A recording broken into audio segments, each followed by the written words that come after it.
It is well after 8:30 a.m. on this April Fool's Day, 2023, so we will begin the meeting. We will open with the Pledge of Allegiance. Please rise, place your hand over your heart, stand straight, face the flag. Pledge allegiance to the flag of the United States of America and to the republic for which it stands, one nation, under God, indivisible, with liberty and justice for all.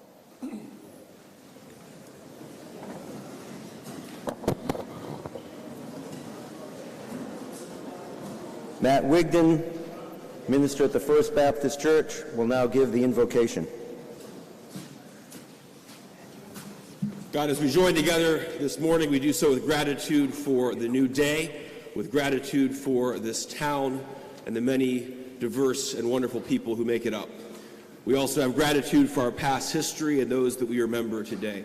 As we join for this important meeting, we pray that we would have wisdom, charity, kindness.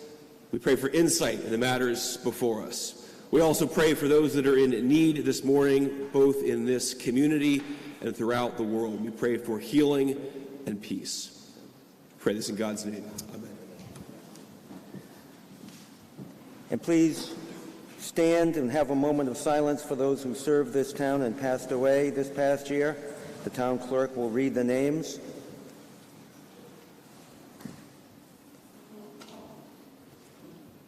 April A. Beaton, Boyd Bill Blaker, Kathleen Kathy Hurlbert, Albert N. Johnson, Susan M. Kielinen, Angela M. O'Connor, Mildred E. Parsons, William A. Poloni, Patricia L. Twombly. And while you're standing, I'd like to also express condolences towards Paul Murphy, whose mother, Kay, just passed away. She was a long-time public servant. She was a select person and just an absolute wonder. Thank you. We'll now hear from Sharon Chase, the Poet Laureate.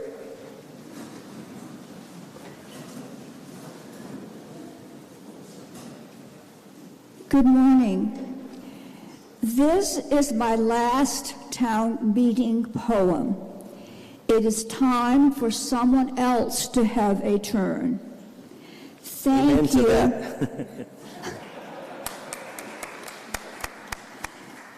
Thank you for the heartwarming honor of being Poet Laureate. In this poem, bread is a metaphor. The setting is Country Club Road. I look out my window a lot. However, this poem could take place on many streets in our lovely town. Web of bean, neon orange flowing into pink, the sunrise envelops the neighborhood. Soft, gleaming light is caressing, but the atmosphere does not care. Beauty is the meeting ground, announcing transcendence. Signs of the matrix of goodness shines in the neighbors, in the sweet faces of children who live across the street, in the determination of the older woman who walks down the street each day, in cheer from the mailman who delivers letters and goodwill, even in 5 wild turkeys, like people seeking daily bread.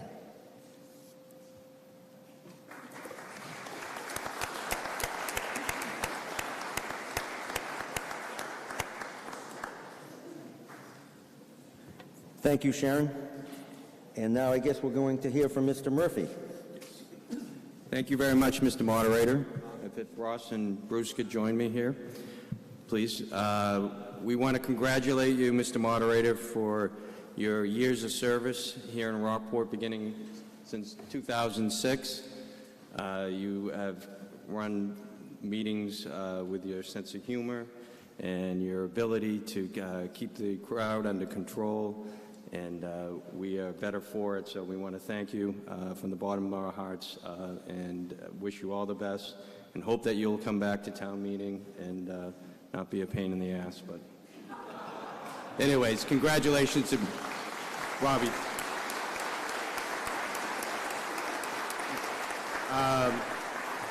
Chairman Brackett is going to present Bobby with a gavel, and then we'll hear from Bruce Tarr. Notice I went before Bruce Tarr, by the way.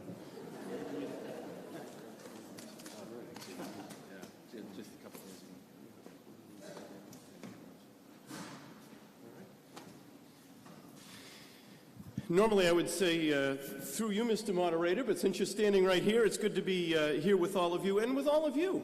And first of all, I want to thank everyone for once again coming out to town meeting, and I want to thank everyone for the opportunity to share just a couple of moments, Mr. Moderator, in thanking you for your incredible service to this community. And in typical Bob Visnick fashion, I would be remiss if I didn't congratulate you on a stunning pink sweater. So, but... My wife's out of town. But, you know, it really, town meeting is one of the cornerstones of a local democracy. And so many things about the town's future hinge on that cornerstone. And while it can be contentious, and while it can be difficult, and while it can be long, and while it can be tedious, it is ultimately a symphony. A symphony where we hear from different perspectives, we hear about different ideas, facts are introduced, different perspectives are introduced, and often we see the very strongest passion of residents coming out to express their views because they care about the community. And managing that symphony is a critical task. It's one that takes respect for everyone that comes to the meeting to participate. It's one that takes an understanding of the rules that govern the debate. It's one that takes a very special touch to be able to ensure that everyone is able to participate, but that no one unduly monopolizes the conversation. And for 17 years, we have been so fortunate to have an extraordinary moderator in the form of Bob Visnick. He follows in a legacy of great town moderators in this community, and he has taken their legacy and elevated it to an even higher place, and one that we should all be appreciative of and thankful for. And so I wanted to come today, Bob, to join with everyone at town meeting and the select board and the finance committee and the school committee. And I also want to bring the greetings of our state representative, Ann Margaret Ferranti, who had a number of commitments today. She may yet get here to shake your hand. I'm told she was the one that was bringing the keys to the new Cadillac. So hopefully she'll get here before the meeting ends. But Bob, you are a remarkable individual. You infuse humor into these meetings at the right time, often to break tension so that we can move forward. And you come to this role and have come to this role with a lifetime of public service, including service in the United States Navy and the United States Air Force, and in so many countless other roles. And your role as moderator has not only been about standing up there at that rostrum twice a year, or once a year, or wherever it might take, but it's been so much more than that, about cultivating an atmosphere in between meetings that ensures that they will be productive when they occur. And as you are official moderator of town meeting, you have also been unofficial moderator of many local discussions, and we are all the better for it. So I am recognizing this as a bittersweet moment, Bob, because we have all had so much the benefit of your wisdom and your experience and your wit.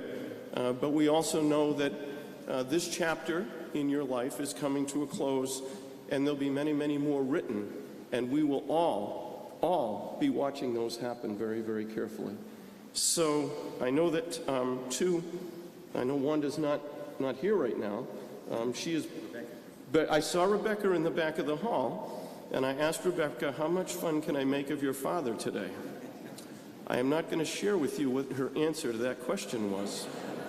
But I am told that Wanda is at an undisclosed location compiling a very long list of the things you will need to turn your attention to at the conclusion of this town meeting. Bob, you have a wonderful family, and they've been incredibly supportive of you, and they deserve our thanks and our recognition as well. And so I have, from myself and my colleagues in the Senate, and Representative Ferranti has one of these from the House, from the Commonwealth of Massachusetts, the State Senate, an official citation which reads, "Be it known that the Massachusetts Senate hereby extends its congratulations to Robert Visnick, Esquire, Town Moderator, in recognition of your 17 years of dedicated and distinguished service to the town of Rockport. And be it further known that the Massachusetts Senate extends its best wishes for continued success, that this citation be duly signed by the President of the Senate and attested thereof, and a copy transmitted by the Clerk of the Senate." This is signed by our Senate President, Karen Spilka. It's attested to by Michael Hurley. It comes with no pension benefits, and it is offered by myself, and I'm very proud to offer it, not only as your senator, but more proud to be your friend, on April 1st of 2023. And I hope for just a moment, Bob, that this resignation thing or this retirement thing was an April Fool's joke, but I guess now since the gavel's been passed, it's official. But Bob, from the bottom of my heart, and I think I speak for everyone in this community, thank you so much for setting the standard, setting the tone for being a great town moderator. Thank you.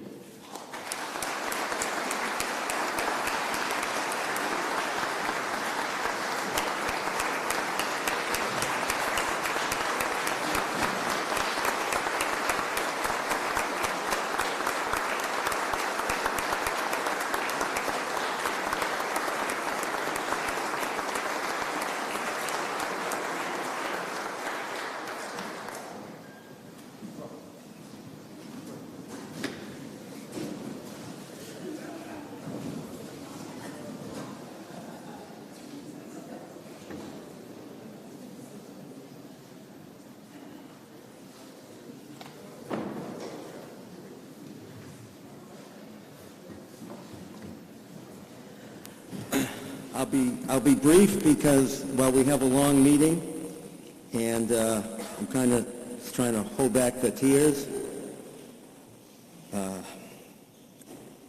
I have loved doing this.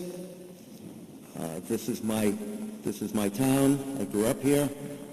Proud to live here, and proud to be part of this process. I think it's vitally important to our community, to our country, and even to the world, that we continue this type of tradition, and it is the most direct form of democracy, and I thank you for giving me this honor and allowing me to contribute in this small way for this period of time. As I wrote in my letter, and I mean it, I love you all, I respect you all, and I honor you all. And now let's get through this meeting. Thank you.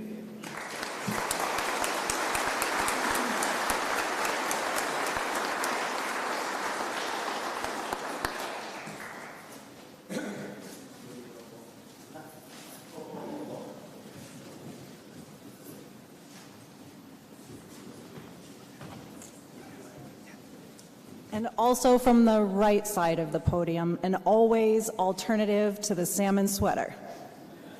Well, that's great.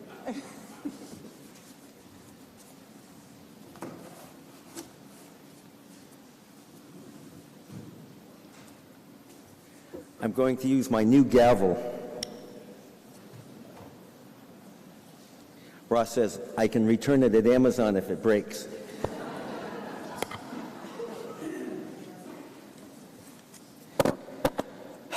Okay, I will entertain a motion to omit the reading of the articles in the warrant. Seconded. All in favor, say aye. Aye. Opposed, say no. All right, that carries. Clerk will now please read the officer's return on the warrant. I, David W. Kim, Constable for the Town of Rockport, have on this date, March 23rd, 2023, posted the annual town meeting warrant for the annual town meeting to be held Saturday, April 1st, 2023 at 8:30 a.m. at the Rockport High School in 2 post offices, the town bulletin board, and 17 other public places throughout the town, including 3 in Precinct 1, 3 in Precinct 2, and 3 in Precinct 3. Signed, David W. Kim, Constable of the Town of Rockport. Received at 3:33 p.m. on March 23rd, 2023 in the Town Clerk's office. Signed, Melanie J. Waddell, Town Clerk.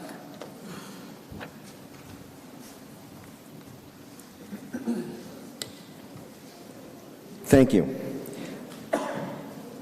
And we are fortunate to have 2 of our town law firm representatives, Brian Riley and Amy Quessel, seated to my left. I'm sure that they will be participating today and assisting, and we are fortunate to have them. If you have any questions for them and you ask it in the course of the meeting, you might not get your question answered immediately, but at some point they will respond and will answer the questions. The meeting is going to be conducted in accordance with parliamentary procedures as described in Chapter 2 of our town bylaws. Excerpts, or perhaps the entire relevant section, is in your voters' handbook from pages 3 to 6. I'm not going to read portions of it because when I do, we end up having issues with portions I haven't read. But it's your duty to read that and understand that. The rules that we use to govern our meeting are also from Robert's Rules of Order as interpreted in a book called The Town Meeting Time. And there are several versions of that up here if you want to take a look at anything.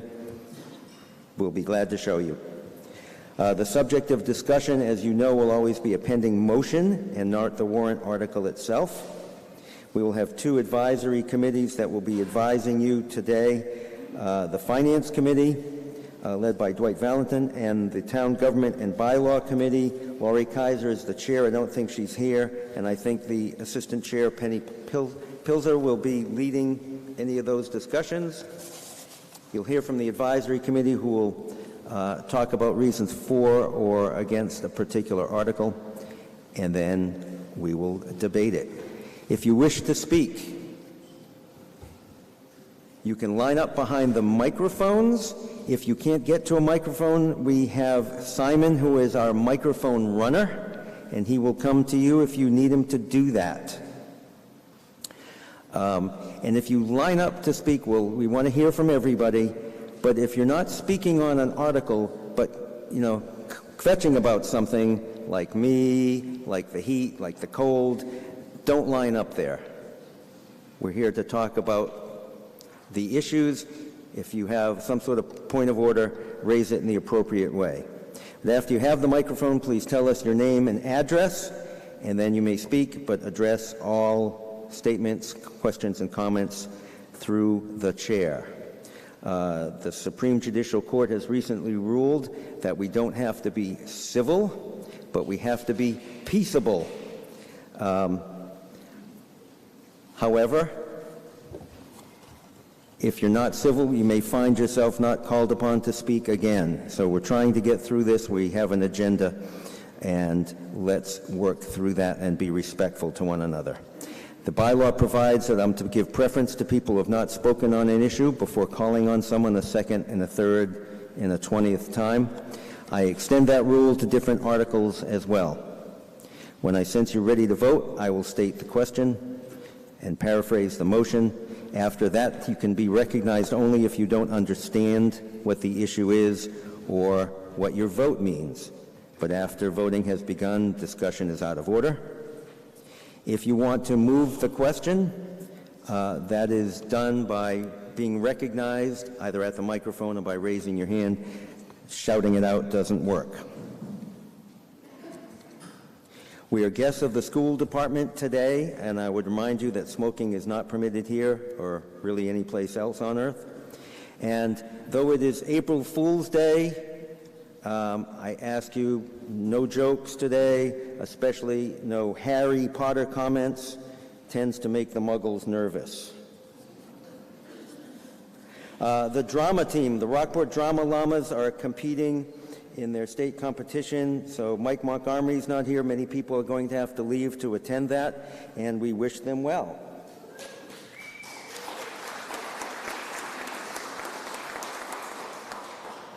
What articles are related? The following are related. All the Roman numeral articles will go first in their logical place and in order. 1 through 6 will go, followed by B through F. A and EE are related. J and R are the zoning articles, and at the appropriate time, articles BB, CC, and DD relate to some of those. H, V, W, and X are related, or H, V, W, and Z, Z for Zulu, and X and Y are related. And I believe there will be, at the appropriate time, a motion to hear all of the citizen petitions at the same time, but we'll get to that after Article F. And being the eternal optimist, I believe we will complete this meeting today. But I brought a razor and dinner, but we'll try to get through it today. If not, we have this room reserved for Monday, but let's get it done today. What's that? Monday at 5:30 will be our fallback if we do not finish today, but I've been told you all want to stay until midnight today to get it done, so we'll consider that. And do we have anything else before we call the first article? Mitch, are you ready? Yes, sir. Mr. Moderator, Article Roman numeral 1 for FY23. Selectman Chair Ross Brackett moves Article Roman numeral 1 as indicated in the motion printed on page 7 of the April 1st, 2023 voters booklet. Board of Selectmen and Finance Committee recommend this article. Seconded. Moved and seconded. Any discussion? All right, let's check out our clickers just to make sure they work. Are we ready? Okay, 1 will be for yes and 2 will be for no. And I think it's 12 seconds. Starting now.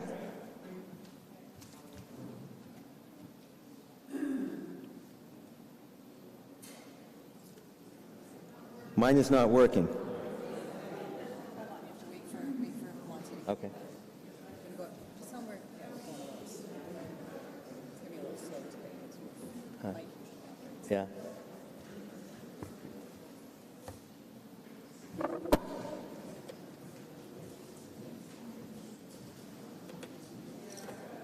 Ready? Okay. All right, we'll go with this. 92 to 8% in favor. Oh, that was a test. Okay, that was a test.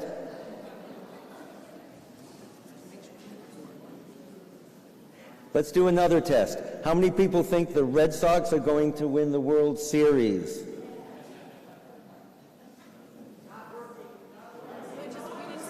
We didn't start yet.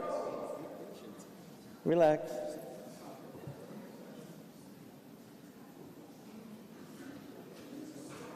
So a guy walks into a bar.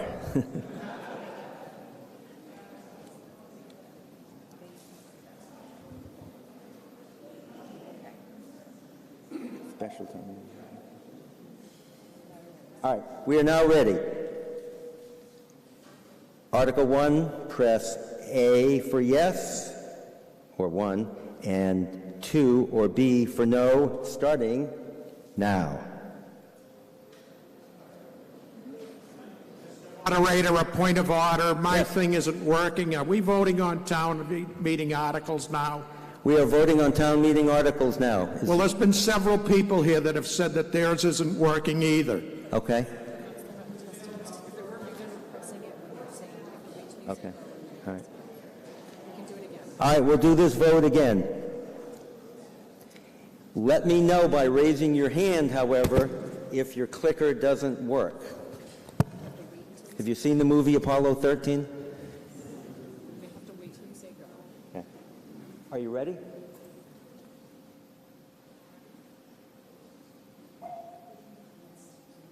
Okay. Starting now. Mine worked.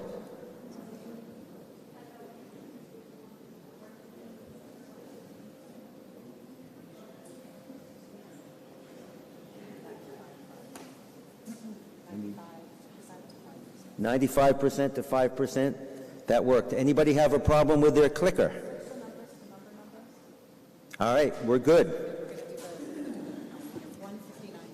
159 to 9.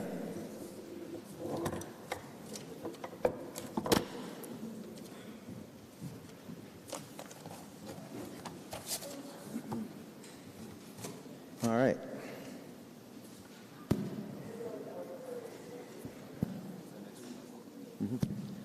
Mr. Moderator, Article Roman numeral 2, FY23. Finance Committee Vice Chair Carl Engel moves Article Roman numeral 2 as indicated in the motion printed on page 8 of the April 1st, 2023 voters booklet. Board of Selectmen and Finance Committee recommend this article. Seconded? Moved and seconded. We're going to try the clickers again. Let me know when.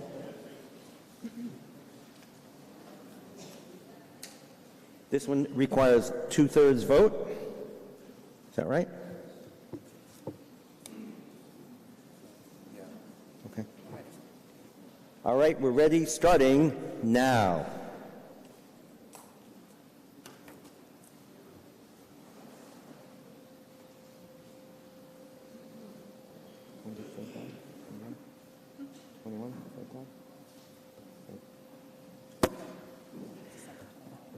Okay, 87% in favor and 13% opposed, and I believe that's more than 2/3. So that motion carries, and that was 138 to 20. Yes. Eric Hutchins, 45 Pools Lane. I'm curious why this is the first time I've been at town meeting where some brief statement of what the article isn't being stated. You're just assuming that everyone had read it off, and they didn't. But usually there's a little statement on what it's about, something. So, well, yeah, I guess we have such a long agenda. They're in the booklet, but if anybody has a question, I guess, raise your hand and we'll address it. Otherwise, I think some of these we're just trying to get through so we can get to the juicy ones. Mr. Moderator, Article Roman numeral 3, FY23. Selectman Denise Donnelly moves Article Roman numeral 3 as indicated in the motion printed on page 9 of the April 1st, 2023 voters booklet. Board of Selectmen and Finance Committee recommend this article. Seconded? Moved and seconded. This is on page 9 of the voters booklet. Any questions or comments? Yes, sir. Toby Arsenian, 95 Granite Street. In order to start, I need the figure for the cost of the Zoom meetings from Mr. Vieira, who was given notice of this when I gave the 48-hour notice for an amendment. Please, may I have the figure? Mr. Moderator, through you, the cost for operating Zoom on an annual basis is $12,472. $12,472, and thank you for giving me that amendment ahead of time. Thank you. I move to subtract the sum of $12,472, all funds intended to cover the cost of Zoom meetings, both licensing fees and costs of personnel to host these meetings. We're spending money on Zoom meetings, and the state, I gather, has ruled that we're done with the COVID crisis. Whether the COVID is done with us, of course, is another matter. It's notable that the Board of Health, who locally should be the authorities on such matters, have been meeting in person for some time in Conference Room A at the Town Hall, an enclosed space with no windows, real live human beings. most of them without masks. So it strikes me that it's an odd thing that we're spending the COVID money for Zoom meetings. You may feel that simply because I don't care for Zoom meetings, other people should not be deprived of this alternative. Some people like it and some don't. No one will be deprived of Zoom meetings if we subtract this money. The federal government gave the town $2,100,000 bounty for the disaster with COVID. All that money, with the exception of $150,000 and change, which was spent on COVID test kits, still remains there. The Board of Selectmen, not the town meeting, have control of all that money. I feel that's a rotten arrangement, but that's what the federal government decided. And we should be using the money that was given to the town in the control of the Board of Selectmen to pay these expenses, rather than taking the money out of free cash. Free cash was your tax money, my tax money, conceivably money that the town got from other sorts of fees as well. But it's money that we would have the right and privilege of disposing of by vote on this meeting or any other meeting. The selectmen, for some reason, totally beyond me, wish to hoard all of the COVID loot, the $2,100,000, less the $150,000. So I would ask you to consider the amendment, which will not leave us without the Zoom meetings. It will merely force the Board of Selectmen to take some of the COVID loot as the government intended and use that to cover the cost of the Zoom meetings, of which I do not approve. But that's neither here nor there. I probably won't be allowed to speak again on this article. I suggest that you do well, considering the circumstances, to vote for the amendment and also to vote against the article. The same considerations apply. The money should and could come out of the $2,100,000 that the government gave us for COVID relief. That was what they intended. Thank you.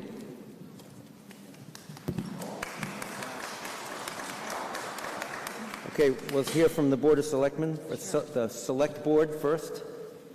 Good morning, Sarah Wilkinson for the Board of Selectmen. Toby's correct that the town has received a little over $2 million in ARPA funds. In the next few weeks, there will be a survey on the town website. We actually just a few weeks ago decided on the questions because we want to hear from the community to see where they best feel that the ARPA funds should be used. There are I believe six buckets that the federal government is allowing you to use those funds for. And so our view is that we're going to take it in. We're also planning to use those funds on bigger projects. So something like Zoom meetings isn't what we feel is appropriate for those funds.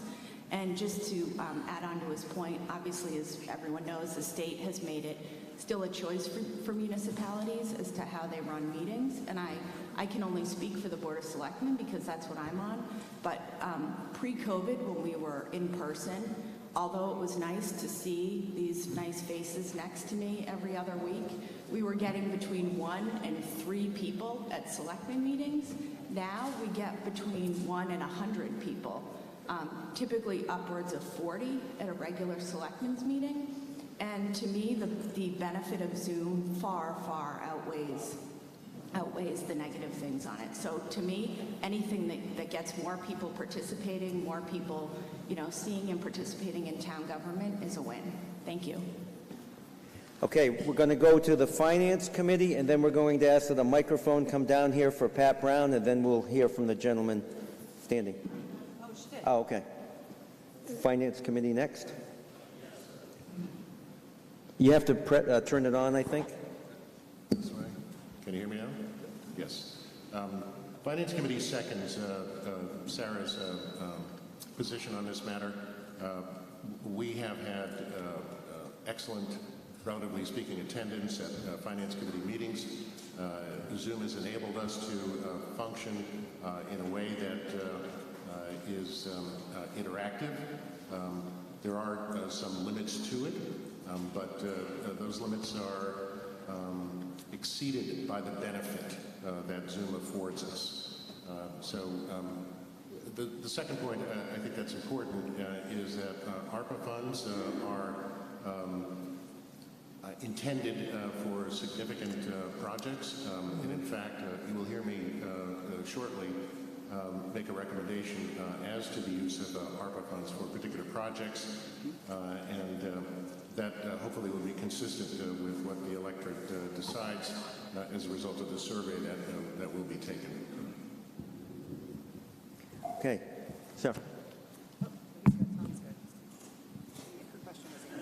Okay, but that gentleman there? Yeah. Oh, yeah, No, the gentleman in red.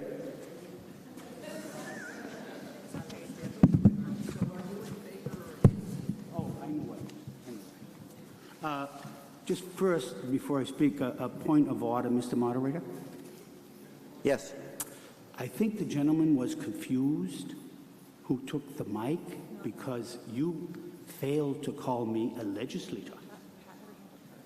Just a point of order.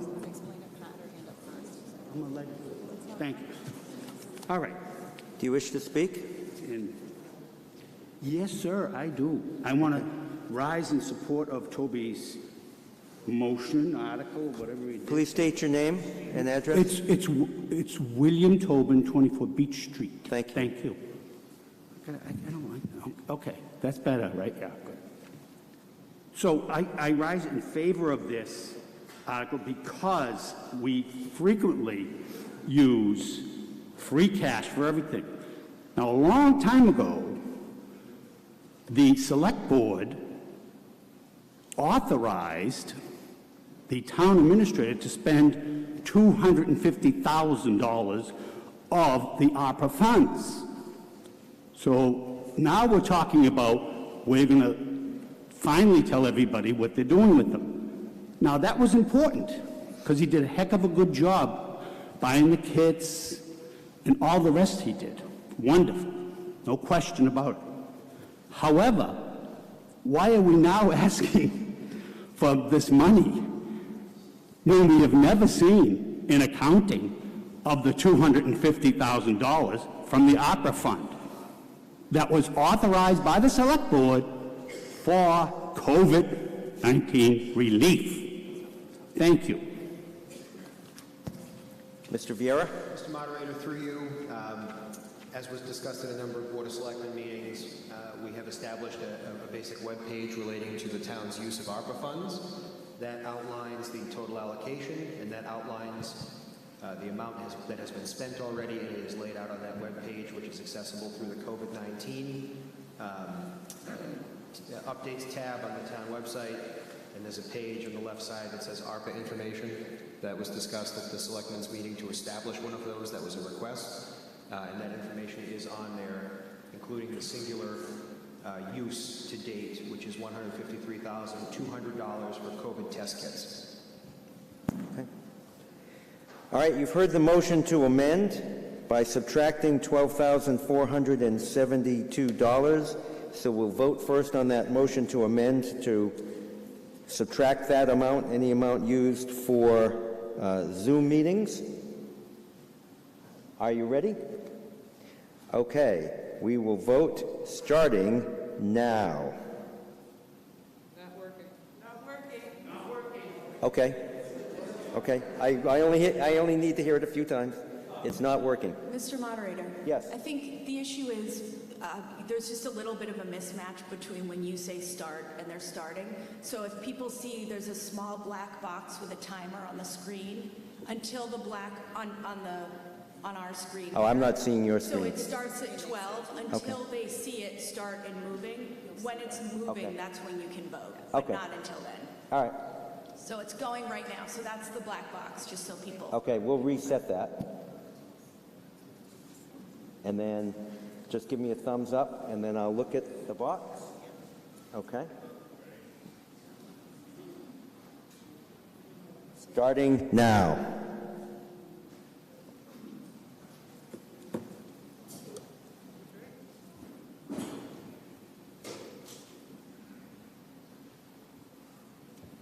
Okay, that motion failed. there was 44% in favor and 56% against. Numerically, 76 and 95. And so now we go back to the regular motion, which is the $40,000. Are we ready to vote on that? It looks like we are. And we are going to vote starting now.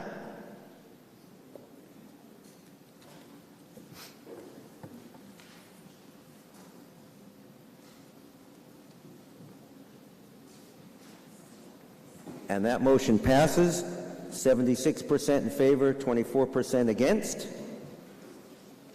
130 to 42. And by the way, we have at check-in at the outset, 182 registered voters.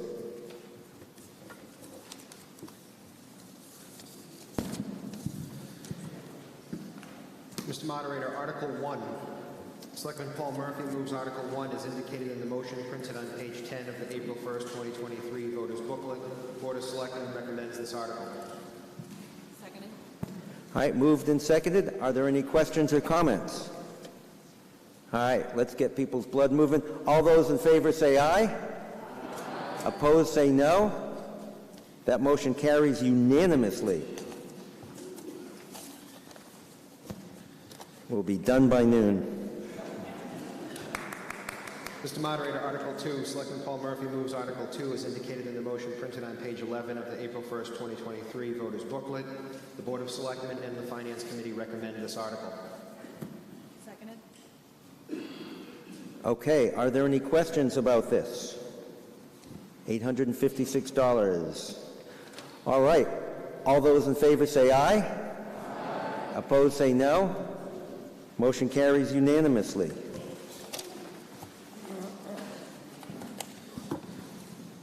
Mr. Moderator, there is no motion for Article 3. All right, we move on. Mr. Moderator, motion 1 for Article 4. Selectman Sarah Wilkinson moves that the town amend compensation schedules A, B, D, and H for salaried employees as set forth in the proposals recommended by the Board of Selectmen and on file in the town clerk's office, which are incorporated herein by reference in the motion printed on page 13 of the April 1st, 2023 voters booklet. Okay, any questions or comments on that one? I sense you are ready to vote. All those in favor say aye. Aye. Opposed say no.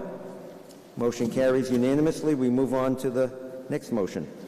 Mr. Moderator, Selectman Sarah Wilkinson moves Article 4, second motion as indicated in the motion printed on page 13 of the April 1st, 2023 voters booklet. Board of Selectmen and Finance Committee recommend. Seconded. Moved and seconded. Any questions or comments? All those in favor say aye. Aye. Opposed say no. Motion carries unanimously. All right, we are now on to Article 5. Mr. Moderator, Finance Committee Chair Dwight Valentine moves Article 5 as indicated in the motion printed on page 29 of the April 1st, 2023 voters booklet. Board of Selectmen and Finance Committee recommend. Seconded. Moved and seconded. I think we'll hear from Mr. Valentine.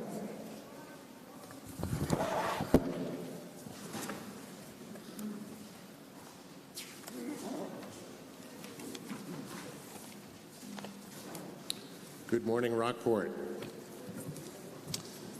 Good morning. As Chair of the Finance Committee, first of all things, I'd like to thank the members of the committee for their diligence and collaborative spirit during this past budget cycle. As in the recent past, members applied their diverse professional experience and points of view to the task of reviewing the town's fiscal health and the proposed budget for fiscal year 2024. We also thank Town Administrator Mitch Vieira, Town Treasurer and Finance Director Carrie Arnaud, and all department heads and their staffs for their assistance and attention to detail in providing us with relevant information. Town government and FinCom once again have acted conservatively yet pragmatically regarding the FY24 budget in order to maintain services in response to current needs and evolving demands. As we all appreciate, budget review and recommendations ultimately are about the numbers. Consistent with the recent practice, level or near-level funding is the norm across many town departments.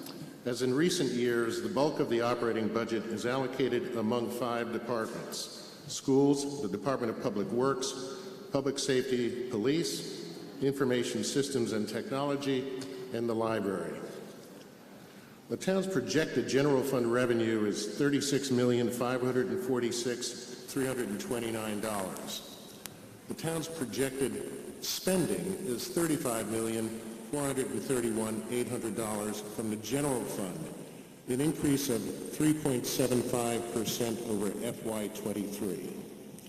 The proposed budget for the Water Enterprise Fund is $2,362,716, a 12.19% increase over FY23. The proposed budget for the Sewer Enterprise Fund is $2,334,830, a 9.7% increase over FY23. Those are Articles 5A and 5B. These expenses, as you will recall, are covered entirely by water and sewer user fees and are separate from the main operating budget. They do not affect the tax rate. The town's recommended direct contribution to the school budget is $13,952,853, a 2.5% increase over FY24. The total proposed school budget is $18,517,838. Other assessments plus pension and benefits and debt service total $4,564,985. Now, in devising its budget and thereby addressing the projected budget gap of $320,000 as well, school leadership developed what it calls a bottoms-up, zero-based budget process and strategies that fund all programs and services based on student enrollment, program and service needs, and justification.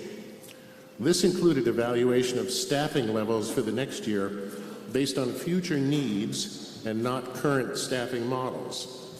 This approach ensures, we are told, a budget built consistent with goals and priorities, quote, rather than the history of resource allocation.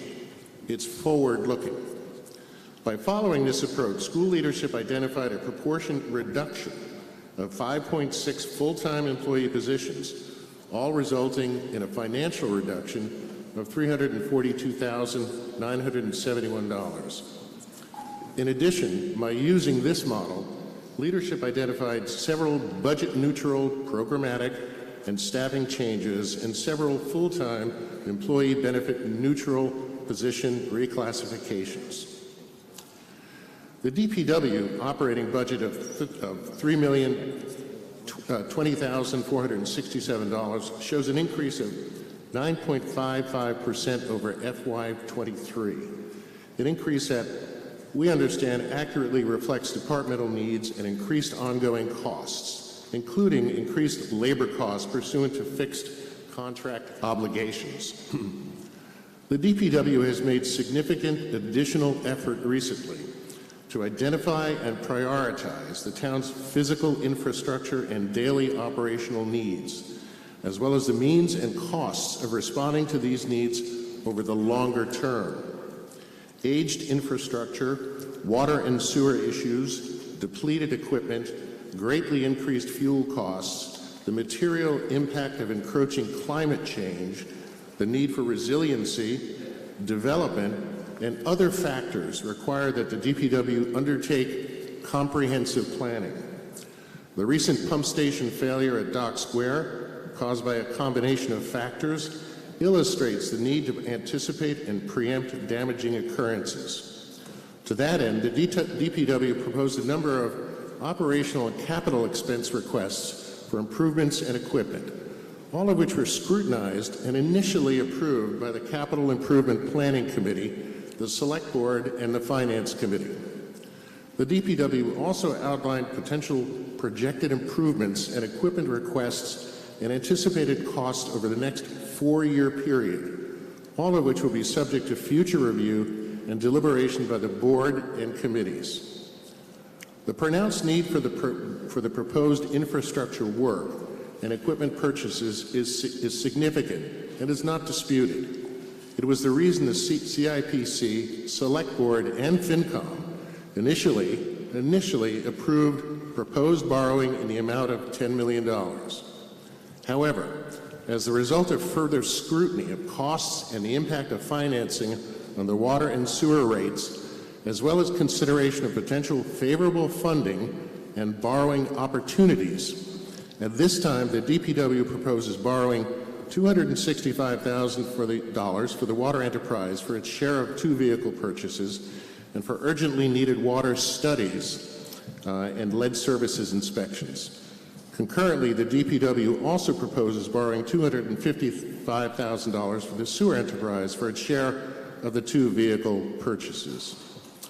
However, in responding to the town's urgent infrastructure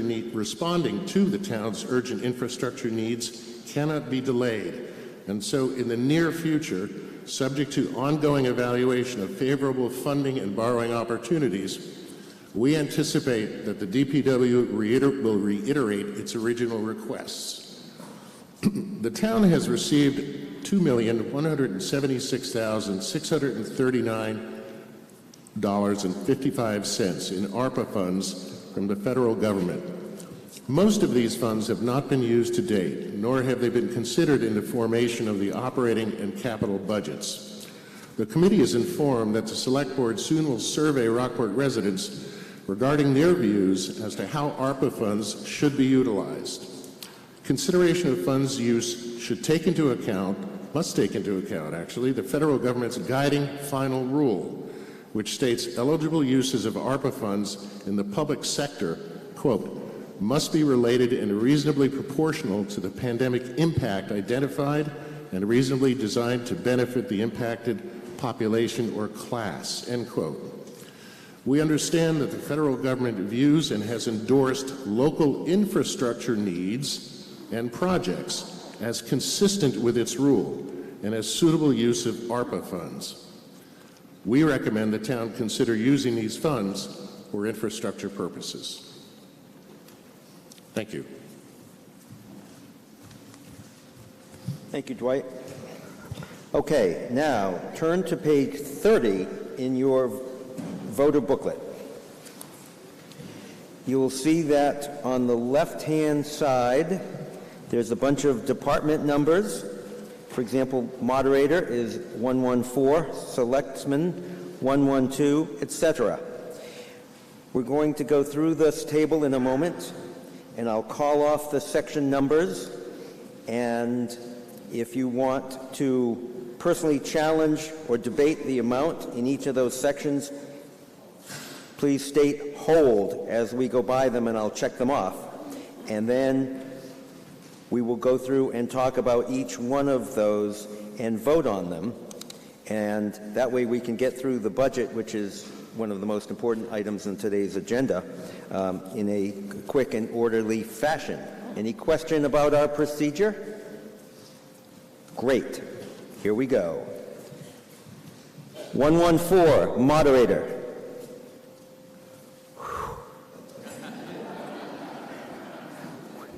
112, selectman. 124, selectmen committees. 131, finance committee. 135, town accountant. 141, assessors. 147, treasurer collector. 151, legal. 153, human resources. 154, information systems and technology. And the last time I get to do this, 158, tax possessed land. Okay, 161, town clerk. 164, elections. 171, Conservation Commission. 175, Planning Board. 175B, I'm getting bored. Oh, no. 176, Zoning Board. 181, Community Development. 210, Police. 212, Traffic and Parking. 215, Lifeguards. 220, Fire Department. 225, Forest Fire Department. 231, Ambulance. 241, Inspection Services. You're good. 249, Animal Inspector. 291, Emergency Management. 292, Dog Control. No cat control? Huh. 293, Parking Clerk. 295, Harbor Masters Shellfish.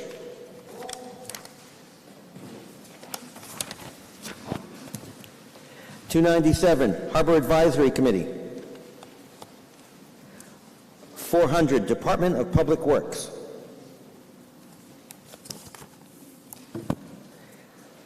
510, Board of Health. 541, Council on Aging.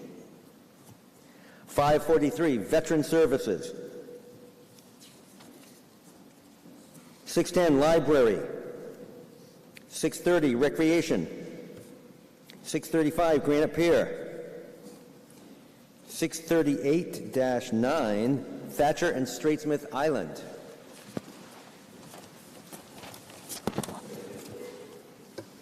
692, Memorial Day Committee. 700, Debt and Interest. All right, now we go on to 900. So we go to 911,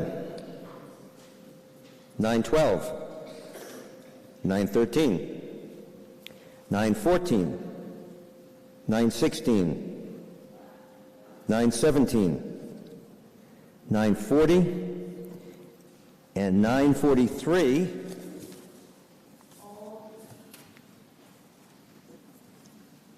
Okay. Any others that somehow I missed?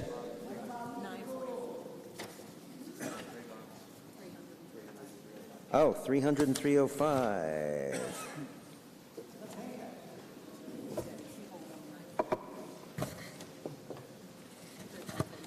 Yes.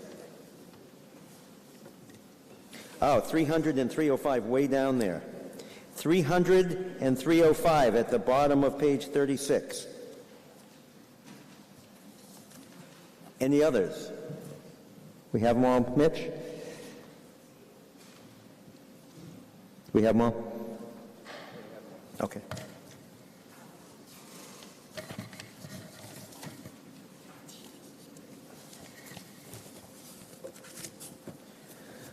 Okay, we go back to page 30, 122. Does anybody have anything to say about 122?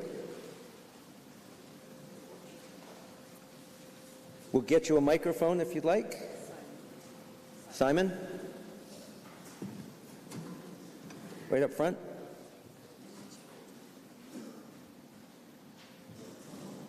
Thank you, Simon. A few years back, we took away the... Please state your name, Pat. Oh, my name is Pat Brown, 27 Haven Avenue.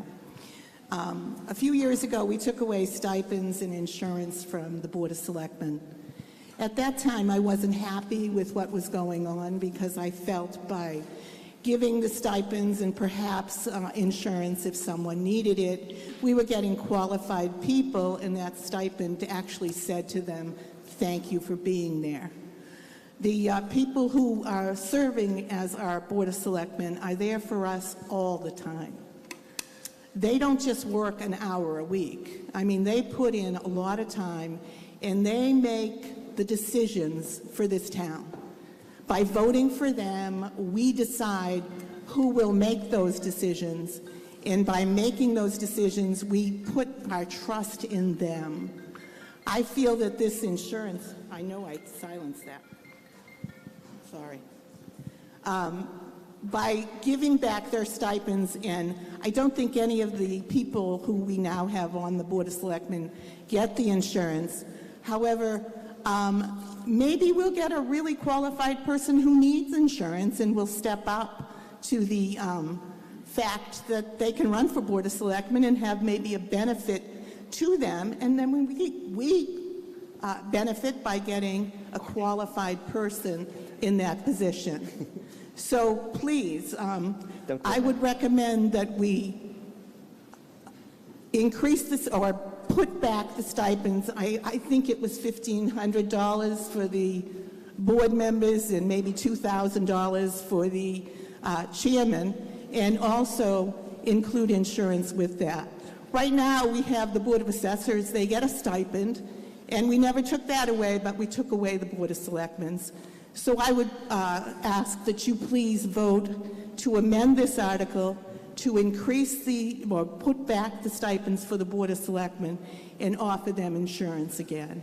Thank you. So that would be $8,000.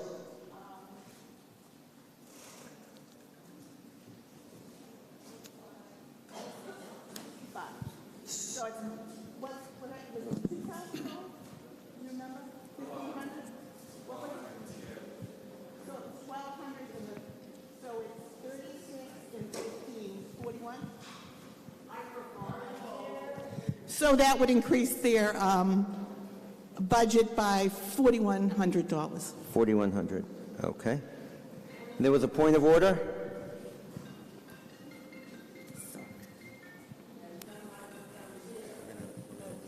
Come on up, Toby.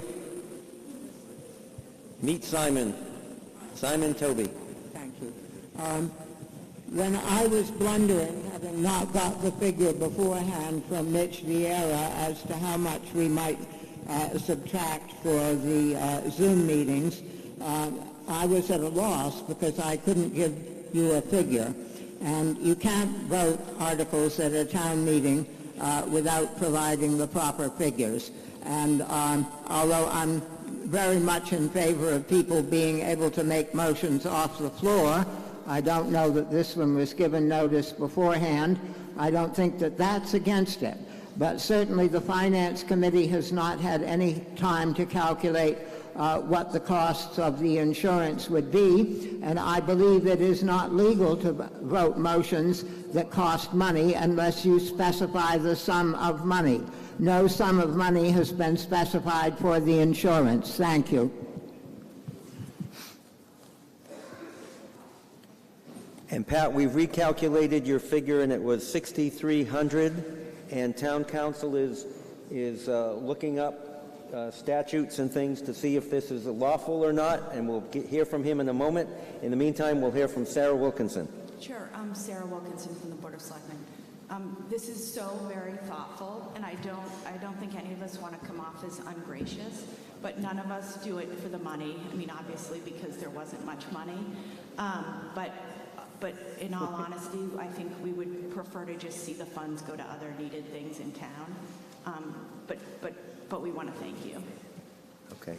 I want to hear from somebody else, Pat, first. Okay. Why don't you get behind the other gentleman who's standing by the microphone? In the meantime, Town Council is still thinking about this, and he's going to let me know if there's a legal problem with it. Okay, sir?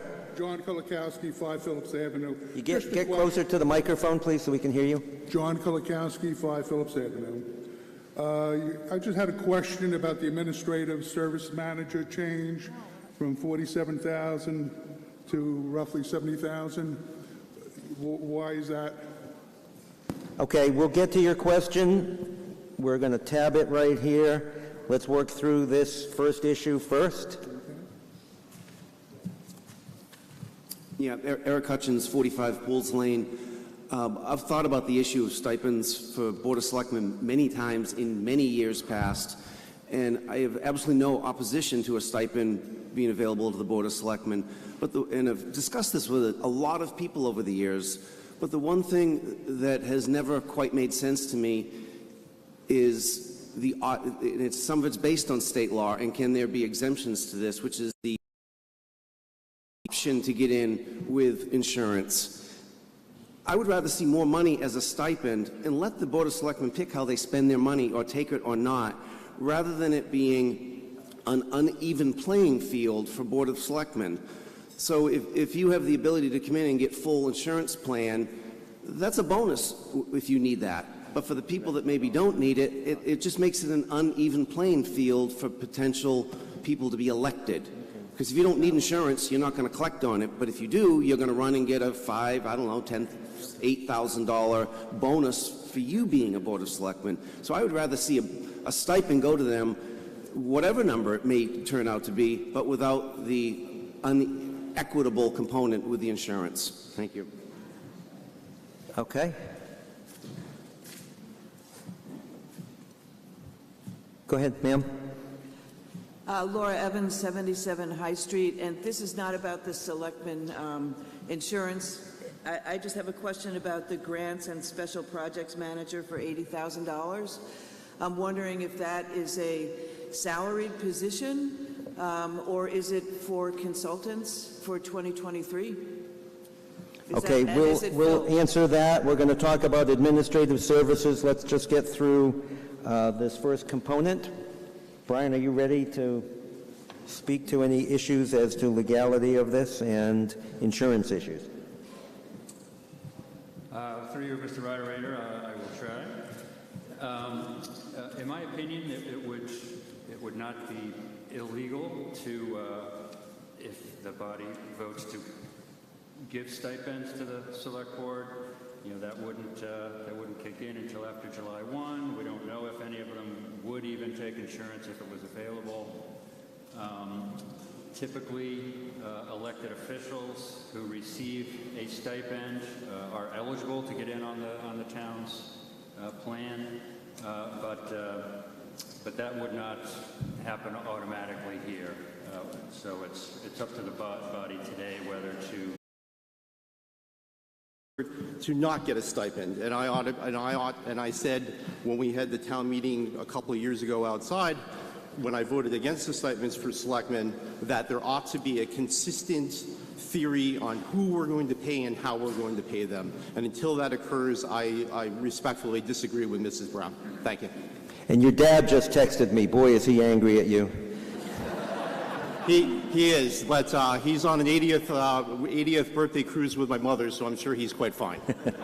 Good. Yes.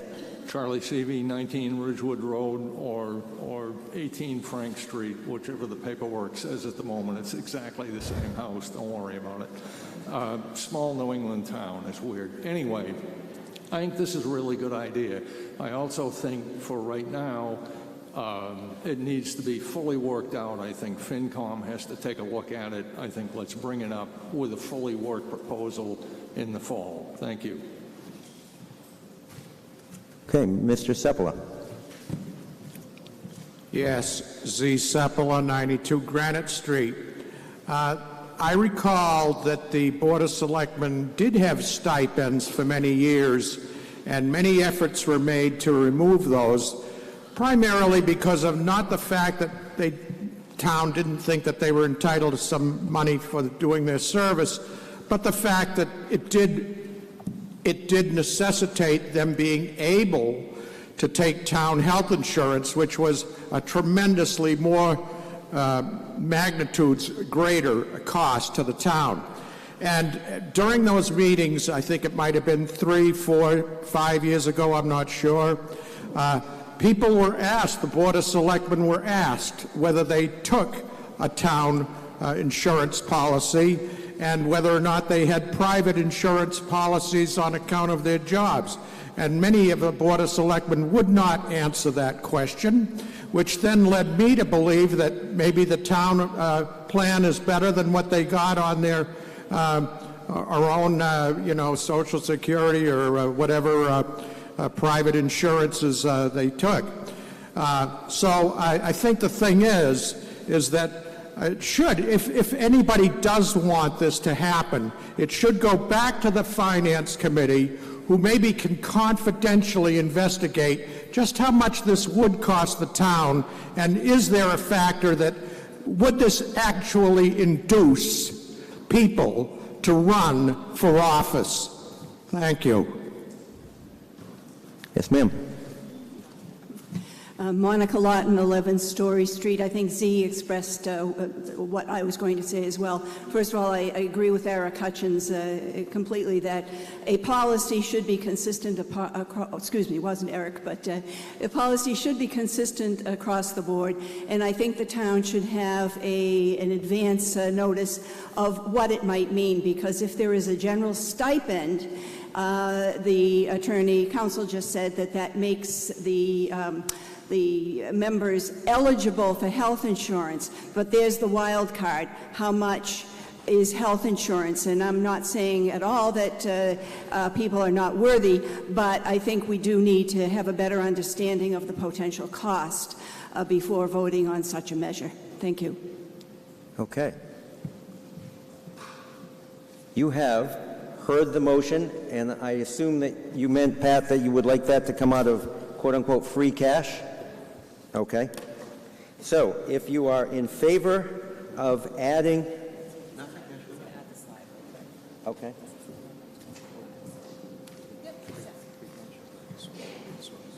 Point. Okay.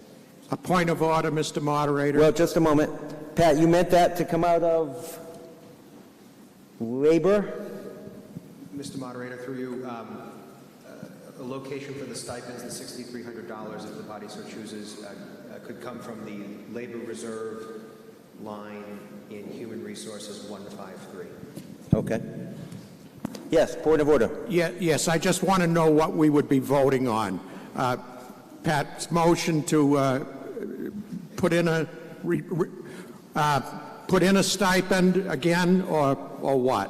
What are we voting on? Yes, it would be a motion to increase the stipend for the 5 select persons by $6,300, and that amount to come out of labor and delivery, or whatever he said it was. So voting yes means to add the stipend in? Yes. Thank you. All right, any questions on what this means? We're done commenting on it, but any question on what it means? Yes, you don't understand what it means, sir. Point of order, Toby Arsenian.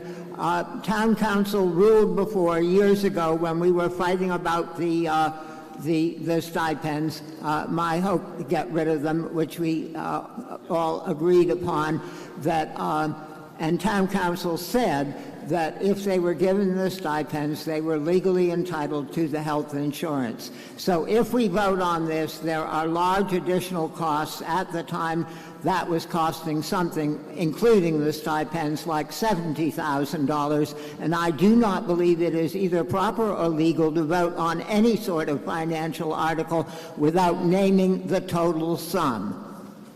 Well, right now we're just talking about the stipends. We don't know, nor are we going to know, who in the future may or may not take insurance, so that's a little, as they would say, speculative, so we're not going to talk about that. That's why we pay the big dollars to the Finance Committee, and the funds are going to come out of labor if this passes. And are there any other questions as to what this means? Okay. We are ready to vote. So if you vote 1 or yes, that adds $6,300 to the 5 select person stipends, and if you vote no, it does not add that sum. Starting now.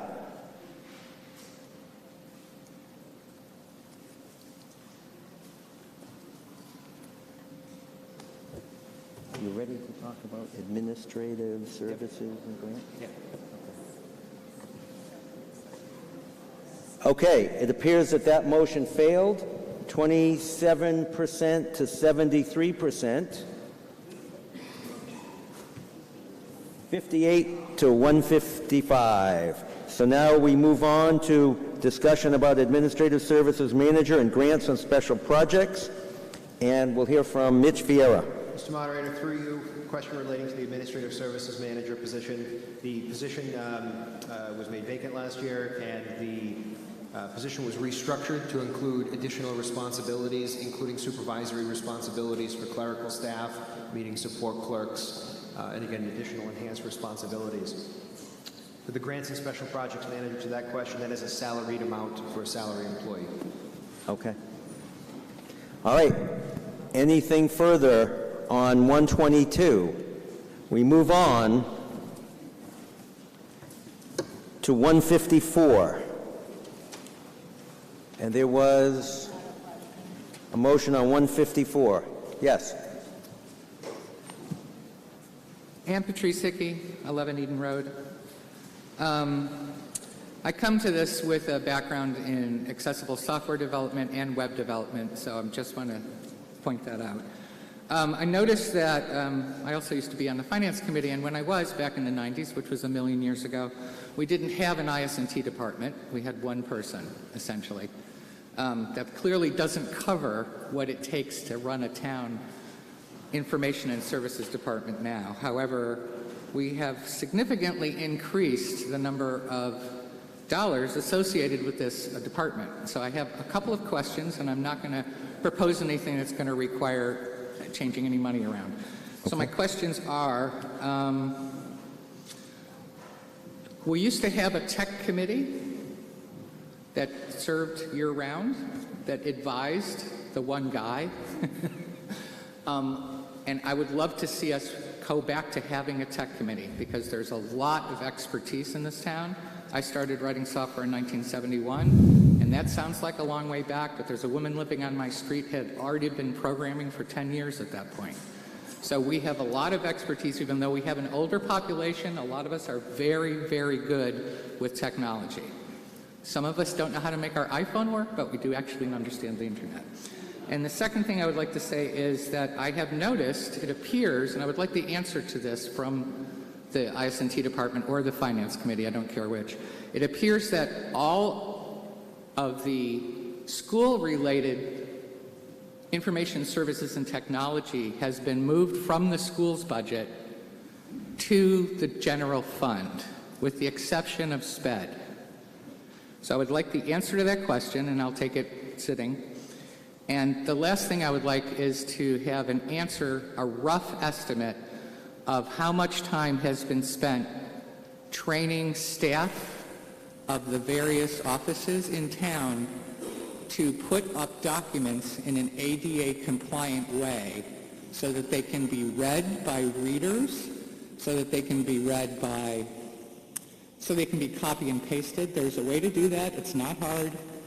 And I would love it if all of the documents, for instance, the voter's booklet was not available until very recently, and there was no way to copy and paste and send information to another voter in town. So I would love it if we could get some focus on making sure that our documents, that our meeting notices, and that all minutes are posted in a way that is ADA compliant. Thank you. Thank you. We'll get you that in just a moment. We'll hear from anyone else first. Wait a minute, Mitch. We'll just... Yes. Terry Rizzolo, for Summit. I have a question similar to Ann Patrice with regard to the salaries. I'd like a specific breakout of which part of the salaries, it seems to me it's about $423,000, which should really be attributed directly to the school technology and which is to the town's needs. It seems more appropriate to me that we have an accurate description of which funds go to where and what the percentages of service provided to the school that are being rolled into our general budget. Thank you. Okay. Do you want to cover that? Sure. Certainly, Mr. Moderator. The question relating to the amount of training time, that's something that we have to get back on. We don't have that off the top of our head. The structure of the IS&T department has been a combined general government and educational services department for approximately 10 years at this point. Overall, the department provides unified services to both. There are 5 employees at this time whose salaries by position are broken out in the compensation schedule under Article 4 that has been approved. The department in this structure has not broken out school versus town in a number of years on an overly specific basis. The intention when it was created by the school committee and the selectmen was that it would be unified in that sense. So it's not necessarily rigidly tracked as X person spends X amount of time for school, X person spends X amount of time for general government. It is based on demand and need. Okay, ADA compliant? Okay, what's that? Okay. All right, yes, sir. David Kaplan, 14 Drumlin Road. I retired from a job as a product manager and software developer after 48 years last May. I want to amplify the previous comment that there's a great deal of knowledge and skill in this town, and it could easily be put to use to help the IT department, as previously mentioned. Okay. All right, we move on to 171, Conservation Commission. Anybody want to speak on that? And coffee is available in the cafeteria, I have just been told. And that's grounds for excitement. And then I believe it will be open in general for lunch starting at 11. Laura Evans, 77 High Street. I just had a quick question regarding the, I'm a volunteer on the Conservation Commission, and I had a question about the clerical part-time for 11243. Is that a filled position at this point? Is that being covered? Because I've been asking about that, and I would just like to know, because we desperately need admin assistance. So, Mr. Moderator, through you, the position is not filled on a permanent basis. We have temporary assistants in that role who's providing clerical assistance to the conservation agent. The building inspector secretary is handling a large portion of his clerical needs right now. Okay, thank you. Thank you. All right, 175, Planning Board. Toby. Thank you. Toby Arsenian, 95 Granite Street. You'll notice that last year, town planner, 0, year before, 0, and now $50,000. The town has needed a full-time planner for a long time, but $50,000 does not buy a full-time planner. Indeed, we had appropriations in past years for a part-time planner, and no one would take the job. People who have the skills, apparently, want a full-time job. So someone should explain to us whether we're buying half a planner or a part-time planner, or what we hope to get for half of probably the going cost. I think there's something else to be said about this, too. Judging from what happened last May with the zoning articles, the train station zoning, the transportation-oriented village overlay district, otherwise known as the instant slum at the train station, and the additional dwelling units, otherwise known as the chicken coop apartments. And those things went over with not enough review, and the planning board, if given a planner, is going to go into high gear. We need a planner. You hope for the best. I have the feeling with the direction the planning board has taken, they'll be able to move a lot quicker, a lot more efficiently, and it might, from your point of view, be a good thing, or it might be a very bad thing. And those of us who care need to bestir ourselves well before town meetings to attend meetings of the planning board and stick in an oar and make our opinions known. Because when something comes here, as the zoning articles have today, your choices are severely limited. All you get to choose from is what's there now, or if there were to be changes, they're the things that are added in bold or the things that are stricken out.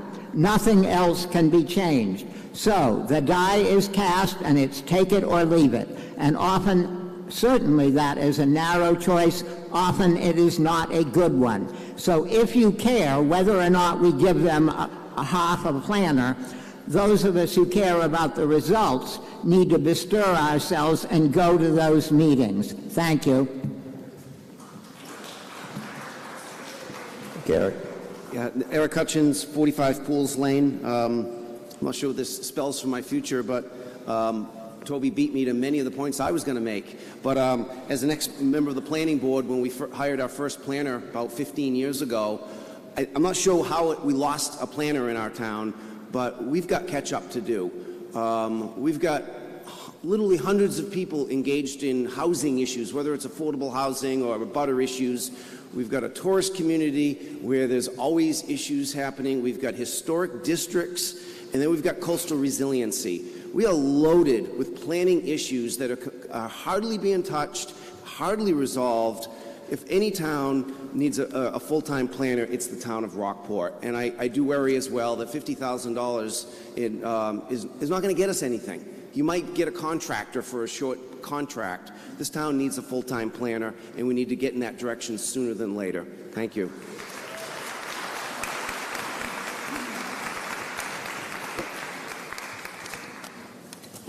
Okay, we move on.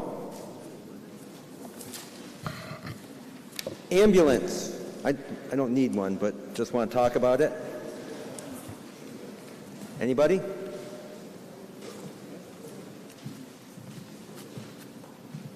Mr. Moderator, Jonathan Lilia, 3 Pigeon Hill Street. I'm the one who raised 231. I have a question on the expenses that are listed here. It seems to me, by my simple math skills, the part-time labor in the EMT call per wages has gone up by $14,000, and then so is that going to be paid out to the current EMTs, or is there some other use for that money? And that ties in also with my second question, which is outside services and billing. That's a $45,000 increase, and again, is that for domestic town use, or is that to pay for other groups to come into town, such as Gloucester Fire, to cover for Rockport Ambulance when it's not available? I will stand down and take the answer. Okay. Sarah. Sure, Sarah Wilkinson from the Board of Selectmen. First, I'd like to take just a second to thank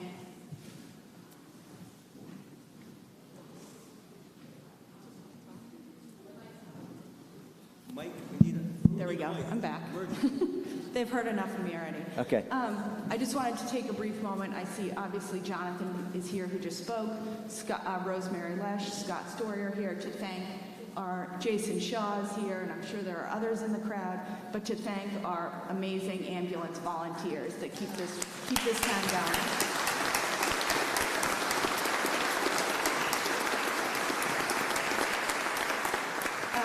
And the answer is potentially all of the above. So the Board of Selectmen need to discuss exactly where the money's going, but obviously we see a need to increase stipends. We have to increase standby coverage. The costs are going up. There are also increased costs associated with outside services. So we're looking forward to, in the next few months, engaging with the ambulance department, the Board of Selectmen as a whole. But we haven't gotten to that point yet, but we want to make sure that the funds are there because we know that we want to make some increases. Thank you. All right. And now on to Harbor Masters. Anybody? Mr. Lillian. Jonathan Lilia, 3 Pigeon Hill Street again. Thank you, Mr. Moderator. I actually have an issue with the salary of $50,146. So $50,146. That covers 2 harbor masters. So divide that by 2. You can barely get half a planner for that. You can barely get a half a planner. And what you're getting for 2 harbor masters at $25,000 a head is certified harbor masters. You're getting 30 years of experience, and you're getting certified EMTs out on the water. They are the public face of the town in the summertime when they are on the water. And if anyone has any connection with them, they understand what that means. They're saving kayakers from Thatcher's Island. And in the dead of winter, I've heard them on the radio in October and November, 11, 12, 1 o'clock in the morning, 10, 15 miles out to sea picking up fishermen whose boats are in trouble. These people are worth their weight in gold. So I come before you right now for two issues. One is the thought and the belief that they need to have higher salaries. Gloucester's harbor master, per my numbers in 2020, the harbor master himself, $88,255 for one person. They have a paid assistant, $69,000. That's My daughter. $19,000 more than what our harbor masters are getting divided by two. Manchester, $96,000. There's a wide schism here of what is going on. Now, Gloucester's harbor master, I'm going to pick on him. They've got a Coast Guard station which picks up a lot of the freight and a lot of the work in Gloucester Harbor, whereas these two, they don't have backup for at least 10 to 15 minutes until the Gloucester Coast Guard gets there. So we need to keep that in mind. My other concern too is future, as a taxpayer, future financial sticker shock to the town of Rockport. $50,000 divided by two for qualified help, qualified skills. We're going to have to find a harbor master on the open market because everyone retires. I want them to continue, but as a financial planner, I know at the end of the day, everyone retires. We need to be thinking about that. So I come before you today, and I want to make a motion. I would like to make a motion to raise their salaries by $19,956. And I'll tell you why. What's the amount again, please? 956, excuse me. 956. No, I want to divide it by two, and I'll tell you why. So the town administrator, by either the blessing of the selectmen, and I'm going to beat on them because my dad's not here, by the blessing of the selectmen or by the fact that the town administrator asked for a raise, got 6.2%. That's $9,978. I think that if we double the harbor master's salaries, we take that amount times two, that's $19,956. That brings them up to an assistant harbor master salary in Gloucester. We're not even talking full harbor master. So I make a motion from the floor for $19,956 to be added to the harbor master salaries to come from free cash. Free cash. So can I comment? I'll let you comment, then there's a gentleman behind Mr. Lilia, so go ahead. Sure.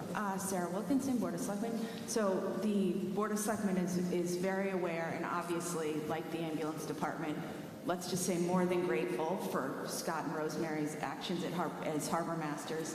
And we could not agree more, Jonathan, with your points. This is a salary that needs to be studied more because it's a balance between what the Waterways Fund brings in as well as the moorings. And we are due to study that and look at it. So I don't think it's good practice for us to get up at town meeting and say, we love these employees, let's pay them more. That just does not seem to be very fiscally prudent to me. So while we agree in theory and want, obviously, our harbor masters to be paid an appropriate wage, the best place to do that is for us to look at it, get together with Finance Committee, and then move forward from there. But in theory, we completely agree and concur with all your points. Why? No conversation. We have to move on to the next. Thank you. Motion? Yes, Z. Sepulveda, 92 Granite Street. Rosemary's going to kill me for this, but I was at one meeting where she and Scott were there, and I said, I'm no spring chicken like Rosemary, as I've seen her handle those floats and stuff like that. And the thing to my mind is this. They've done good service for the town for many, many years. And I wouldn't have any problem with something like a length of service adjustment or something that rewards them for the knowledge and the skills that they've gained on the job. But nobody's there forever. And the thing is that when you hire somebody new, they might not have any of those skills and things, and yet you may be still paying them on that basis. So I think as well-intentioned as this idea is to give them an increase in compensation, you really do have to be cognizant of the fact that the next people that come into the job may just be beginners or somewhat journeymen, if you want to call them that.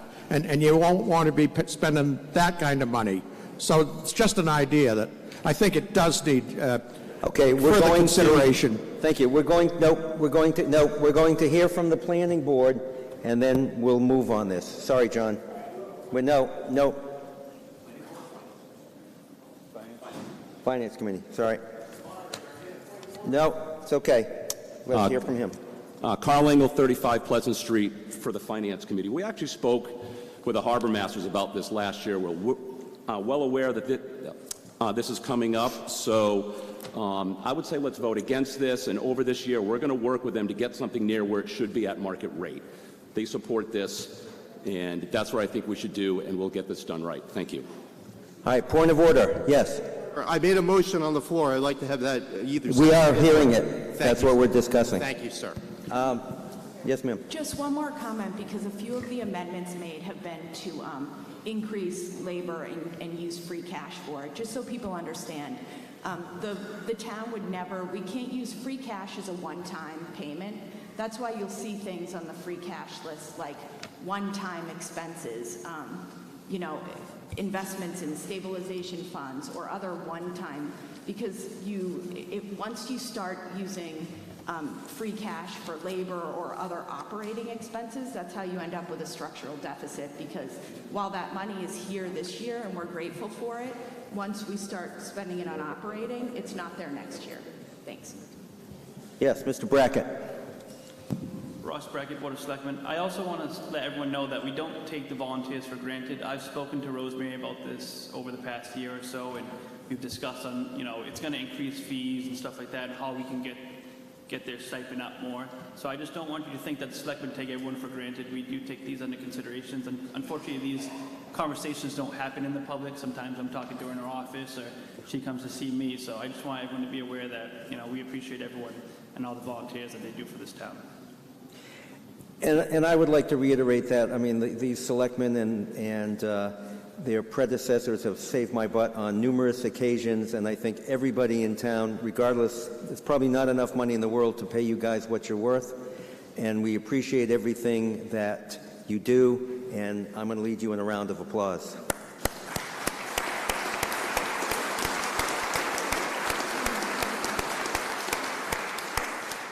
Okay, you have heard the motion. And if you are ready and you want to vote to increase that sum of money by $19,956, you are going to press A or 1, and if you don't, you're going to press 2 or B. Starting now.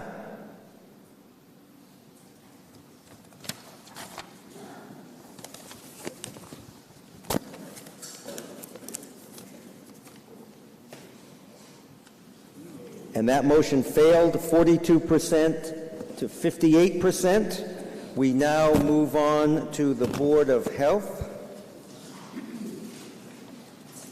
Anybody here to speak on that? Yes. Yeah, Eric Hutchins, 45 Pools Lane. I just would like to request that just someone explain the director's salary changes over the past 3 years and proposed, just so we all have an understanding. I know that we lost our director. Do we have a new one? It'd be valuable to see why those numbers jumped to that degree, or is that just another indicator of what it takes to hire a good professional these days? 40,000 to 80,000 increase. Thank you. Mitch, you've got some splaining to do. Thank you, Mr. Moderator. Through you, the previous individual who held the position was part-time. They worked 20 hours a week. This moves it to a full-time, 35-hour-a-week position. So it's a mix. It's moving it up from part to full, and it's also enhancing the duties and responsibilities associated with it. Okay, I have us going now to 943, right? SPED Stabilization Fund. Anybody want to speak on that? Toby. Toby Arsenian, 95 Granite Street. At the Finance Committee's meeting, when they presented the budget, this was at the point where it went from the Board of Selectmen to the Finance Committee on the 15th or 14th of February. I asked a question about the total percent of the SPED costs as a fraction of the total costs of the schools. And at that time, no one had an answer. I gather that people since have calculated answers.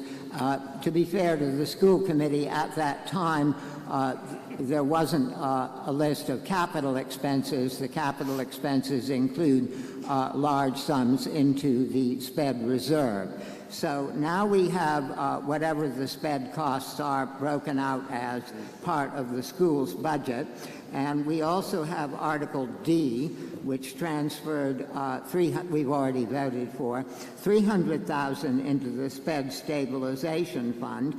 And now here we are at 943 in Article 5, late in the day, at $42,681. So if we add up the $42,681, the $300,000 into the stabilization, and whatever the grand figure is under the school committee's budget that we skipped over, 305 or whatever, what percent of the school's total budget is going into special education? And here I want to make a few sour comments. The special education ongoing is what throws the school's budget totally out of whack. It is not in any way the fault of the SPED kids. It is not the fault of the school committee. It is not the fault of the superintendent. It is entirely the doing and the fault of the legislature, the honorables Tarr and Ferranti and their colleagues. This is entirely an unfunded mandate. That is, the state orders the cities and towns to produce the services but does not fund them. That's wrong. It's a disgrace. It's arguable whether it's legal. I'm sure town council will tell you it's legal.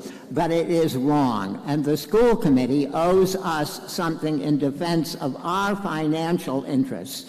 They're very good at looking after the interests of the schools, which is what you'd hope and expect. But our financial interests, and we're owed a resolution to the state, to the honorables and the governor, telling them that such unfunded mandates are wrong, are unacceptable, and that the state needs to assume the total burden. They can raise the money through taxes. The town is constrained, and a good thing too, by Proposition 2.5. So from our point of view, it's a losing battle, not to say hopeless. Will the school committee consider getting scribbling right now and write us a resolution, and we could have it at the end of this meeting if we ever get there?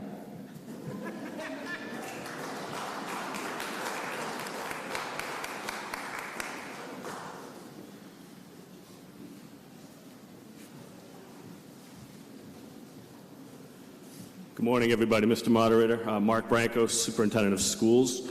So, Toby, if I miss a few points, I'm sure you're going to let me know, but I'm going to do my best to keep up. So, first point is that total percentage of our budget that is part of special education is 39.6% of our gross operating budget. In regard to the Special Education Stabilization Fund, what you see in the book on line 943, that $42,000 is tuition in from our integrated preschool program. That money goes into the SPED reserve, into the town side, and then the town side, there's 4 indicators that the town is allowed, after it's voted upon, to use that money for, to put back towards special education students. So that's where that $42,000 comes from. It's tuition in, it goes into the town, it does not come into our budget. As far as your resolutions and the unfunded mandates, Toby made very good points. We are responsible for educating all the students in the Rockport Public Schools. We have gone through the Massachusetts Association of School Superintendents, the Massachusetts Association of School Committees, and the Massachusetts Association of School Business Administrators.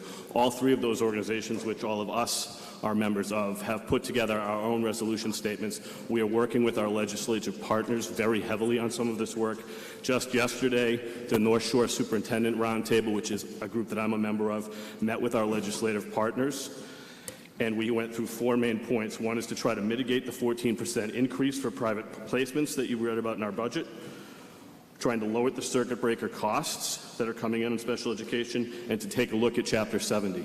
So we are trying to partner with our legislatures to the best of our ability to control the costs with the recommendations and the recognition that we know we have to fund all of these placements and opportunities to take care of all of the students that go to the Rockport Public Schools. So we take that mission seriously. We hope that answers all of your questions, Toby. And as far as the resolution goes, the school committee has given us the directive to make sure we work with our three governing bodies to make sure, because we believe that's a stronger voice than coming from individual local school committees. So we discussed this on camera. We also discussed the percentage after the FinCom meeting at our last school committee meeting, and we did state publicly that that was a 39% of the budget. So we just want to make sure we've been on the record multiple times with that number. So we thank the taxpayers for your support of the school district, and I'd be happy to answer any other questions at a different time. Thank you.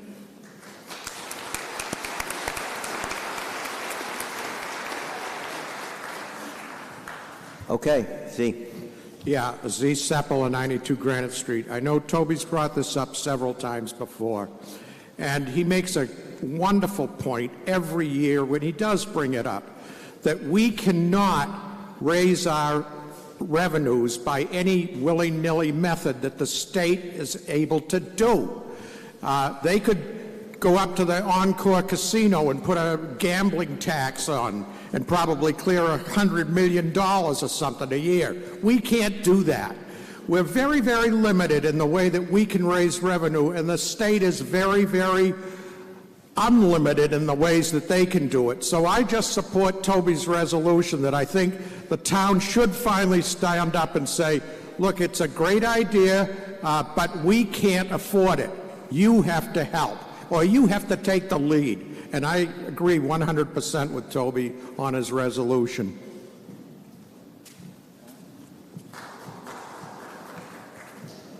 Yes, ma'am. Barbara Kaplan, 4 Ocean Avenue. I agree with everything, and thank you, Mr. Superintendent, for all the efforts to get the legislature in on this. And I would say, to add to that, I work with an organization that changes people's lives through legislative changes. Get all of us, townspeople, writing letters to your people that you're working with so they can see that we also care about this. In the meantime, we can't leave our sped population uncared for, and if it takes more money, we may have to say yes to that. But I say get the whole town working to speak and write to the legislators to make a change and have them support all of our townspeople, which means including the sped population. Thank you.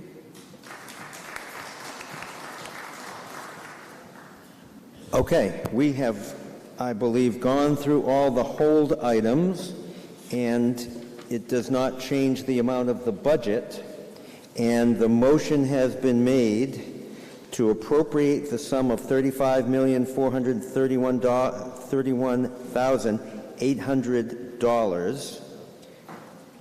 And so if there are no questions as to that motion, we are ready to vote. All those in favor of the budget, please press 1 or A, and if you are opposed, press 2 or B, starting now.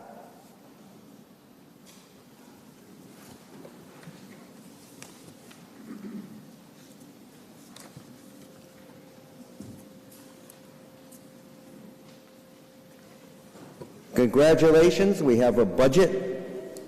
88% in favor, 12% opposed. In numerical terms,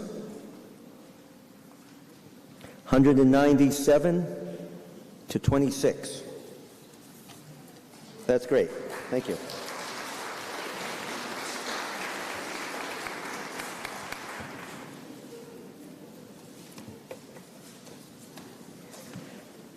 So now we move on to 5A. Mr. Moderator, Finance Committee Chair Dwight Valentine moves Article 5A as indicated in the motion printed on page 37 of the April 1st, 2023 voters booklet. Board of Selectmen and Finance Committee recommend this article. Seconded. Moved and seconded. Any questions, comments, or discussion? Wow. You have heard the motion. All those in favor, press 1 or A. Opposed, press 2 or B, starting now.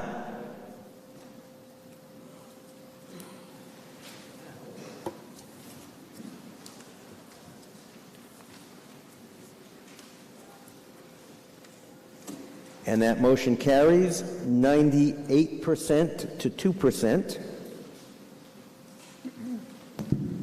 or 201 to 5. We move on.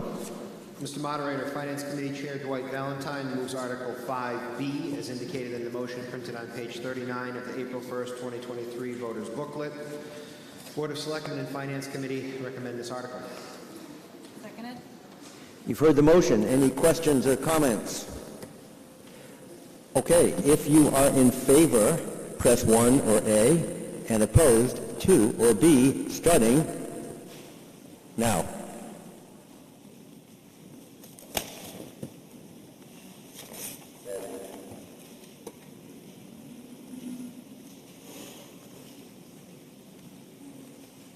$97 to 3,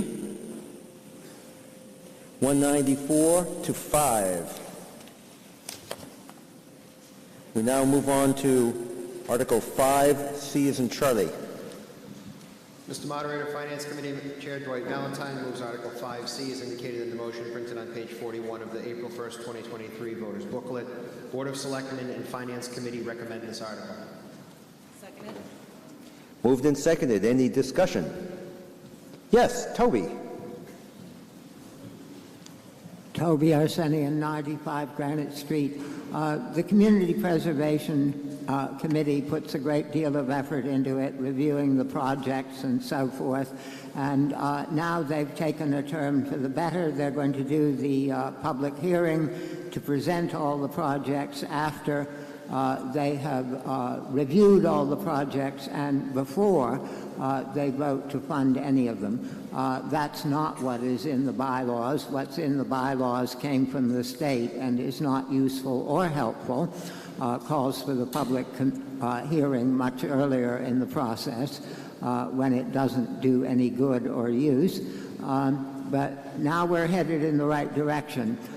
They had a man named Stuart Saganoff out to one of their meetings, a Zoom meeting, to explain. He came from the State Association, a trade association for community preservation committees, and gave them all sorts of very useful, helpful information, including a chart on how you would figure out which projects could legally be funded and which could not be legally funded, although you might like them. And reviewing the chart, it became apparent that some of the projects that we had voted for in the past should not legally have been funded. Of course, there's no taking the money back. There's no clawing the money back, and what's done is done. And reproaches are always an ugly thing.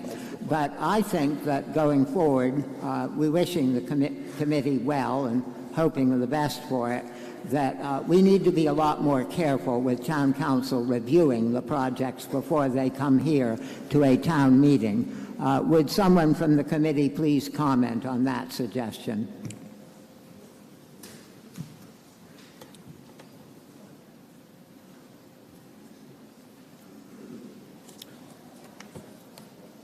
Hearing none, I sense you are ready to vote. If you are in favor, press 1 or A. If you are opposed, 2 or B, starting now.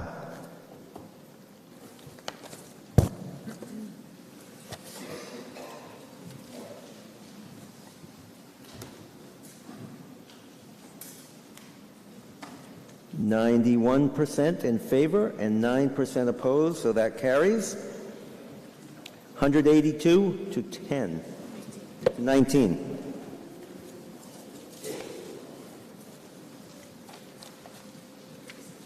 We're now on to Article 6. Mr. Moderator, Capital Improvement Planning Committee member Don Southern moves Article 6 as indicated in the motion printed on page 43 of the April 1st, 2023 voters booklet. Board of Selectmen, Finance Committee, and Capital Improvement Planning Committee recommend this article. Moved and seconded, requires 2/3 vote. Any discussion? Oh, we'll hear from you, Eric, and then we'll hear from the board. Eric Hutchins, 45 Pools Lane. I'd like to request just some explanation to Department number 122 for climate resiliency for $100,000. In principle, I support it, but I actually have no idea what is that money for. Is it for construction? Is it for studies? Is it to work with other boards and committees? And what will the public process be to determine how that money is spent? Thank you. I'm sorry, I thought we were on 6A. I'll let Mitch answer that one, and then I need to comment after 6A. Okay.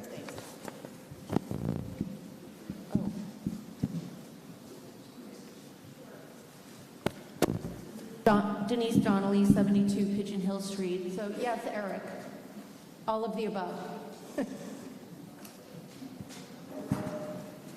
All righty. Any other questions or comments? Toby. Yes, studies and Toby Arsenian, 95 Granite Street. Studies and more studies. And there's not the slightest doubt it's a good cause and the need is real. The disasters will shortly be upon us. But the thing about studies is you give money to the consultants and they come here and look around and their book learning of whatever sort it is, and relatively little in the way of local background, although they're supposed to go out and consult with various public officials. And then they come up with a study, and it's basically take it or leave it. I think it needs to be a requirement with all studies that we fund with public money that the consultants come here in person and present the study at the point where it's draft, not the final version. Present it to the public and answer questions from the public. And if there are comments, all of those also are deserving of answers. Nothing gets brushed aside or dismissed.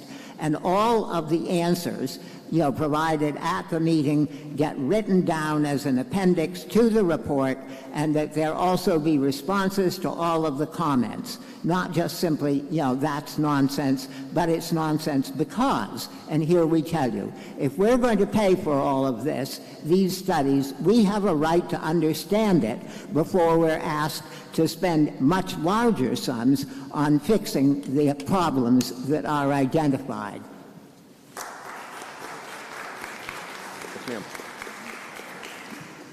Ann Patrisicki, 11 Eden Road. I noticed that there's a number of vehicle replacements in here, which is probably good because we have a lot of old vehicles. And I am wondering whether any of these will be hybrid or electric vehicles. And is there any program to begin replacing vehicles with better fueled vehicles? Thank you. Mr. Moderator, the police cruiser replacement is a hybrid vehicle. We already have one of those, and this is purchased of another hybrid vehicle. The departments that also have other vehicle replacements here, that's something that they continue to monitor, and when the appropriate technology is in place for them to be able to do that in an efficient manner, they'll continue to move towards it. I know DPW is continually reviewing that type of matter as they put projects forward, or put vehicles forward every year. Okay. Yes, sir. David Kaplan, 14 Drumlin Road. I want to speak in favor of Toby's idea. I have significant experience in the commercial world with what consultants do, and I'm not saying that my experience is relevant, but what I did experience is consultants often come in, they ask the staff for their opinion, they echo the opinion of the staff, and they collect a very large sum of money. So I do think Toby's idea is very sound.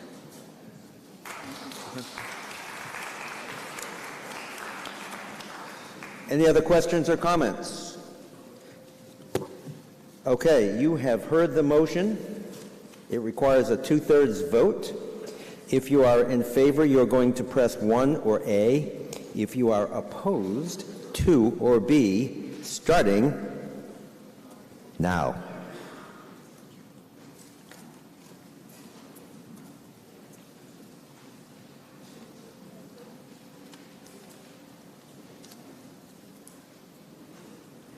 Okay, this motion carries by more than 2/3. It is 88% to 12%,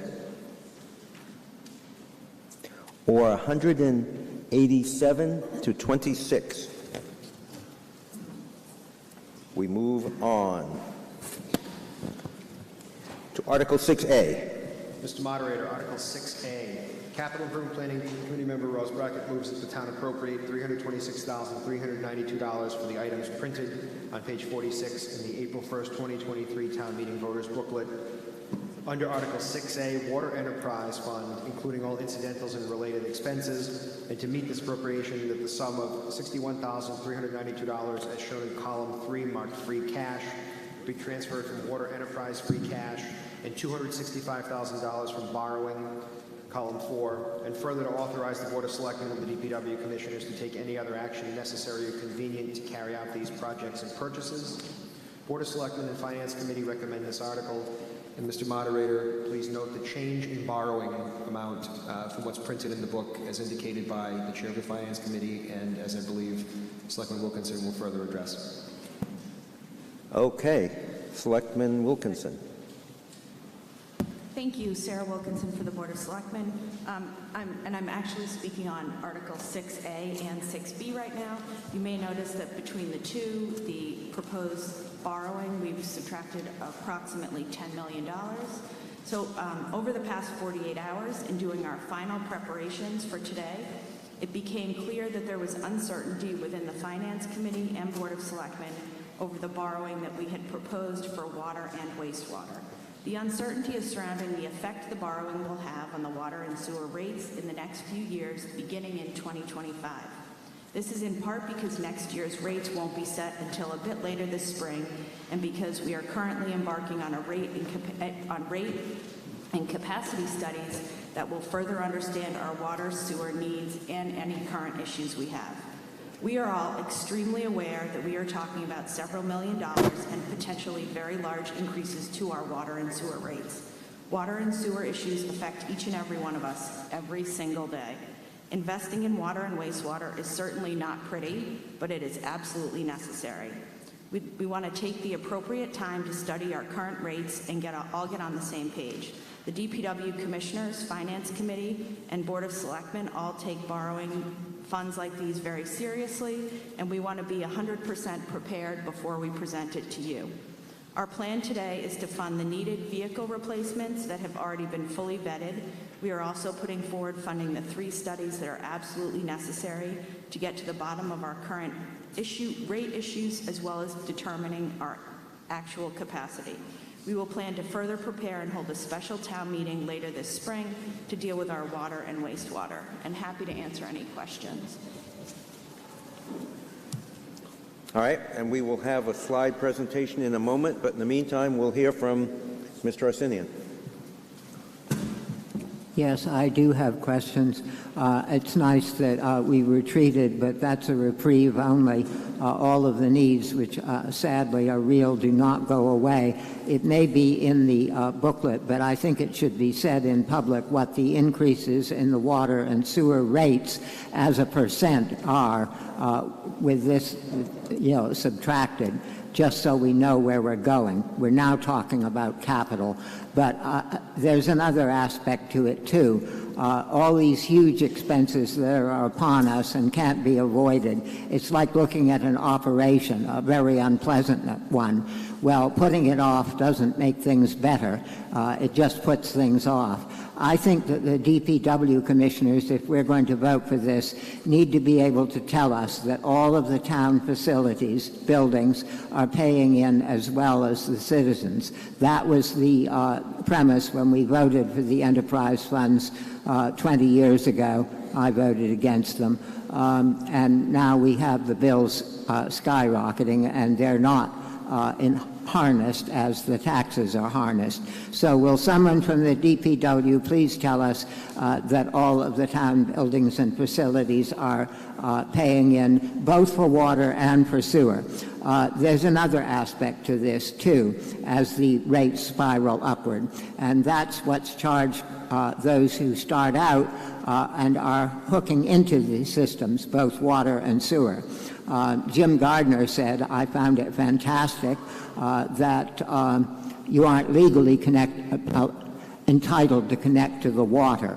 I do know from attending DPW committee meetings that if you have a property on a public road that has a sewer in it, you are legally entitled to connect. You have to pay the fees. It's been years since those fees for sewer connections were raised. I don't know about the water ones. Both of those need to be revisited, and they need to go up sharply.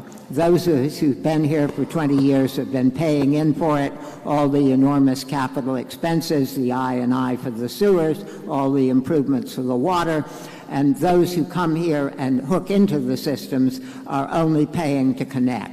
So they've not borne any of the capital expenses going back, of which they too will now be the beneficiaries. So will the commissioners revisit the issue of the connection fees for both water and sewer before they bring this back to a town meeting?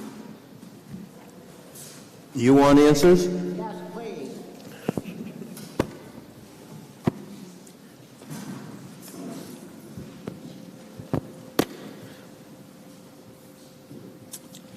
Jim Gardner, Chairman of the DPW Commissioners. Toby, you've asked the question about whether the town buildings are paying into the enterprise funds, I think, every year, and we haven't changed our methodology of calculating that. I know that we satisfied your concerns before. We are going to look at water and sewer rates, I believe, in June, right?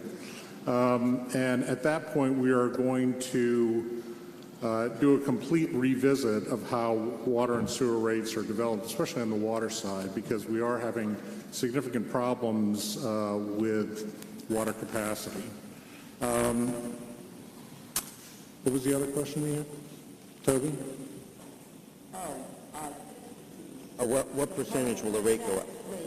Okay, so I can't tell you the percentage the rate will go up because we had a last-minute change. We calculated the effect on the rates for the large borrowing, which would have been an additional $10 million, split roughly $6 million on sewer and 4.3 on water. And we had calculated the effect of those borrowings on the rates, but this greatly reduced amount we had not calculated. It shouldn't be significant, frankly, because what we're looking for is another $100,000 for studies in water, $110,000 to studies on sewer, and splitting $310,000 worth of vehicles between the two. So it's a relatively small amount of borrowing split between water and sewer. Thank you. Yes, ma'am. We'll get you a microphone. Simon says we need a microphone. Thank you, Simon. Thank you. Thank you. Stephanie Rossio, Beach Street.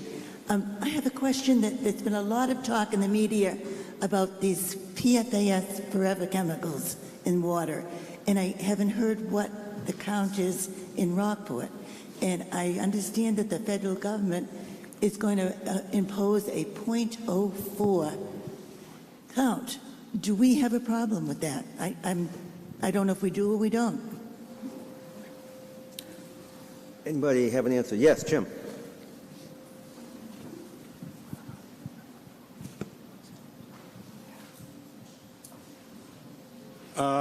Yes, we're aware of the perfluorinated chemical issue, and we have tested our water supply for perfluorinated chemicals, and we are well below the federal recommended limit. and hopefully we stay that way. But we will continue to test and monitor.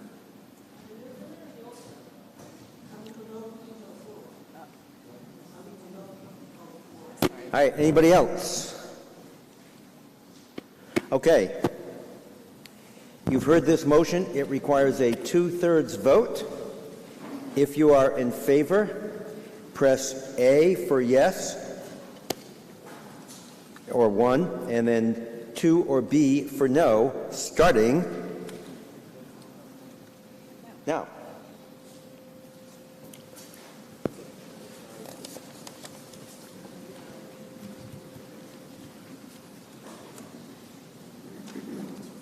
Okay, this motion carries 88% in favor, 12% opposed. Numerically 197 to 26. And I was just told that our total check-in is 258. We move on to 6B.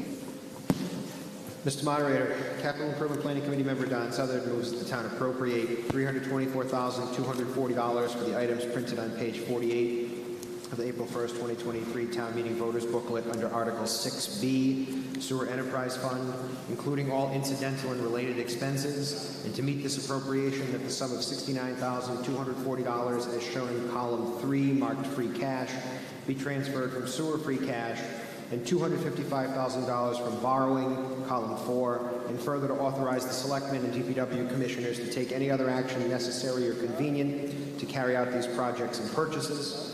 Board of Selectmen and Finance Committee recommend this article. Please note the change in the borrowing amount from what is printed in the book based on the comments from the Selectmen and the Finance Committee and the Commissioners. Second. And we've been here for a long time, and I don't know why this motion made me say this, but if you need a bathroom break, we do have restrooms in the hallway. So we've been here a long time. All right, any discussion?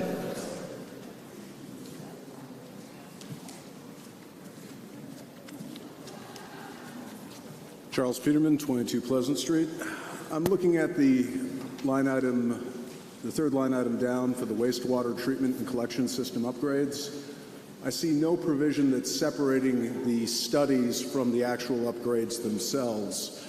Given the penchant the state has shown for spending millions on studies in the initial involvement and then having a minimal reserve actually going to the upgrades and requiring refunding at a later time, what guarantees do we have as to the division of money that will be spent on study versus the money that will actually be spent on upgrade out of the $5.8 million that's being requested? And I was just told to remind everybody to look at the screen, which may have that information. I don't know. It does not. That's why I'm asking. Okay. Want me to comment, Bob? I can't see. Want me to just take it? Yeah, so this is, when I spoke before Article 6A, I talked about the 10 million that we were taking off. This is half of that, the 5.8. So we're only leaving 265,000 for the vehicles and the studies. So that change was made since the book was printed. So we aren't asking for the 5.8 million. And just a reminder, no conversations. We have to move on to the next question. Thank you. Thank you. All right, anybody else? 6B. I sense you are ready to vote. If you are in favor, press 1 or A. And if you are opposed, press 2 or B, starting now.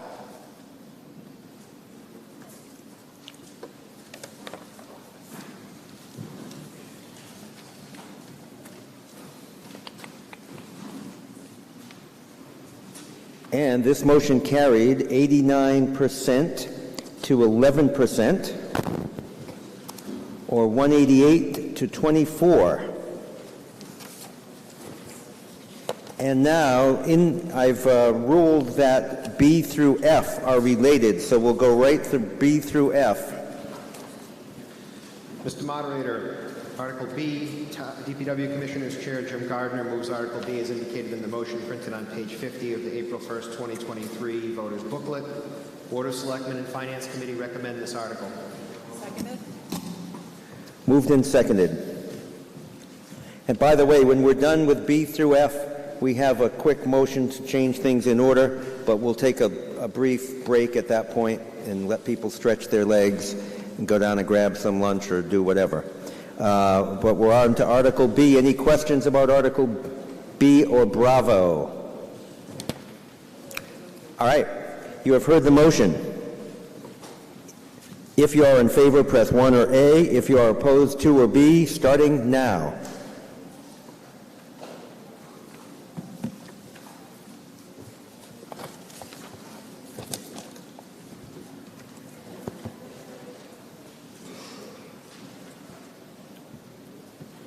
Okay, it looks like this motion carries 96% to 4%. 185 to 7. We move on to Article C or Charlie.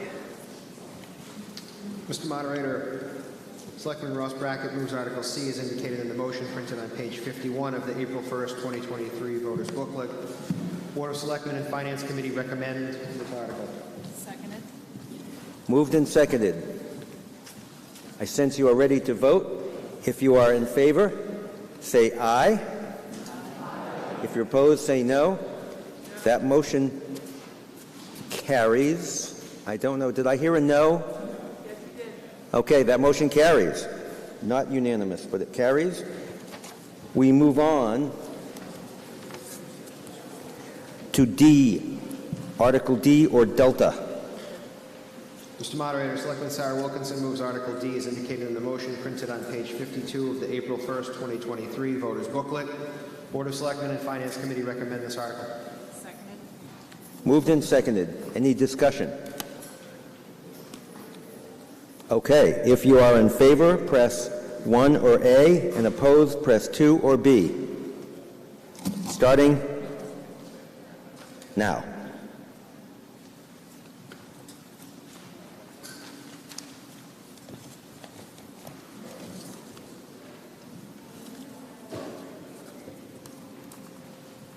Okay, that passes 92% to 8, or 186 to 17. We now move on to Article E for Echo.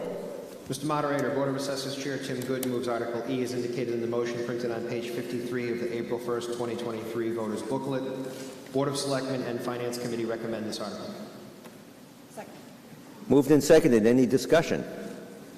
All right, we'll do something different. If you're in favor, please stand up.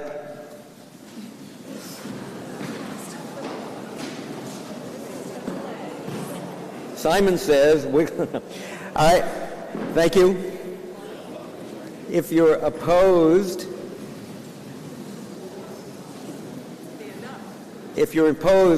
stand up. All right, that motion carries unanimously. We move, what can we do next? We move on to Article F. Mr. Moderator, Selectman Ross Brackett moves Article F as indicated in the motion printed on page 54 of the April 1st, 2023 voters booklet. Board of Selectmen recommends this article. Seconded. Moved and seconded. Any discussion? Yes. Toby. Toby Arsenian, 95 Granite Street. You read in the newspapers or watch the television and you discover that hundreds of millions of dollars of the COVID aid have disappeared into the pockets of those who are crooked.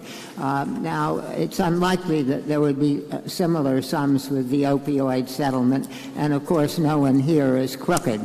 But still, what are we going to have in the way of accounting? I mean, we authorized this fund set up, and where is the reporting going to be, and who's going to vet it?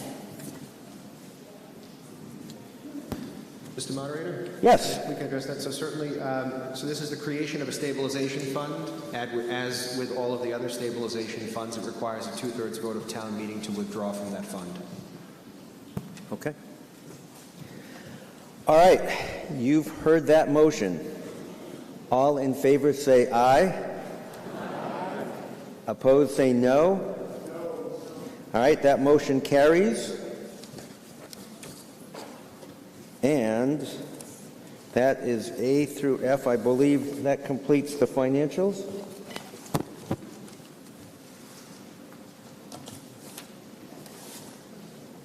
And so now, before we start the lottery, there is a motion by Mr. Sepula.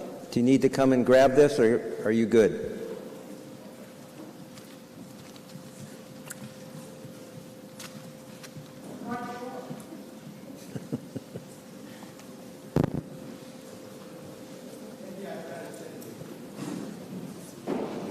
Just in case. There you go.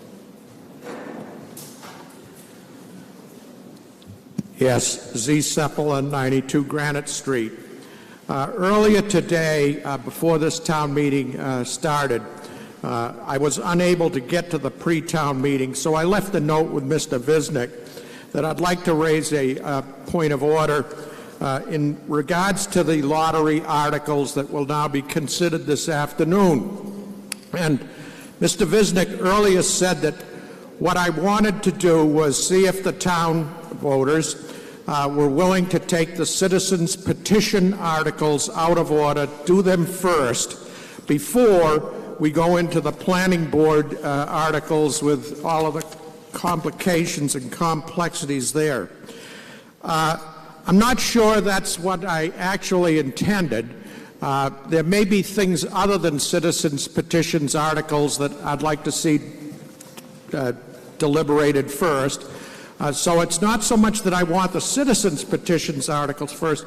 I just want the planning board articles that are so complicated and time-consuming probably to be the last things to be considered. So that's what I'm asking for is a vote. It'll take 4/5, I think, for the town to consider taking these lottery articles out of order, putting whatever is not a planning board article in front of what is a planning board article. So I'll take, I guess, if anybody's got any questions, Bob will.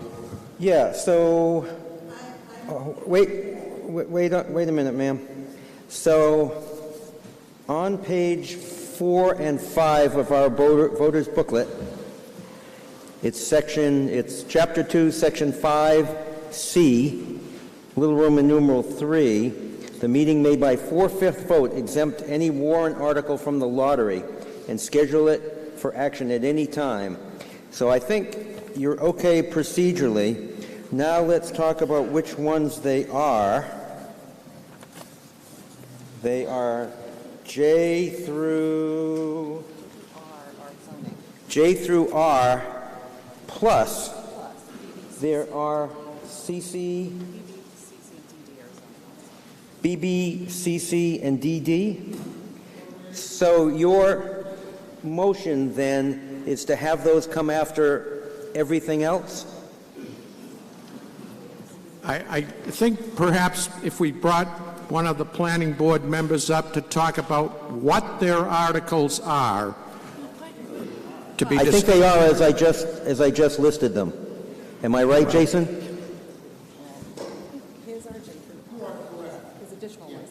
Okay.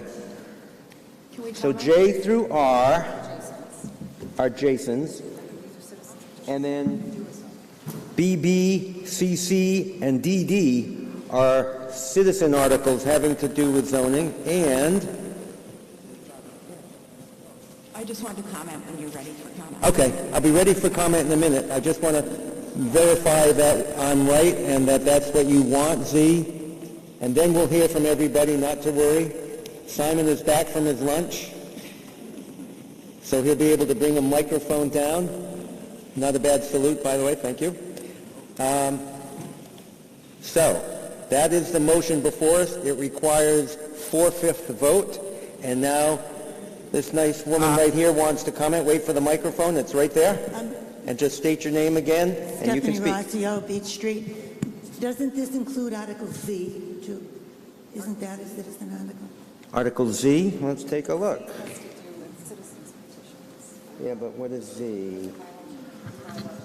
We have a lot of them today, so give me a moment. Yeah, Z is for quorum, so that's not one of the zoning ones. He's talking about moving the zoning ones. I think he's trying to move all the citizen articles. No, well, now. he was originally, but go ahead. All right. Basically, what I didn't get a chance to say, in my opinion, which we'll see whether it's justified or not, the citizen petition articles are basically pretty straightforward. Whether you support them or you don't support them, there isn't a lot of interpretations to be made. There isn't a lot of questions I don't think you need to ask on what they mean. You either accept it for what it is or you reject it. So it's straightforward. The reasons can be understood, and in particular, in some cases, they build on arguments that were made a year ago. So, for example, town term limits and things like that, there were things that were made last year that were concerns of the people that could be addressed at this time. So I'm just saying, the reason why I want to put these things forward is because I think that they won't engender so much debate and deliberations as the other ones, the planning board articles. I'm just asking, what is it that you want? Do you want the citizen petitions to be before anything else, or do you want the zoning articles to go after everything else? The zoning articles to go after everything else. Okay. So those are, again, J through R and BB, CC, and DD. You want those to go after everything else and go last. Is that correct? Sounds like a plan to me. Okay, I'll take that as a yes. It's a yes. That requires a 4/5 vote. Okay, now we can discuss that. Now that we understand what we're talking about, ma'am, go ahead. So does that mean that you would pick up Article Z now before them? We would go through everything else on the warrant, whatever it is, and we would hold all of those until after all other business was concluded. Okay. Oh, put that microphone. Excuse me. I think this gentleman discussed this, but he needs a motion, so I would move what he said. He did make that motion. It was a little convoluted. I'll restate it. It requires 4/5 vote. He is moving that we place all of the articles having to do with zoning after all of the other lottery articles. And those are J through R and BB, CC, and DD. And those would go after all of the citizen ones and everything else, whatever else we have. I second that. Okay, moved and seconded. Any discussion? Sure. Sarah Wilkinson, Board of Selectmen. The Board of Selectmen is against this. Basically, no article on this warrant. We don't feel that any article is straightforward and doesn't deserve discussion. And frankly, every article is important, and every article, whether it's a citizen's petition or one that a planning board member has worked on for somewhere between 1 and 3 years, all of these deserve discussion, and that's why we have the lottery system. So we're not in favor of this. Okay. Anybody else want to discuss this before we vote? And it requires a 4/5 vote, which I seem to recall is about 80%. Yes. Aidan McCarthy in 58 High Street. I think we should, I honestly think this proposal is completely backwards. I think we should get the complicated thing over first, if anything, or the perceived thing. So I think just leaving it the way it is now would be better than going through a bunch of stuff and then at the end, when we've already done a lot of discussion of things, then have a big, complicated conversation when people are tired and maybe want to go do something else. So that's my thought there. Thank you. Anybody else? Charles Peterman, 22 Pleasant Street. I back this motion. Let's resolve the simple things first and save our energy for the endurance event. Let's get it done with. Get it done. Okay. Jonathan Leah, 3 Pigeon Hill Street. I'm in favor of Mr. Cefala's motion. I don't think, as Mrs. Wilkinson contends, that the other stuff is not going to have debate. It's just going to have less debate. So let's get rid of the smaller things first and then move on to the more complicated and cluster it all together. Thank you. Yes, sir. David Kaplan, 14 Drumlin Road. With respect to everyone's comments, I am firmly convinced that everyone here knows how she or they is going to vote, that further discussion is not going to make any difference. I call the question. All right, if you move the question, that requires a two-thirds vote. So the vote is on Mr. Seppala's motion to take out of order the zoning bylaws. And so we'll have to set that up. It's going to require a two-thirds vote to move the question. Was there a second? Yeah, it was. Yep. Where? I made it. Hold on just a minute. Tell them. Okay. So we just need a slide. We just need a slide to move the question. Not the one you have. We'll hold off on this one. Yeah. This is the fun stuff that I'm really going to miss. All right, so we're calling the question, and that's just to end debate on this motion, which we'll get back to in a minute. So two-thirds vote. No, this is just call it. We'll call it. Oh, sorry. Move the question. Move the question, sorry.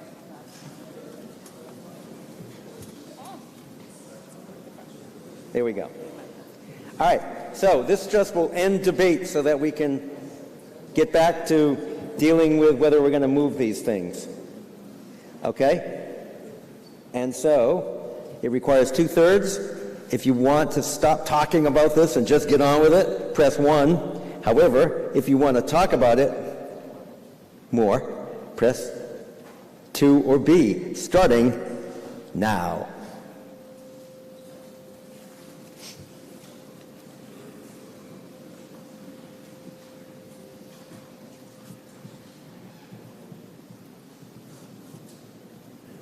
Look at that. 90% want to just go on and have this vote, and 10% don't. So that's more than two-thirds.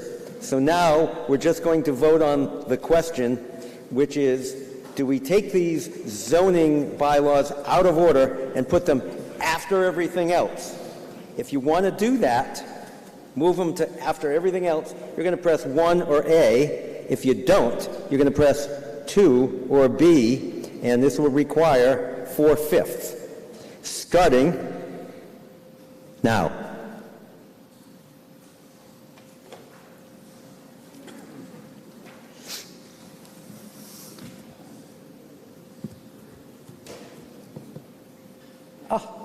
It failed. 34% is less than 80%, I believe. And so it was 34% in favor and 66% opposed. So we'll just do the whole lottery thing. And we'll give yourselves a 5-minute break to get up, get a cup of coffee, grab some lunch. Yeah, we'll pick right now. So so you won't have to think about it while you're eating. Everything else is going. Everything else.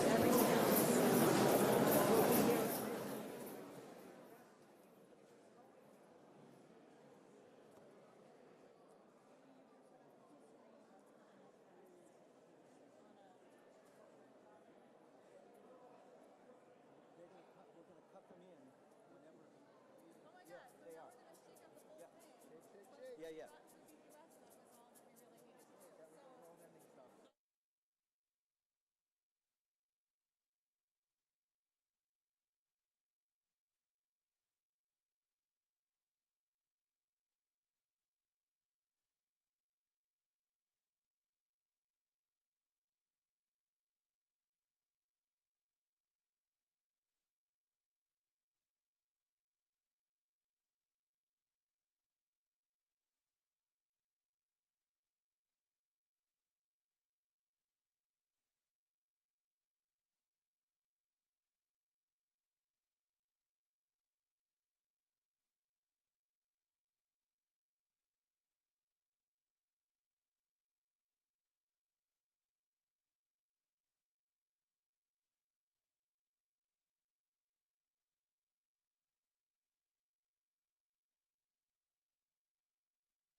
Hello.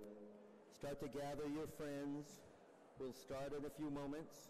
I just need my town clerks.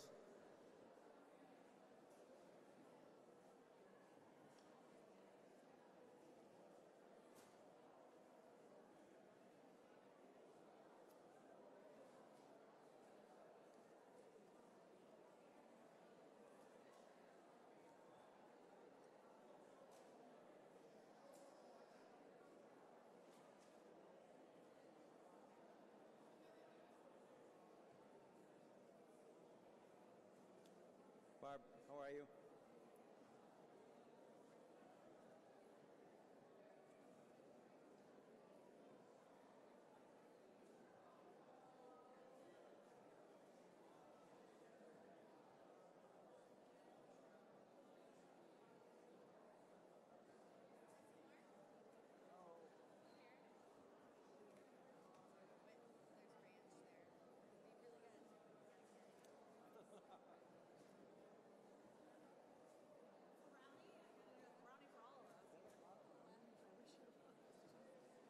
If only. I heard that was allowed in schools now. Yeah. They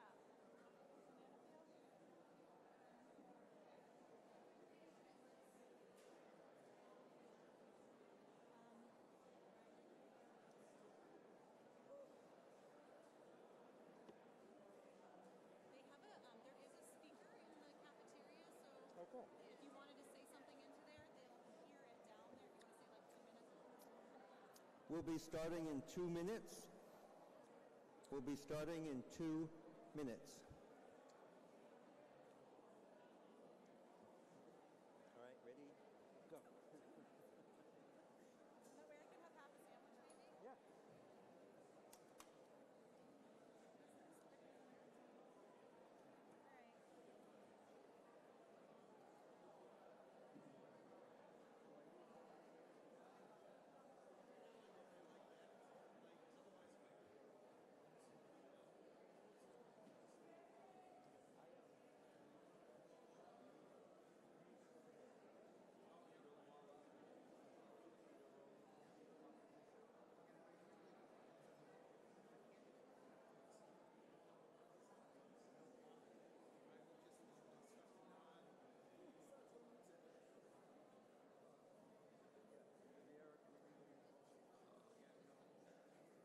Oh, you know what I could do? What? You know what I could do? Sorry. I can pick one more, so we know what's after that.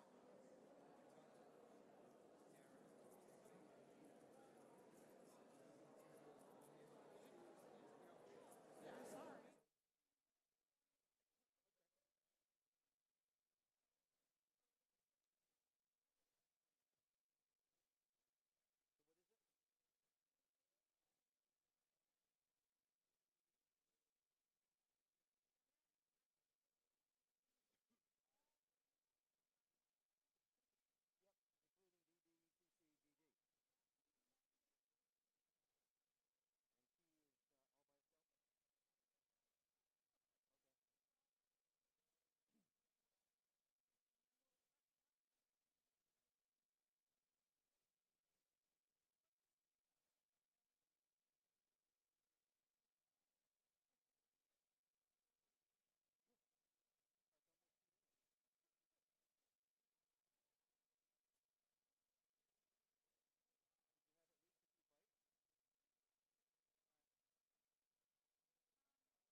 Hey, Ross.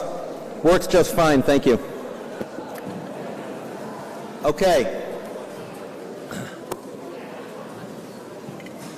As we were breaking for lunch, our town clerk with the assistance of representatives from PricewaterhouseCoopers, chose 3 articles, and they are A, which means A is followed by EE, and then she chose P for Papa, which means all of the zoning, J through R, BB, CC, DD, and then after that, T. So once we get through the report, she'll choose another one, and we'll keep going on and on and on. And those choices have been duly audited, so we're good. So, all we're going to do with A is vote to approve the reports in our voters' booklet. We're not going to talk about them. We're not going to read them. Feel free to read these at home. Mitch. Mr. Moderator, Selectman Paul Murphy moves Article A as indicated in the motion printed on page 49 of the April 1st, 2023 voters' booklet. Board of Selectmen recommend approval of this article. All right. It's moved and seconded. Any discussion? Okay. All those in favor of accepting those reports that you have or that are available in the back, please say aye. Aye. Opposed, say no. That motion carries unanimously. And so now we move on to Article EE, which is, I see Laura Evans approaching. Mr. Moderator, Laura Evans moves Article EE as indicated in the motion printed on page 169 of the April 1st, 2023 voters' booklet. Board of Selectmen recommends approval. Seconded. Hello, Laura. I'm great. How are you? Hi, my name is Laura Evans. I'm 77 High Street, chairman of the Ad Hoc Water Committee, and we are the oldest volunteer committee in town, 43 years old, reporting to town meeting. We've been very busy this last year, kind of coming out of COVID. Our mission is to conserve, preserve, and protect Rockport's drinking water.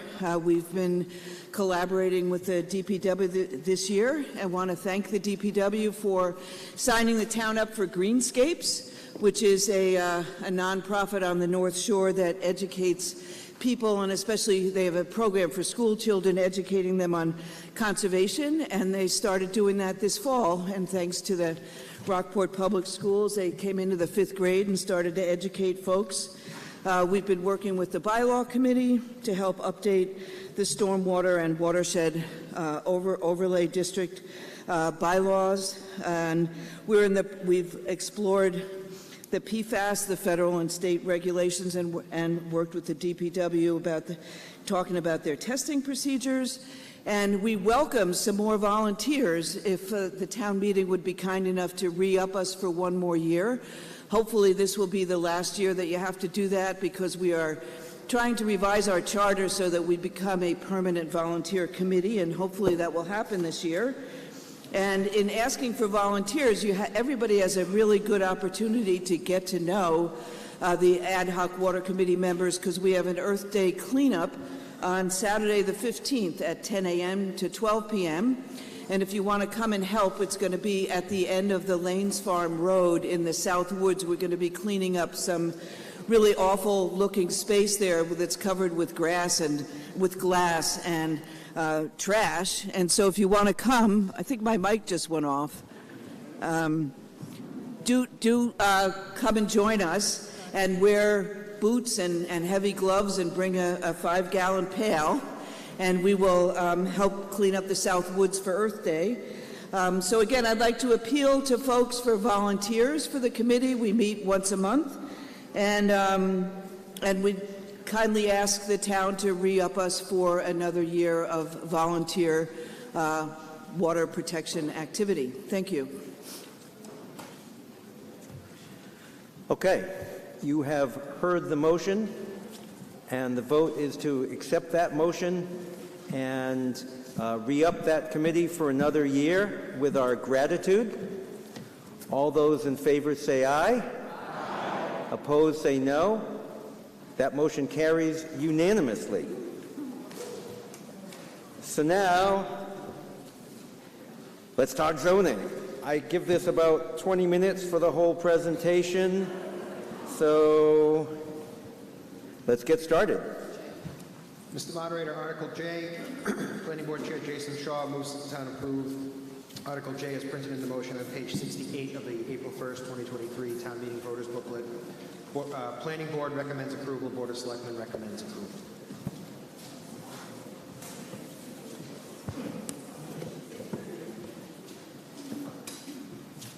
Okay. Just have to set up my computer here. Just one moment, we'll get it. Yeah.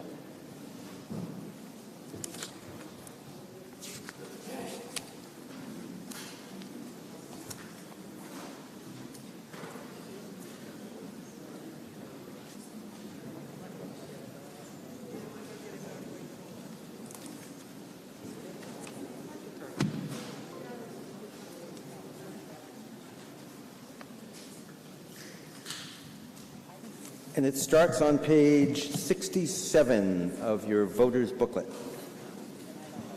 and goes on to page 2,973 in your voter's booklet.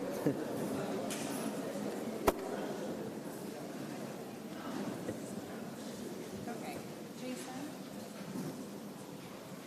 Jason? You all set? can you come here for 1 minute? Sure. Houston, we have a problem. So is it the one from yesterday?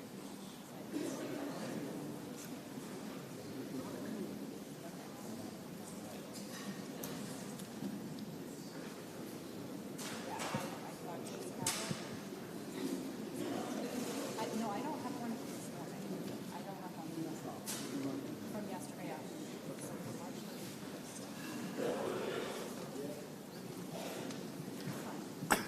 All right. It's still good morning, and good morning to everybody. My name is Jason Shaw. I am the chairman of the Planning Board of the town of Rockport, and I am one of 5 members of the board. We have a wonderful board, very productive, very creative, and Harry Korslund, who's a banker with a local community bank. We have Tom Meekus, who's a retired engineer, MIT educated. We have Peter Kuttner, who's a recently retired architect, and Robert Simmons, who's a practicing architect. So we've got, and I'm a retired attorney.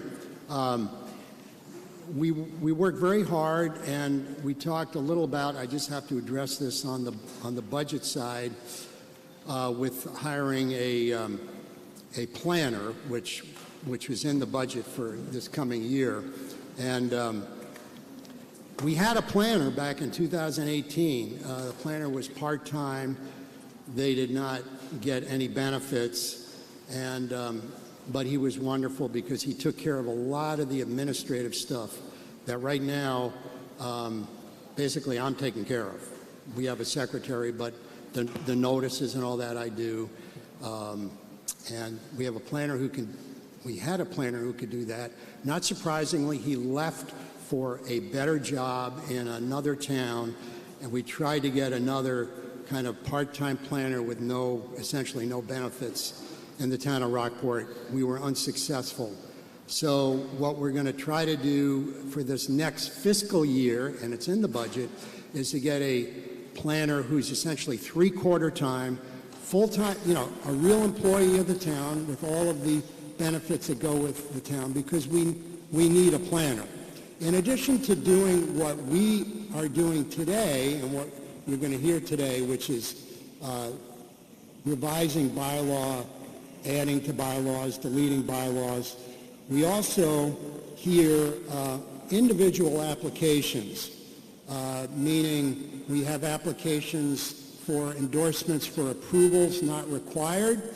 We have applications for site plan review, and we have subdivision applications, and we have applications to determine suitability of a road for approval for creating a lot. So we've got, in addition to this stuff, we've got all those individual applications that we have to deal with. Every single one of us is a volunteer on this board. We get no stipend, we get nothing for doing what we're doing. But we all enjoy what we're doing, and hopefully we'll be able to explain it to you better. We have a PowerPoint, which I'm going to go through this pretty quickly. These are basically these are warrant articles that were not discussed at the January 2023 meeting that we had because we didn't have a quorum. We lost the quorum for the special meeting. So we had to stop that meeting. We had already voted on several of the items, D through I, we already voted on. So this is picking up on that. I'll go to the next slide here. What are our goals here? One, correct errors. Correct pure errors of language or redundancies, eliminate dated regulations, incorporate best practices, and you'll hear that phrase as we go forward, meaning the most current thinking in the planning world about what works now, which maybe a few years ago wasn't really considered viable. And then we try to make the bylaw easier to use.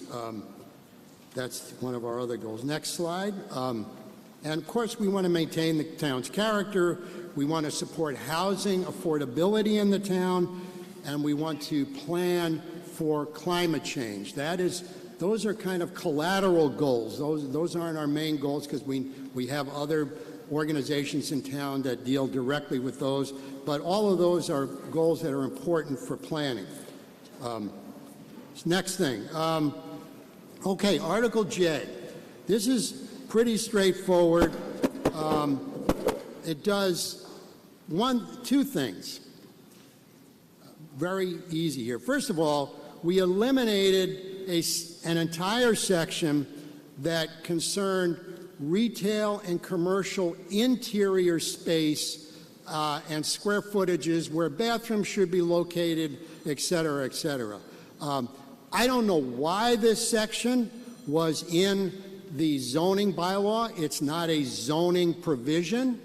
It is essentially a building code provision. And our building inspector, Paul Orlando, is here today, and I'm sure he could attest to that. The building code covers interior spaces and how much square footage you have to have for this, how your stairs have to be, where your bathrooms are, how many bathrooms you have. That's all in the building code. It doesn't belong in the zoning code, and that's one of the portions of Article J that we've asked to be eliminated. The other things in Article J, which were there originally, we had public hearings. We actually had 2 public hearings on Article J that were advertised, posted on the website. We wanted to hear comments from people like you because what we do is in large part responsive to what we hear from you. If we don't hear from the people about their concerns either for something or against something, we don't know it. And we're not magicians. We can't divine everything that the people are thinking. You have to tell us. We had 2 public hearings, and one of the things we eliminated from our proposal after the last public hearing was this. We had a provision which said that in the R zoning district, which is the central area of Rockport, that we had a provision that reduced the lot size for 2-family dwellings from 15,000 square feet to 10,000 square feet. We had that provision in there as a possible provision to be adopted. We heard a lot about that from people, and they were concerned about it, and we looked at that, And then we also looked at what's coming up, which we haven't even talked about yet, which is the mandate from the Commonwealth of Massachusetts that the town of Rockport provide multifamily housing around the MBTA train station. This is a statewide mandate. And we looked at that and we said, you know, this two-family unit language that we had proposed really, it doesn't belong there because we've got this multifamily unit requirement that we're going to have to be dealing with in the next year and a half, which is going to require zoning to allow for 657 multifamily units in the town of Rockport. That's the requirement from the Commonwealth of Massachusetts. And we said, let's put this two-family provision aside. Let's not try to adopt it because it doesn't help us with trying to realize what the state wants us to do. So that's one of the reasons we eliminated it from Article J. The other thing we eliminated was purely a typographical error.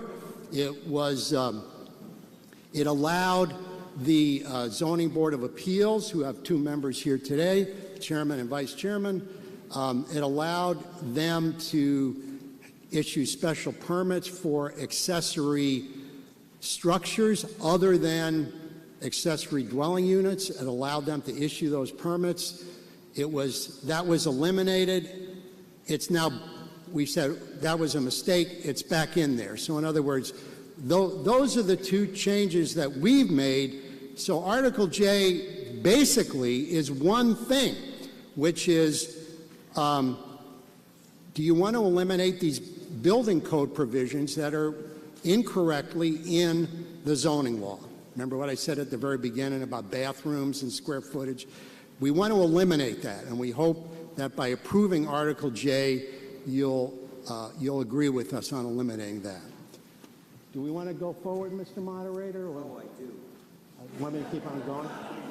If you're comfortable, wherever you want to. Yeah, I didn't know whether you wanted to vote on anything. I'm ready to. Oh, okay. Or we can. Just one. We can just keep going. Okay. All right.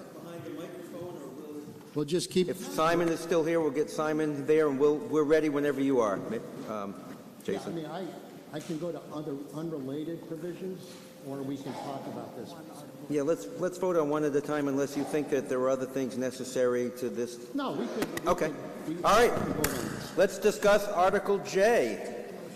Hello. I think he made a motion. Yeah. Yes. Go ahead, Laura. Laura Hallowell, 37 High Street. I hear that you, in the printed booklet, it still has the 10,000 square foot. And am I hearing that that has been changed and it's still 15,000? Yeah, Laura, it's in the printed booklet, but if you look at the motion for Article J, you'll see that language is deleted. Okay, so we're voting with it as 15,000. Yeah, that's the motion. The motion deletes that language. Jason? Just from a technical point of view, we're not sure if Mitch made the motion, so we'll have Melanie actually read the motion, and then I'll second it. Yeah.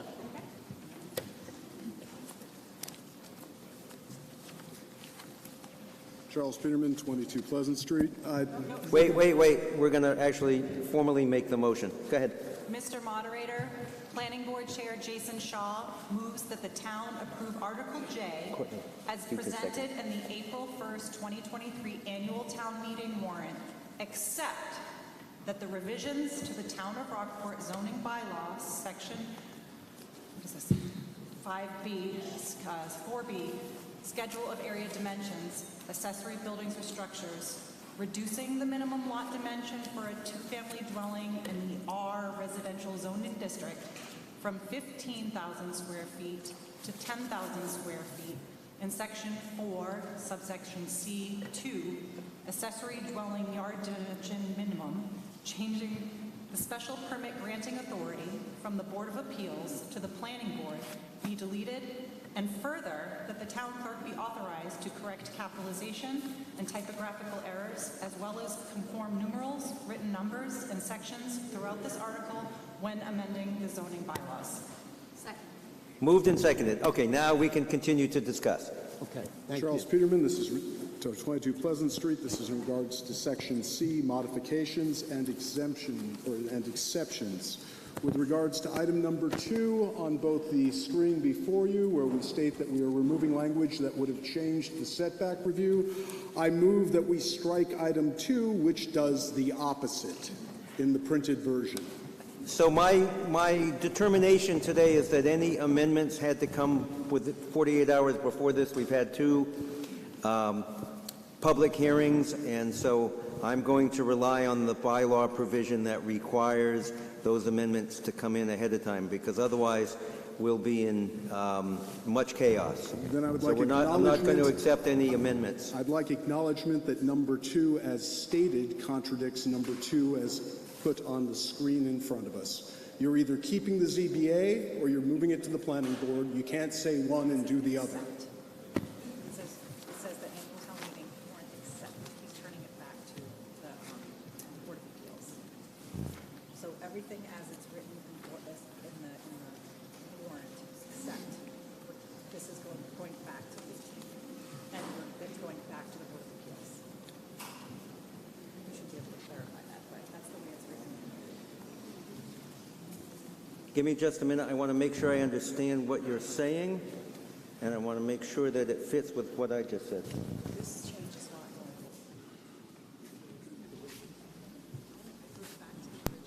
Yeah, we're going to ask you to repeat it, please. And we're going to ask maybe the folks out back to adjust the microphone. We didn't catch all of it. Yeah. Well, give us a second. Okay. All right. I believe there is a fundamental contradiction between item number 2, currently on your screen, saying that it will remove language that would have changed setback review of accessory structures from ZBA to the PB based on accessory building yard dimensions. Minimum required yard dimensions may be reduced for further accessory buildings, excluding accessory dwelling units, by special permit issued by the planning board, and it is struck out the Board of Appeals. My understanding is that item number 2 in red states that that would be retained by the zoning Board of Appeals. Yeah, that strikeout is no longer valid as per the motion. What's on the screen here is a PowerPoint, okay?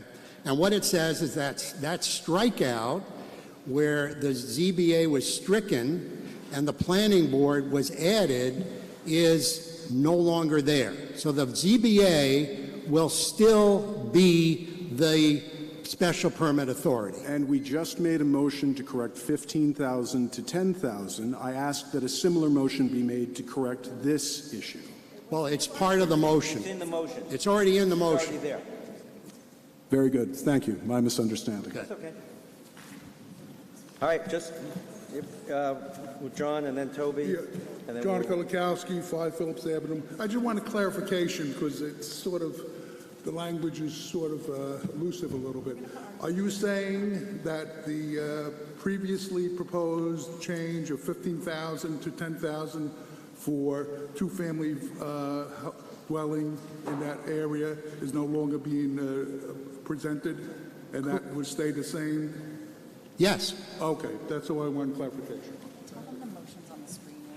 All right, we just put the motion up on the screen, but I think it is important to know that from last time to this time it was changed in 2 fundamental ways. And one is that we're no longer changing the 15,000 down to 10 in the residential district, and 2, we're no longer having the planning board have jurisdiction.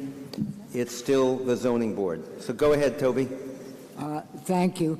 I'm blind, and perhaps others are too. what's on the screen might be hieroglyphics, it might be Russian, we don't know. When there are changes like this, I think regrettable as it is, and despite your concern to get out of here yesterday, that you'd better read them out. I can't read any of that. I think I now grasp it, thanks to Charles Peterman. Two other things. Could you speak, Toby? I'm sorry, I'm having a hard time hearing you. Could you speak into the I think mic? we all are, so I'm going to ask the folks in back who did a stellar job to maybe readjust what they're doing so we can hear everybody a little bit better up front here. Okay, try again. Try again, Toby. Yes, we're going back to what we had before, the 15,000 square foot requirement, which was what we had before the planning board proposed to meddle with it in January. And that was the subject of the amendment I offered, which we were discussing when Ross Brackett pulled the plug. And thank you for the planning board, to the planning board for relenting on that, although not for the right reasons.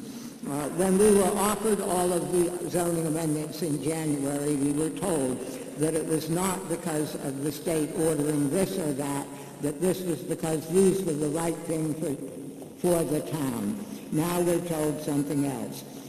We're looking at gift horse in the mouth, and maybe we should be grateful that the result is satisfactory. But all of this about the state's requirements is still working in the wings. One other thing, we're told that all of the internal arrangements in the buildings are no concern of zoning, no concern of ours. Well, they may be no concern of the zoning, but they are a concern for us, and they went in there for a reason originally. If the building inspector can say that what's in the state building code is adequate to cover that, I'd believe it. I'm not sure I'd take the planning board's word for it. It's very important that the adequate number of bathrooms be provided in commercial buildings. So is that nailed down in the building code, the state's building code, or isn't it? Thank you. Are you saying we have jurisdiction over bathrooms in retail? I said no such thing. I asked the building inspector if that was covered. We're not going to have a discussion. Yeah. Paul, would you like to come up and clarify that?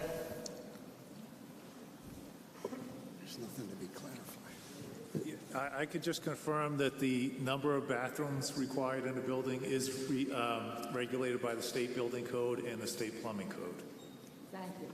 And that's Paul Orlando, our building inspector extraordinaire. Thank you. Okay, Aidan. I had a question. I forgot it. Give me 1 sec. Aidan McCarthy, 58 High Street. So the original in like the Section B, the 15,000 to 10,000, that's not happening anymore because... You want me to repeat it? Well, yeah, I just making sure, but because there's some other change that's going to be sort of... sorry, I don't fully understand. I'm not a planning guy. But could you just clarify, we're not changing that because there's some other change that'll happen later that will sort of do something similar? Sorry if I misunderstand, but I just want to clarify because I'm confused. Okay. I'll try to be brief because it's really no point in getting into it in detail now. But the Commonwealth of Massachusetts, by the Section 5A of the Zoning Act, requires that all MBTA communities, of which Rockport is one, because we do have a train station, have changed their zoning by December of 2024, which is over a year and a half from now, to allow for multifamily housing, as that's defined in the law, within a half-mile radius of the train station. All right? Multifamily housing is defined in the law as 3 or more housing units within 15, a minimum of 15 within an acre. Okay, that is something, if we get into discussion on that today, we will be here forever, which I know no one wants to be. And that was the motivating factor for the change for this. There's no reason to do this. We thought when this was in here that it would somehow go to that requirement, but it doesn't, so we just eliminated it.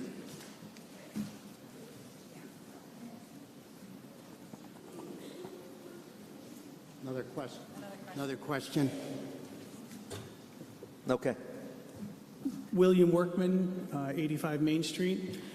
We can't get into the whole MBTA thing today, but I would like to ask all town officials to stop calling this a mandate.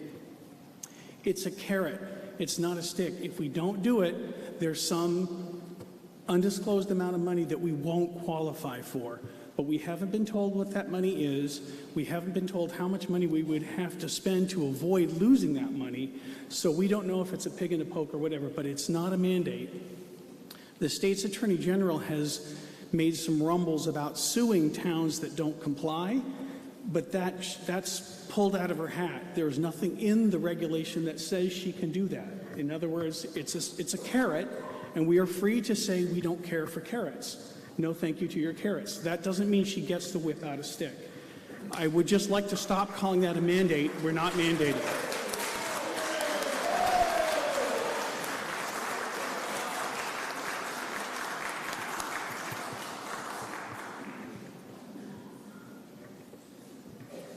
That it? Anything further before we vote? Okay. This requires 2/3. You have heard the motion. If you are in favor of it, you press 1 or A, and if you are opposed, you press 2 or B, starting now.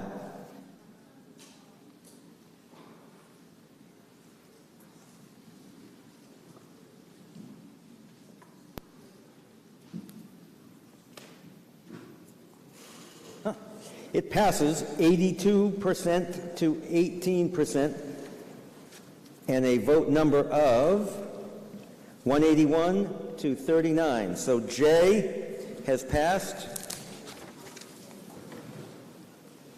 and we move on. Okay. Mr. Moderator, Article K. Mr. Moderator, Planning Board Chair Jason Shaw moves Article K. Motion is printed on page 75 of the April 1st, 2023 Annual Town Meeting Voters Booklet. Board of Selectmen and Planning Board recommend approval. Second it. And K is on page 75 through 78. Okay. You want to move that? Thank you. You're so demanding.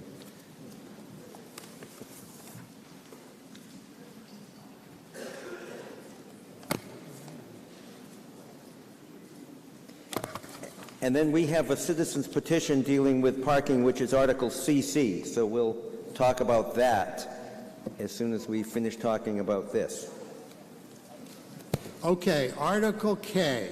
You can see on the screen to my left, to your right,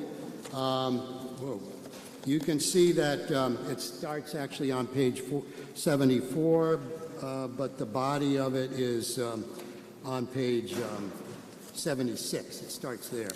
Okay, what do we want to accomplish by Article K? This is parking requirements. First, we wanted to bring parking requirements up to the current, what I mentioned earlier, best practices. This is the planning community's idea of what parking should be realistically like in communities, which has changed over time. And you'll see that. That's best practices. This isn't something that the planning board just dreamed up on its own. We had a consultant with this. We looked at articles about this. This is the trend in planning, is to make fewer parking spaces, and I'll get into that as we go along. We've also, in Article K, we took the uses that have different parking requirements. They're all over the section right now. We put them in one table, in a chart, so to speak, so you can read them. This is on page 76. You'll see those. Very importantly, these parking changes do not change parking for existing uses. In other words, if a use is there and operating, your parking requirements, whatever they are going to stay exactly the same as they are now. They do not change. It only applies to new construction or an expansion of an existing use by a certain percentage. But other than that, if it's an existing use, parking is what it is now. It's not going to change with this bylaw. It also only affects on-property parking or on-site parking. It does not affect street parking or off-site parking at all. All right, let's go to the next slide. Okay. This is from the American, just when I talked about best practices, and I'll go through this pretty quickly. This is from the American Planning Association. New approaches, and the headline is a business case for dropping parking minimums.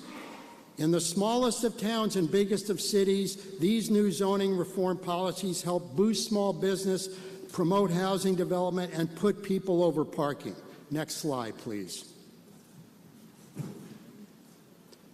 This is a recent article from the New York Times last month.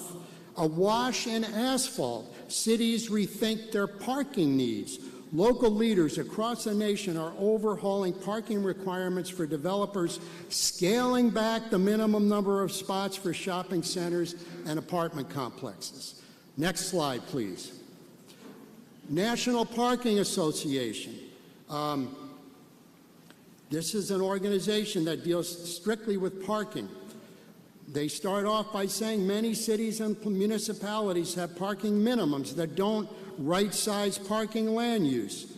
The reduction or elimination of parking minimums will promote development, spur urban renewal, and drive more affordable real estate projects that will drive livability in cities across the nation. And they urge that to reduce or eliminate outdated and costly minimum parking requirements. Okay, next slide, please. Here are a few other headlines.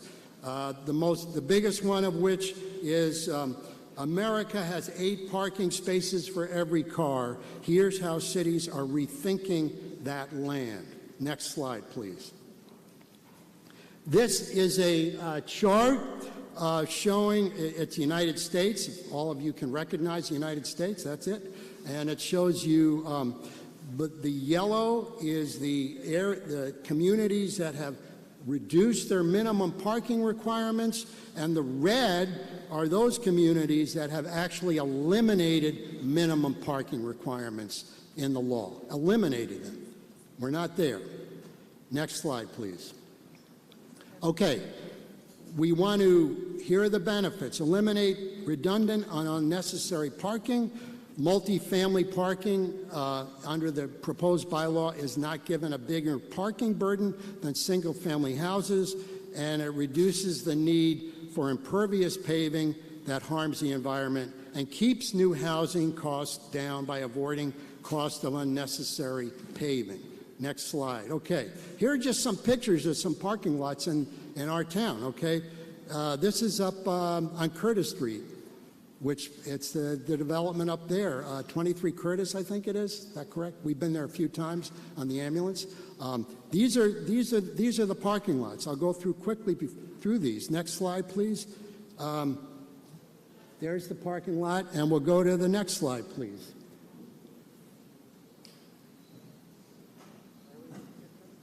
Got to go. There you go. That's the Smith's parking lot. This is a commercial spot. You can see this is the middle of a day during the weekday. Lots and lots of empty asphalt there. Next slide, please. Okay, this is same thing, Smith's parking lot, commercial parking lot. You got 3 cars parked there where you've got room for many, many more cars. Middle of the day, again, all that pavement. Next slide, please. That's Whistle Stop Mall. Do you think there's enough parking there? Look at that. Parking paved over completely. All that land paved over, hardly anybody's parked there. Next slide, please. This is the bank parking lot, Institute for Savings, against middle of the day. This is their parking lot. This was required under the current parking law. This number of spaces was required. And that, what you're looking at now, I drive by this almost every single day. What you're looking at now is what that parking lot looks like every single day. There's never anything close to a full parking lot there, but that's what's required under our current bylaw. Next slide, please. This is the I would call it the mini mall with the Chinese restaurant. Everyone knows that. This is the one right next to the Whistle Stop Mall. You can see, again, you can see the parking there. This goes all the way down. You've got maybe 6 cars parked in that lot. You've got all that paving, again, required under the current parking law. All right. And finally, this is the convenience store down Broadway. You're looking at one direction. That red car just pulled out of a parking spot. Any problem parking there? I don't think so. And then you look, turn around, go around the corner where there's a white car in the corner there. That's the parking for the businesses that are part of this. They have a certain number of minimum requirements under the current law. It's parking there. You can see parking spots galore, wasted, paved over areas. Okay, next slide, please. This is what, if you reduce the number of parking spots, and you've just seen the overabundance of parking that we have, if you reduce that number, this is what you can do with parking. This is what it can look like. Okay? Next slide. Shows the same thing. This is what your parking can look like if you don't require so many parking spots. Next slide, please. Okay. We'll go into some of these parking areas. I'm going to talk a little about a couple of areas that are in the bylaw, in the existing bylaw and in the proposed bylaw, okay? In the existing bylaw, as I mentioned earlier, this only applies to new construction or enlargement of existing buildings and only applies to off-street parking.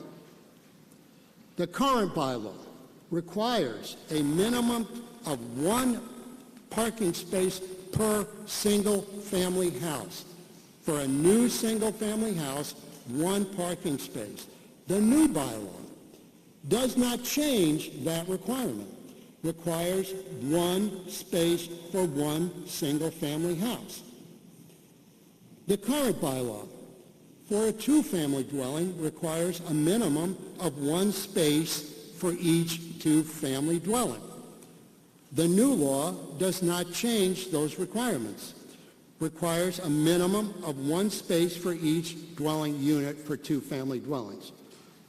The current bylaw requires at least 1.5 spaces of off-street parking for each dwelling unit in an apartment structure, a townhouse, and multiple dwelling. Meaning multiple dwelling means more than 2 units, okay? So you go from 1 from a single-family house, 1 from a 2-family unit. Now you're at 1.5 in the existing law for a townhouse or a multifamily dwelling. So the new law, proposed law, makes the parking for apartment houses, townhouses, and multiple dwelling units the same as those for single-family and 2-family residences. 1 space per unit, which puts them on parity with single-family houses and 2-family houses, all right? Next slide, please. Let's go to commercial commercial spots. Right now, the zoning law says, the parking law says, one space for either, if you can figure this out, you're good. One space for each 180 square feet on the ground floor, and one space for each 300 square feet of, quote, usable space other than on the ground floor. Usable space is not defined anywhere in the zoning bylaw. So how is a planning board or a zoning board going to determine what usable space is? And can that usable space change? So it could be one thing when you get your permit from the planning board, and it can be a different thing in a year, what the usable space is. That's the current law now. And also it says one space for each employee at any given time. Each employee at any given time. Figure that out. When someone comes for an application and they say, well, we've got 4 employees, 2 of them work from home for 4 days out of the week, come in one day, and the third is part-time, they only come in a third day, and then, oh yeah, then there are 4 owners of the property, but they're not employees, so we don't have to provide parking spaces for them. How many parking spaces are you going to figure out for them? You can't. It's impossible. And what if they have 4 employees when they apply to you, and then 6 months later, they have 7 employees? Are you going to tell them, oh, come back? Now you got to make more parking spaces for your new employees. It's an impossible standard. It doesn't work. Okay. The new bylaw is simple to understand and apply. 1 parking space for each 400 square feet of gross floor area. Period. That's it.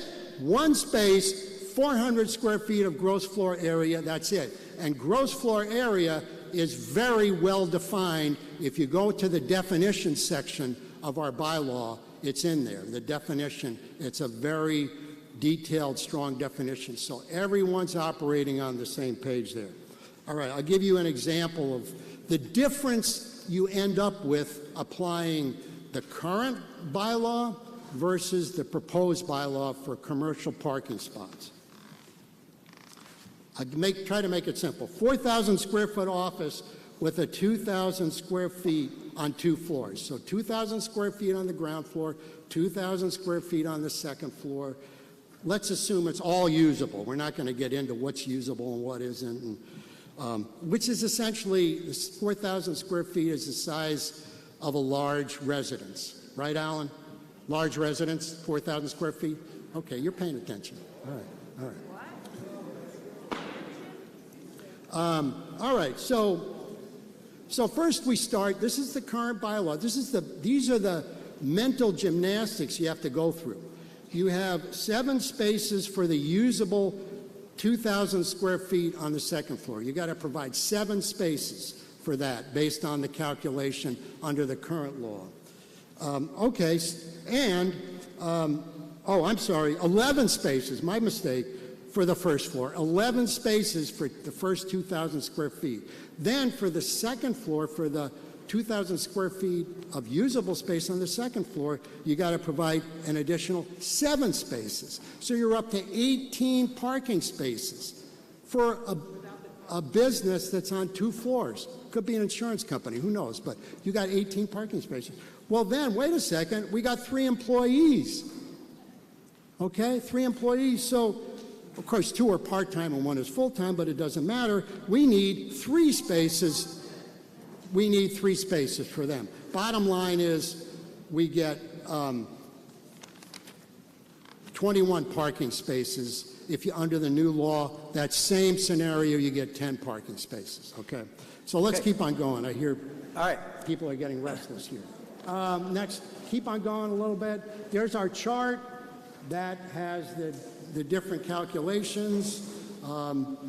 And there's hotels, motels. I'm not going to go over all these. I'm sure people will have something to say. And then if you go to the diagrams here, you can see this is the Granite Street Crossing development, which is going up next to the Sandy Bay Historical Society. Here's what it looks like now with under the current parking requirements, which they're adhering to. And go to the next slide. And that's what it would look like under the proposed. You can see there's more area for green space around that. Next slide.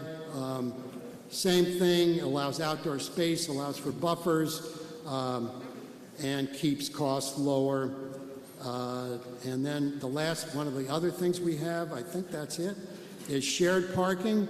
Go to the next. Yeah, shared parking is where you can actually have parking shared by commercial and residential if the planning board thinks that that's appropriate, because the parking may be used for the commercial during the day and the residential at night. Under the current law, you've got to have parking for residents and commercial, and they don't separate. So you have a mixed use. You have a commercial on the bottom floor, residential on the top. You've got to have parking under both laws. Creates lots of parking. This allows you to provide for shared parking, meaning you can use the same spots because they're being used at different times. All right, and that's it. All right, let's hear from the legislators. Thank you, Mr. Moderator. Charles Peterman, 22 Pleasant Street. I hope everyone enjoyed the pictures of Rockport during the winter and knows that none of them actually apply during the summer. In fact, the pictures of Ace were very enlightening to me because I've never seen it look like that on a Saturday morning, summer or winter. It's always filled to capacity, and you occasionally have to wait for a spot. Moving forward and looking at the projection on the Granite Street development, it's evident that we want people to move in who don't have any social engagements. They get a parking spot, but their friends get to park on the street.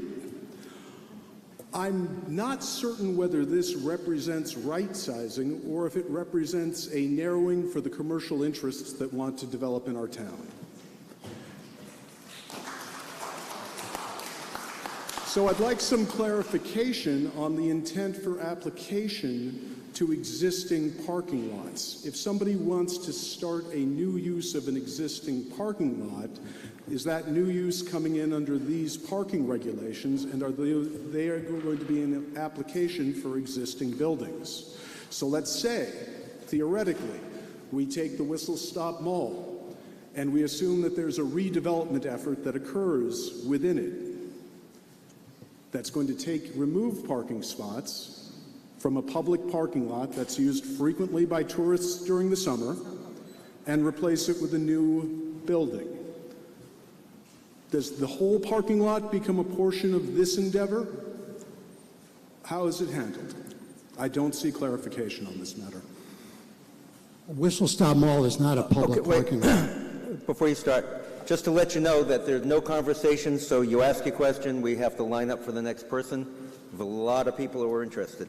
Jason, if you want to respond to that, great. I just and want then to we'll say, hear Whistle Stop Mall is not a public parking lot. It's a private property, and it is what it is.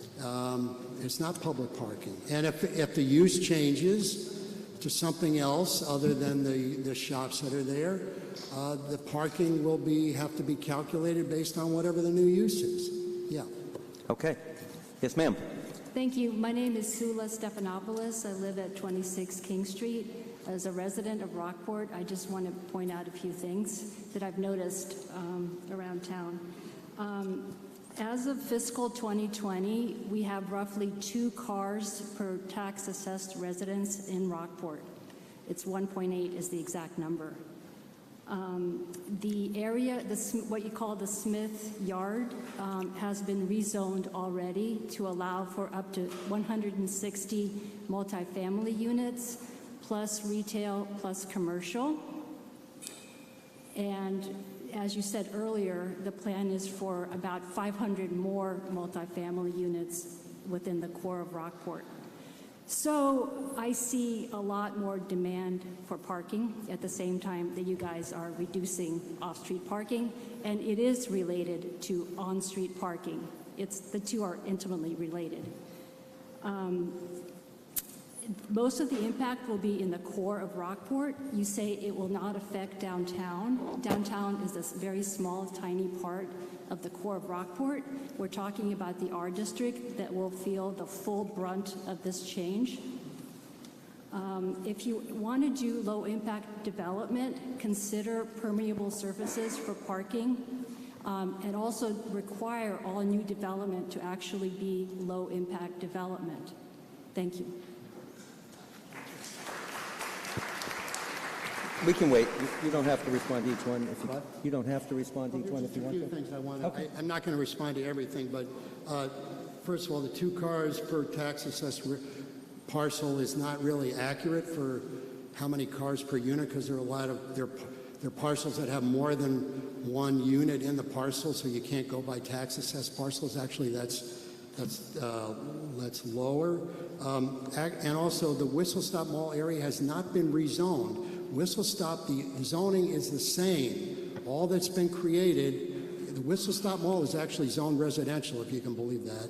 All that has been created is that there's an overlay zone that allows for multifamily housing in that area, but it has not been rezoned. The zoning of Whistle Stop Mall and that parking around there is all the same as it goes, as far as it goes now. Okay. Yes, sir. Yeah, John Kulikowski, 5 Phillips Avenue. I sort of am... Get right close to the microphone. We're having trouble hearing you, John. Yeah, I am a little surprised about the pictures shown for parking. Anyone who has been in IGA before, the parking lot at Smith's was pretty crowded when the IGA was active, and everyone knows that they don't have a resident business to fill in. But once that does happen, I'm sure the parking lot will be full again. I've also had experiences in the front part of that parking lot where you had to park quite a ways away because they had a good activity in the restaurant there. So frequently there's a lot of problems finding parking. The library is a good example, finding parking. There's many places we have problems finding parking, especially during the summer. And it's ridiculous and actually very deceitful to show those pictures. I object that they were shown in that manner and in that context. I think that was wrong. I think we need more parking in the town, not less. We want to make it as convenient as possible for the residents, even during the summer, and this is going against that. That's all I have to say at this point.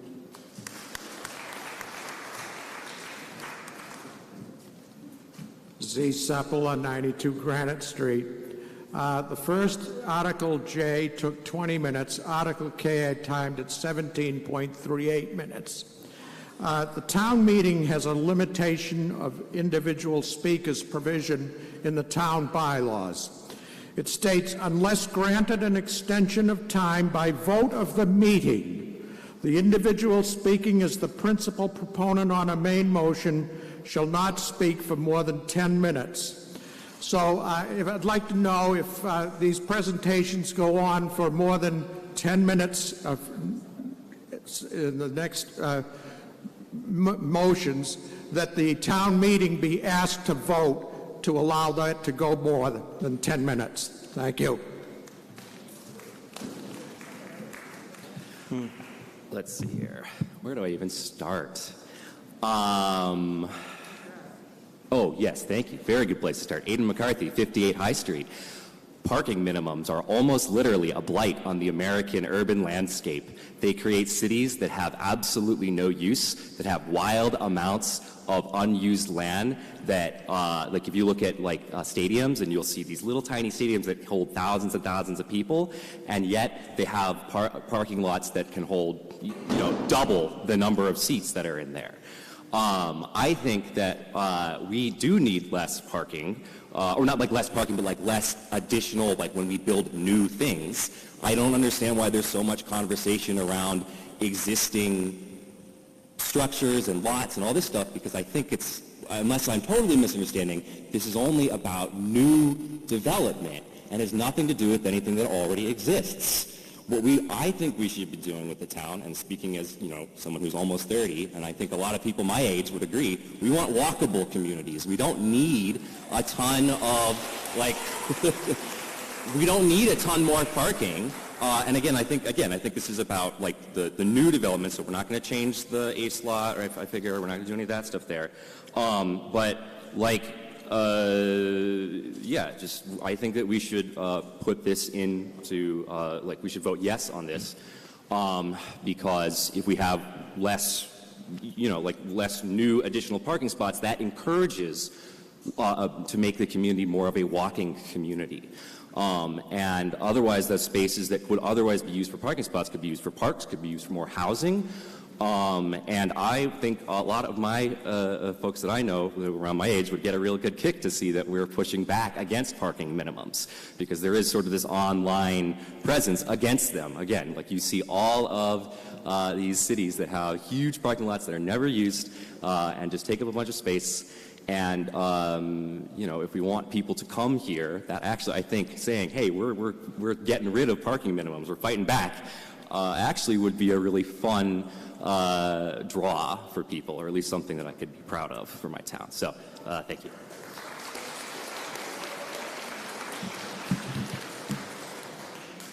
Toby Arsenian, 95 Granite Street. Jason Shaw said that this was not dealing with on-street parking. That is incorrect. The two are inseparably mixed. The number of automobiles is finite. If you do not provide provision for them to be parked on private property, which is a private responsibility, they then are parked out on the street and they become a public burden. They are parked downtown, taking up spaces where the tourists might park. I don't care about the tourists, but many people do. They are taking up spaces that you might park in when you drive downtown and hope to go shopping. So simply to shrug off what happens on the streets and pretend that, you're not, if you don't provide provision for the cars on private property, that the problem goes away. That may be best practices according to the states and their crackers' notions, but it doesn't have any relation to the real world. The number of cars is whatever it is, and the planning board failed to go to the Traffic and Parking Committee when they launched off on this effort with their consultants to find out exactly how many cars there are in the town. Thank you to Sula Stephanopoulos for making some effort. A few other statements that were made, that the Granite Street crossing is the result of the present parking regulations. That is simply not true. That was a comprehensive permit under a 40B project application to the Board of Appeals. And looking at what's there now with all the traffic between the building and the street, which the zoning code discourages but does not flat out forbid, you wonder what sort of a mistake they made, what sort of a mistake we made. We wanted the affordable housing, or many of us did, but we weren't paying attention. When the planning board says you're going to end up with great seas of parking lot, and they showed various examples throughout the town, this is simply not true. There is a requirement for site plan review if the zoning requires 6 or more parking spaces. And in that case, it goes to the planning board who issue a permit for the site plan. They have the ability to grant waivers if it's in the public interest. So if you end up with a sea of parking when 6 or more spaces are required, that will be the fault of the planning board, not the fault of the zoning regulations. The same goes for the Board of Appeals. If it's under 6 spaces, they too can grant waivers. That's the last section in the parking section. It makes no sense to cut the parking requirement from 1.5 per housing unit to 1. How do you provide half a parking space? I don't get it at all. But rather than sneering at that, as Jason Shaw has done, we should be taking it in the other direction and requiring 2 spaces per unit. Now, I don't have the figures, sloppy of me, as to how many cars there are as opposed to the number of housing units. The planning board should have gone and got those figures. They didn't go to the Traffic and Parking Committee. They say that this is simple to understand. I refer you to Section C, which was joint and mixed uses, which made sense, and has been changed into something very elaborate, which makes no sense, called shared parking. Shared parking may be, quoting, may be required parking spaces when determined by the planning board to be appropriate based upon an analysis of peak demands. In making such determination, the planning board may consider complementary uses and activities having different peak demand periods to share parking facilities, transportation demand management, TDM measures, and such other means as may be applicable. The planning board may require an evaluation prepared by the applicant following the procedures of the Urban Land Institute, ULI, Shared Parking Manual. Has anyone ever seen that animal? Latest edition. Or the ITE, Shared Parking Guidelines, latest edition. Ever seen that? Or other approved procedures determined by the board. All of this is on the false theory that somehow parking is an elaborate science. All of this is common sense, and it badly needs to be revised, but not taken in the direction that the planning board would take it. We need to reject what's on offer here, and the planning board needs to try again going in the other direction. Do you think there's any chance of that happening? I wish so, but I very much doubt it. Just vote no.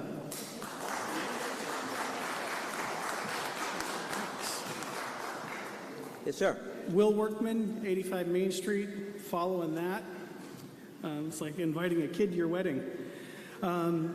There's been a lot of talk about best practices. What's true in the nation is, I believe, immaterial to this very atypical peninsula that we live on. There are 8 parking spaces per car in America. Shocking, but they're all in North Dakota. They have nothing to do with us. We certainly don't have 8 parking spaces per person here in Rockport. The thing I really did like was permeability. I think permeability in parking spaces is something we should aspire to. I just think that should just be its own regulation. We could require that new parking spaces be made of permeable materials. In fact, I understand there's now $2 million of ARPA money going begging. Maybe some of that could go to retrofitting existing parking spaces with permeable materials. I think that might be better. The photos that Jason showed us are of interest. Some people believe them, some people don't. But they were all of commercial spaces. I certainly haven't seen any homes with 54 unused parking spaces, and yet the proposed reduction applies to residential units as well. I think that would be a mistake. Those cars are going to spill over. If you really want to mandate a walkable city, you would have to do that by saying that there are units that are not allowed to have cars. It would have to be in your lease. That's not in here. Finally, I would say that the planning board has got 2 goals here: simplification, which is good, and reduction, which I don't believe is a good idea for us. Lastly, I will say, just because it's kind of lost in the stampede, that Part 2 of E, a shield of dense shrubbery or a stockade fence must be provided for screening if a residence is within 75 feet of the parking area. There is all the difference in the world between a dense green shrubbery and a stockade fence. We want more greenery. If we want more greenery, we have to mandate that greenery. Thank you.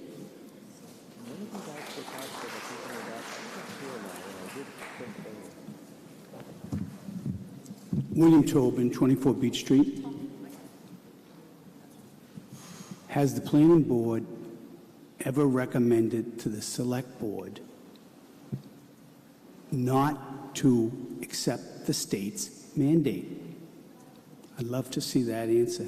Someone down there in the select board answer that, or you, Jason. Thank you.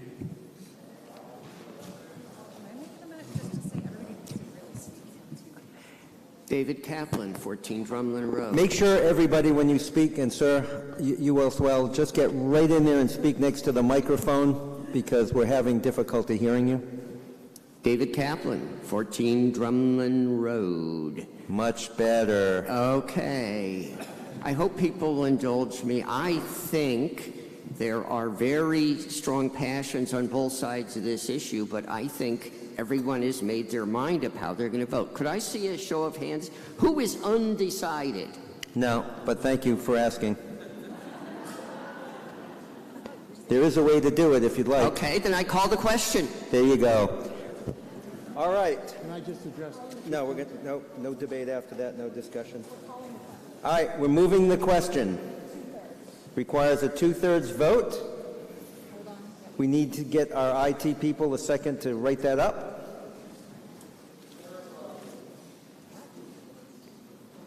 Moving the question requires a 2/3 vote. We'll do it in a second.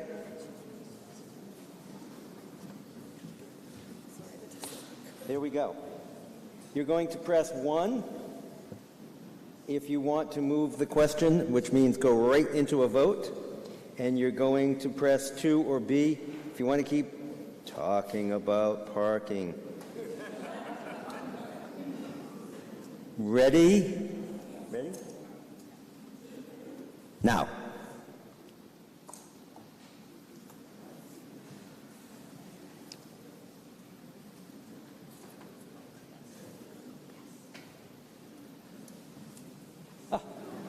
I sense that we are ready to vote. 93% to 7. 212 to 17. There are more people here, but they're asleep. And in a moment, we are going to vote on this question, which coincidentally also requires a 2/3 vote. 1 will be for yes, 2 will be for no, starting now.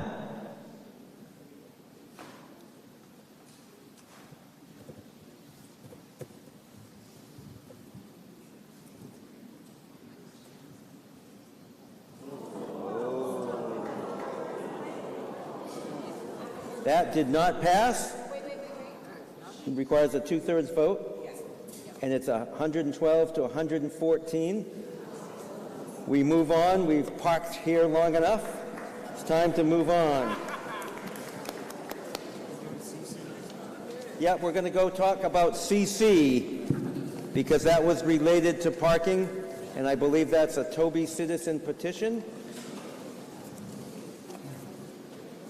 Mr. Moderator, lead petitioner Toby Arsenian moves Article CC as indicated in the motion printed on page 167 of the April 1st, 2023 voters booklet.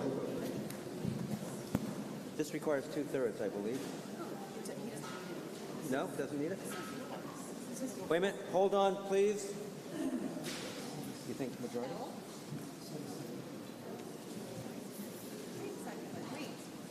L is yours. We're going J through L, right? What's that? J through R, right? J through R. Yeah, so we're going to L right now. No, it's 2/3. It's CC going, it's because it's related to the parking one. No, but we're still going. JKL. Yeah, but we're talking, I've said it's related, and we're doing them when it is appropriate. This one's also talking about parking. So I'm confused where you're going. We just talked about parking, Oh, and now this one talks about parking. Okay, gotcha. It's fine. It's 2/3. Yes. 2/3, okay. It's to delete a section. Okay, this requires 2/3, and now we'll hear from Mr. Arsenian. The page of the voter booklet is 167. 167. Oh, yeah. I move to delete in sections in the parking regulations, section 5, Roman numeral, parking requirements, subsection C, conversions, to delete the sentence reading, any inn, hotel, business, and industrial building existing on July 1st, 1975, if not externally enlarged, is exempted and not required to comply with the provisions of sections 5A and 5B. 5A and 5B are basically the gist and the body of the parking regulations, but not the section dealing with green belts. The title for this section, conversions, is a misnomer. The first sentence does in fact deal with conversions. That's changing one use in a building to another use, and that we're not touching. The second sentence, which we would delete, allows these particular uses in hotel, business, and industrial building to be exempt from the parking. That's altogether a mistake. The whole point of having a parking code of any sort is to provide for off-street parking for all of the vehicles. If it is not provided on private property, it becomes a public burden, which is simply wrong. nor is there any reason to give some people, any inn, hotel, business, and industrial building, exemptions, which amount to privileges, when other uses are forced to comply. If you feel that your particular use should be exempted, the very last section of the parking regulations, that's H, allows you to go to the Board of Appeals and give them your sob story, and they may or may not grant you an exemption. And similarly, the same thing would apply with site plan review if you've triggered the 6-space requirement. They too can grant waivers. I went to the building inspector to ask him if this would damage existing uses, such as hotels. The answer is no. If you have a hotel with 20 rooms and you do not provide parking for any of them, just as Jason Shaw spoke about existing buildings, nobody can touch you. You're grandfathered, you're safe, nobody can ask anything more of you. But if you add 2 rooms, you will then be forced to add the parking for those 2 rooms. That's as it should be. Why anyone want to grant privileges of a special sort, and the exemptions are special privileges, to abandoned industrial buildings, I can't imagine. If anyone here knows the answer to that, it would be interesting as a point to know. And as for the date, buildings existing on July 1st, 1975, that was the date that the zoning code went from positive to negative. The building inspector can explain it better than I. You might say that the magnetic poles shifted and everything changed. Before that date, if it wasn't specifically forbidden, it was permitted. After that date, that was reversed. So, this should not harm any existing use, and this would require everyone to toe the same line on parking. Thank you.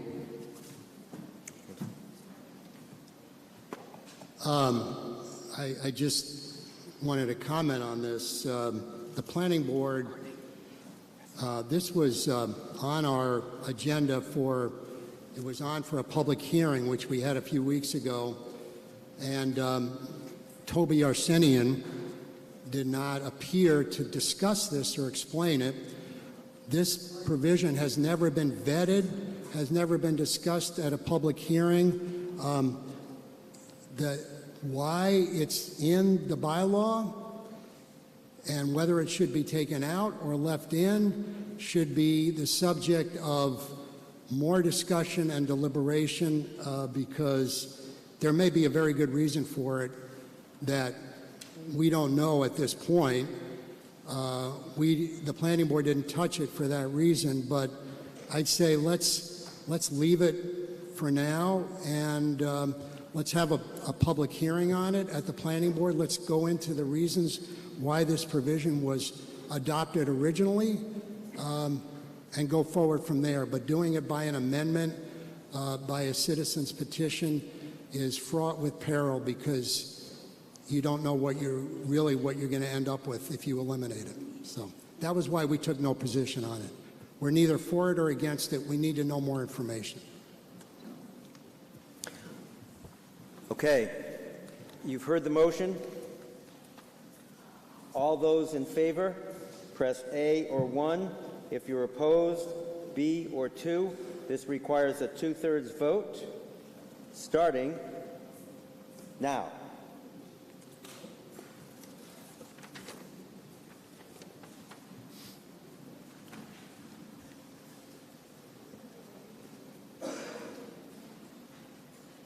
And that motion fails. 37% in favor, 63% opposed. Numerically 78 to 134. We move on to Article L. L is in Lima. Mr. Moderator, Planning Board Chair Jason Shaw moves that the town approve Article L motion as printed on page 80 of the April 1st, 2023 annual town meeting voters booklet. Board of Selectmen and Planning Board recommend this article. Okay, this is on page 80, and Jason, we're running the timer today. We're just as quickly as you can get through these. We'd be most appreciative.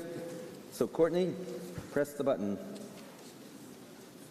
All right. This is a one-pager, and these are the special regulations that are in the zoning law, which means they don't really have a place for them, so they put them in there. What we did is as follows, items 1, 2, 3, 4. Updated the trailer definition, and storage of trailers on property is limited to 30 days. We eliminated the section on microwave antennas because they're essentially an obsolete technology that's no longer used. We eliminated the absolute prohibition of shared septic systems. These systems are allowed. This is when two properties share one septic system. These systems are allowed under the open space residential development provision of the bylaw, which was adopted by this town back in May of 2022. They're specifically allowed, if appropriate. They're allowed specifically by the Department of Environmental Protection under Title V regulations, which says specifically you can have a shared septic system. And the Department of Health, which was consulted on this, has, and I don't know if anybody's here from the department today, but they have stated their approval of this deletion of this prohibition.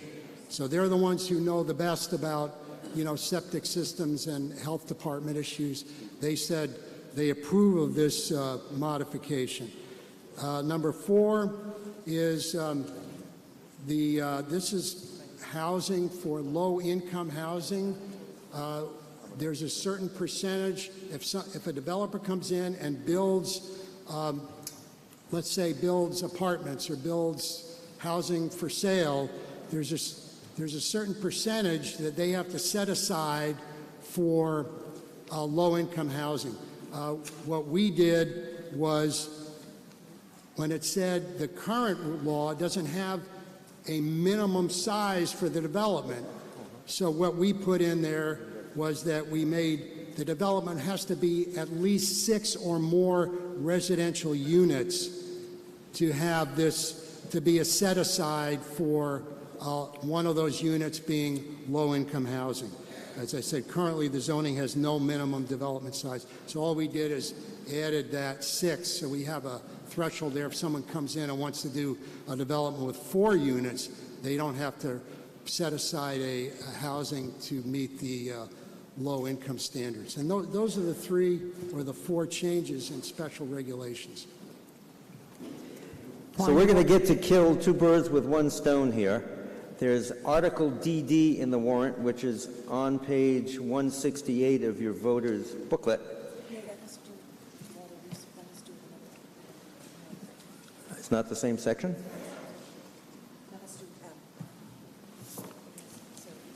This one here? Point of order when you get to it.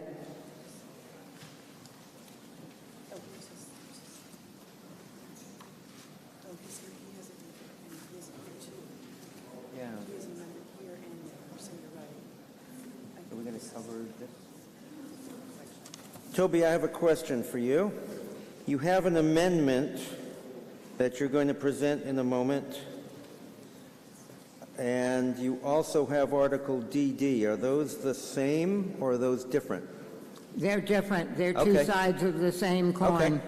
I can explain, but... All right, well, we'll hear DD after this one, and we'll hear your amendment in a moment. And the amendment that you're about to give, Town Council has told me is unlawful, and but we'll let you make it anyway, and we'll just advise the meeting in that regard. So go ahead. But first, the point of order, there are 3 things in this section, and as Jason Shaw said, the whole section, special regulations, is unrelated. There is the septic systems, there is the housing, and there's the rest of it, the trailers and so forth. And if 9 people would join me, we'd do 3 separate votes on those things, because they are in no way related. And should be considered separately. Would 9 people join me, or will the moderator... You don't even need to. I'll divide those questions. Sure. Thank you. Okay, what do we start on then? Okay. All right, so... Shall I start with septic systems? Wait a second. No.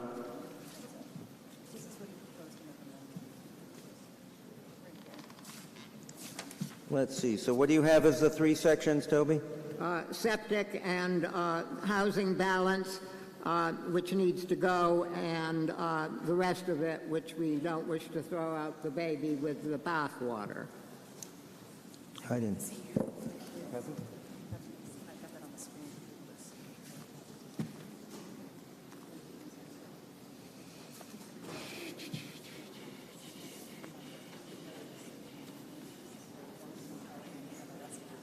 All right, we can vote on septic.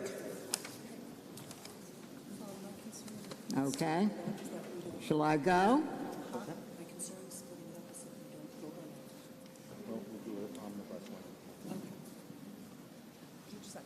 Okay, go ahead, Toby. Thank you. Toby Arsenian, 95 Granite Street. I move to retain the sentence reading, an on-site sewerage system servicing more than one lot is prohibited.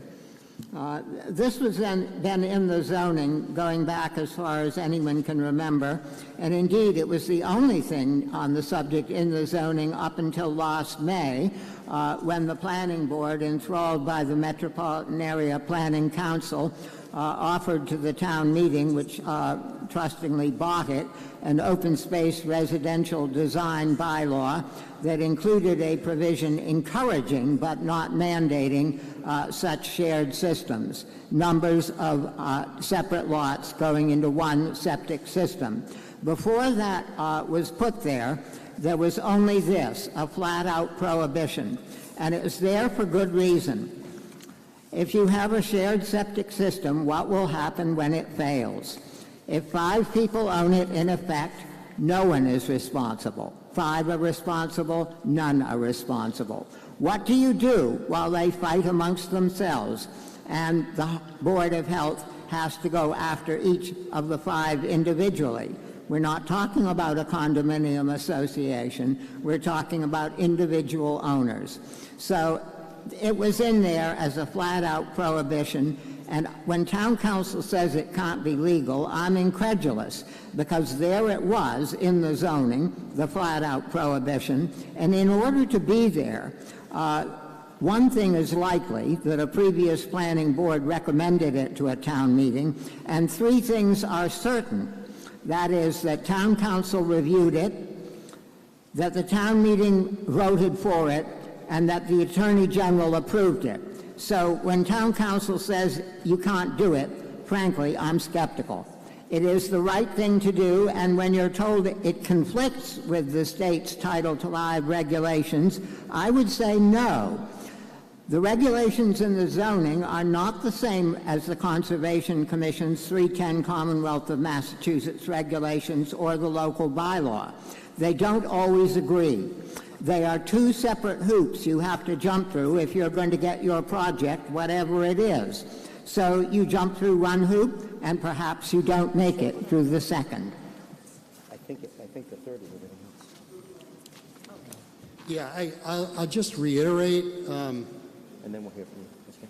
It's in the open space residential development bylaw, which was approved by the, as was noted by the voters and also by the Attorney General.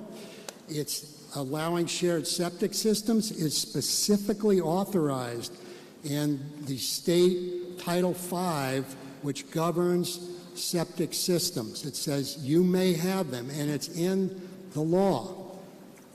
The Board of Health, which is the overriding authority on septic systems in this town, recommends and approves the elimination of the prohibition against shared systems.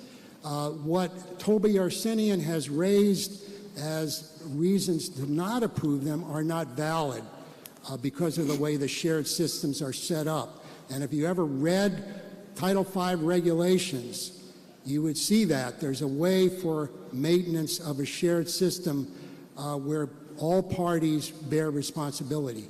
This is a way to conserve use of space. It's allowed by the state. It's approved by the Board of Health here. It's in our zoning regulations, and there's no reason not to eliminate an outdated, unnecessary prohibition that says you can't have a shared system. It should be out of our zoning bylaw.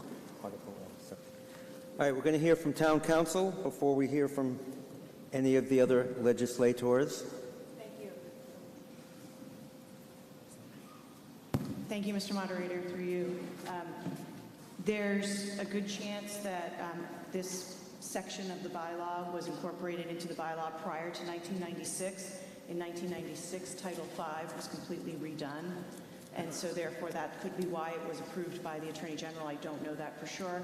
What I do know is that when the Attorney General reviews zoning bylaws, they check to make sure that that any provision is not in conflict with state law. This is in conflict with state law because Title V does allow shared systems. Okay, we'll hear from a few people, then we'll vote. Yes, sir. We're just talking septic now, so you have to have your potty mouth on. Eric Hutchins, 45 Pools Lane. I apologize for not digging into this deeper earlier, but just one question I'd like to either get clarification from Planning Board, Board of Health, or Town Council is, would this change? How would this apply to the leach field for a privately owned sewage treatment plant? Is this strictly septic systems, traditional, or could it apply to a privately owned sewage treatment plant? There's not many being proposed these days, but there were dozens and dozens being proposed about 30 years ago. That's what actually I wrote my master's thesis on. Loss of coastal open space due to the use of privately owned sewage treatment plants, which allowed rich developers to come in and actually consolidate all the septic effluent from a large subdivision on the one lot from the whole area. So it actually can be quite significant. So would this apply to a privately owned sewage treatment plant or just the septic systems the way it's been described? Yep. Mr. Moderator, through you. Wastewater treatment plants are regulated by the state under 314 CMR 5. They are not at all regulated locally. Okay, thank you. Charles Peterman, 22 Pleasant Street. With respect to this, I'd like to know what our municipal... Speak right into the mic, please. Hello again, Charles Peterman, 22 Pleasant Street. We've heard a defense that this responsibility for shared septic will always fall upon the homeowners. I'm afraid that's not always clear, and I can think of other municipal cases where the homeowners have fallen through, and it becomes a matter of municipal remediation to address. What provisions do we have for protection of remediation by failures for the town? I don't want to pay extra because 5 homeowners or 3 developments that have suddenly decided that they didn't want to build 6 units decide to build 2 apiece and a shared septic. Do we have recourse? Look. Yes, according to Town Council, we do. Yes. Really? No. I see head shaking no. We have provisions in our bylaws. Is that right? Well, how about Title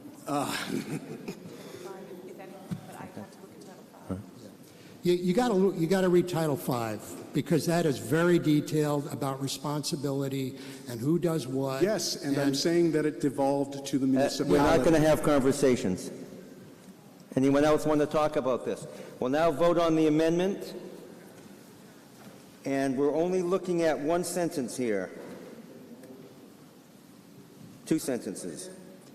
Having to do with septic systems, the bottom of page 84, and we're only now talking about Toby's amendment, which is to restore that last sentence. Is that correct, Toby?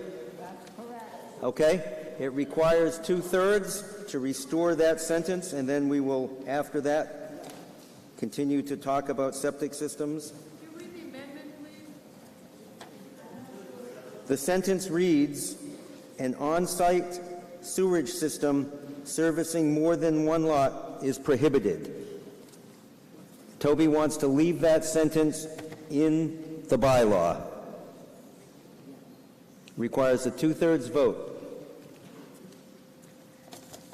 Any other questions about what we're voting on?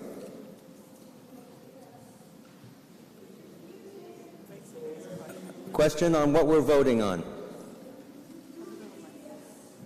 I need, somebody needs to get in front of a mic. Does yes remain prohibited and no allows it to be shared? If you vote yes, then that sentence is going to stay in, which would prohibit shared septic systems. Why don't they just vote on what we're proposing? Because if it's denied, Yeah. it stays in. If it's denied, it stays in. That's his amendment. Yeah. Any other questions on what we're voting on? Yes, ma'am, we'll get you a microphone. Understand why it requires a 2/3 vote to take something, to keep something in the bylaws? It's an amendment of a zoning article. I guess this is in, the zoning board wants to take it out. Why do we have to have 2/3 to keep it in?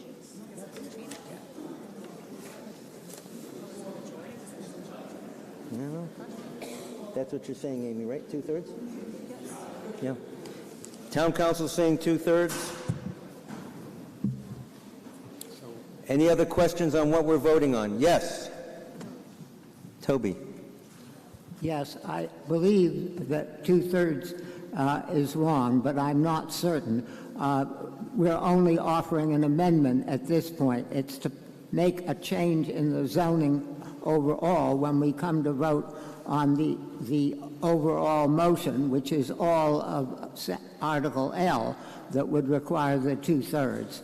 I agree with Mrs. Rousseau that the requirement seems improper. You've convinced town council. She now says it's a majority. Oh, great. Yay, hooray. And thank you to Mrs. Rousseau. All right. It's just a majority. Yes, this is a question on what we're voting on. I'm just asking, is this redundant? I mean, a vote against would keep it in, and a vote for would take it out. Right. Is the motion, is it repetitious of what we're already voting? Town council saying yes, but it seems to me like it's wasting town meeting's time by making a redundant motion of something that's already there. Yeah, he has a right to do it, so I think we're going to do it. We've talked about it. We've had a lot of fun with this. Time to vote on it. Any other questions on what we're voting on? All right. One is going to leave that sentence in, and two is going to let us talk about whether the whole thing is coming out.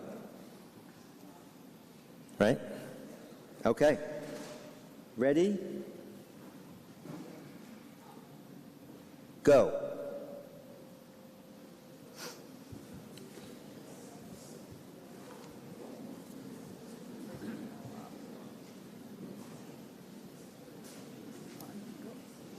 Looks like that motion has failed. 45% in favor, 55% opposed.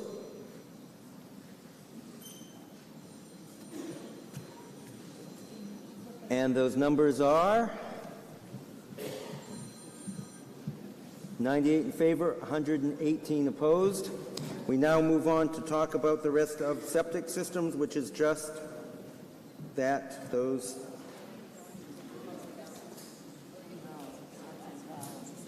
Now, no, we're going to finish septic systems.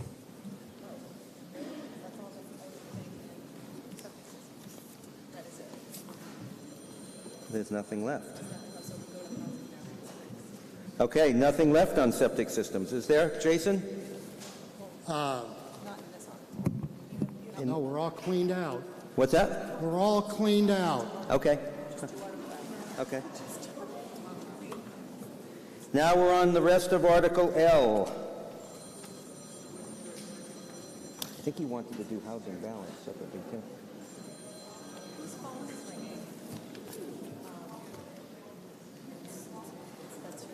Yeah. Okay, Toby. Thank you.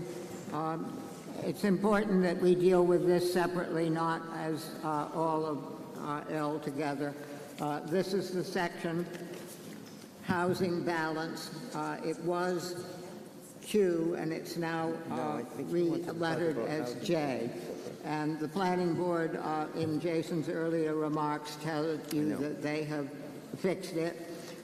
They've eliminated requirements for portions of units when those are required. What they have overlooked, sadly, is that in order to trigger any of these requirements for affordable housing, you have to have a special permit issued. So all of that we authorized at the train station, the instant slum or the transportation-oriented village overlay district, all of that is by right, not by special permit. So you would not get one single housing unit, affordable housing, if the 160 units authorized there were built. The whole thing, as written, is grossly defective. That's the worst part of it. But there are other portions of it that also do not work. There is the provision that you can go to the Board of Appeals and appeal to them for the permit. And the issuance of the permit by the Board of Appeals on the one hand, and they have to calculate how much they're going to ask for in the way of the housing units on the other. So that puts them in a hopelessly awkward and unprofessional situation. If we're going to have affordable housing, we ought to have it throughout town wherever the developments are built, so that it does not become all concentrated in one neighborhood and an unfair burden on some other people off the hook. So if you don't agree with me, if you think it's okay that the Board of Appeals accept money instead of the required housing units, there is still no formula here to make it work. What you need is a formula that says for each housing unit required, you're going to cough up X sum of money. And obviously, X sum of money will change from year to year. Whatever X is, it needs to be hitched to a cost of living index geared specifically to housing. But what we have here does not work. Leaves the poor Board of Appeals to issue the permit with one hand and grab for the money with the other. It's just plain wrong. And you aren't going to get any affordable housing unless a special permit is required. I guess I have a question to Town Council. Is that something, a fault that is unavoidable? Or could it be written so that any housing development, not just one requiring a special permit, had to provide the affordable housing component? Because as it is a total bust if your hope is to have affordable housing. And I would strongly suggest that we reject it. It needs not to be amended. It needs to be rewritten from scratch. It's over my head. I can't do it, but I attend and would be pleased to offer my suggestions. Thank you.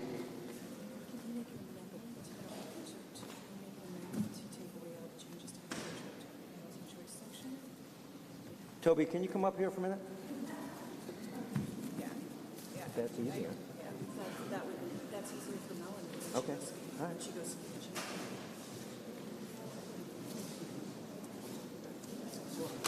So, are you intending on voting on the article, or are you doing an amendment to reject the changes to housing choice? Okay. Thank you. Yeah. Oh, okay. But that, so... Just that section. Is there anything that's existing right now? Is this a whole new section? No. It's all bold. It is all new. It's all new. So it would just be that part. So you're just rejecting the change.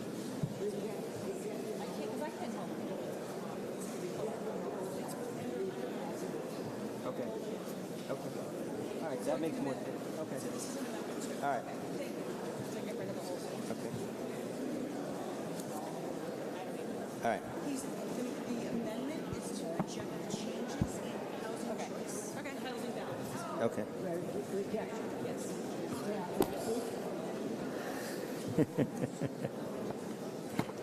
Okay, I understand what Toby's trying to do, and he's explained it. Before he speaks further, I'm going to attempt to explain it.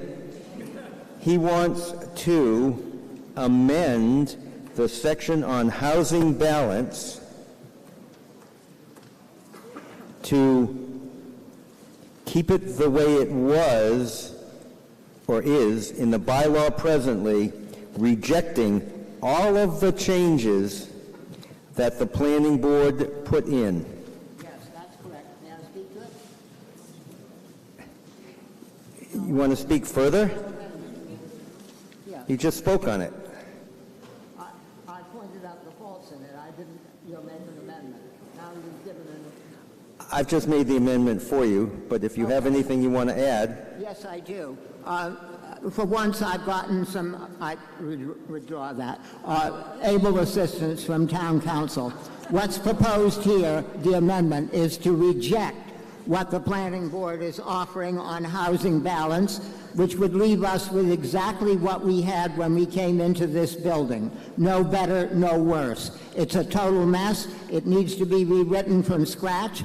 And if you approve of what the planning board is going forward with, it's okay with them and it will stay the way it is. Badly defective, and you will get no affordable housing. If you reject it, they may, just may, touch wood, feel inspired to do better.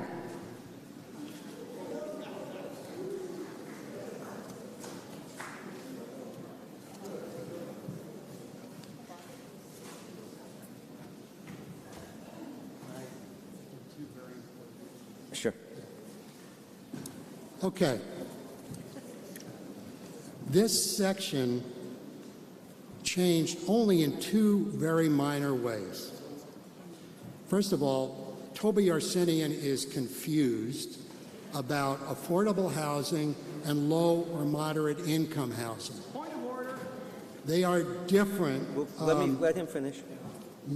This talks about low or moderate income housing. This is essentially subsidized housing or reduced rents because of income. The zoning around the train station has nothing to do with that at all. This puts a minimum for someone to have to create a lower moderate income housing, which is 80% of the average income in the county. It puts a minimum of a development that has to have 6 units for that to have to happen. Right now, the way it's written, there's no minimum. There's no minimum. If you do 2 or 3 or 4, you still have this requirement of providing a low or moderate income apartment or unit. This says you got to have at least 6 for that to apply. The second change, which was found objectionable, was item 4 says the special permit granting authority in it as the body that approves units as being affordable. The special granting permit authority is the Board of Appeals. And all we did as this amendment is change that language from the special permit granting authority to the Board of Appeals to specify which permitting authority it was, that it was the Board of Appeals. And that's all we did. So there are only really 2 changes here. 6 units or more, you got to provide one low or moderate income housing unit. And second is the special permitting authority is now officially the Board of Appeals. That's it. Everything else is exactly the same as it was. Point of order? My point of order is just that it seems like I understood the format was to be someone was to present an article, we have comments, and then that's it, not a conversation. But some of these replies feel to me that they are in the nature of a retort. So if you're not going to allow a conversation, you shouldn't allow retorts. That's all. Thank you. Yeah, we're not allowing conversations. But anyway, anyone have any more questions about this amendment, which is to, I guess, reject every change that the planning board has made in this section, and the section being called Housing Balance? Yes, additional questions on this amendment? Andrea Ritchie, 1 Harridan Avenue. Is it 6 units or every 6 units? 6 units or more, or like in 12 units, do they need 2 affordable housing? No, you have to have 6 units to reach the threshold. It's not every 6 units, it's 6 units. You could have 10 units and you'd be over the threshold, but the percentage would apply to the 10 units as opposed. But you have to have at least 6. And then there's... Thank you. No conversations. We got to go on.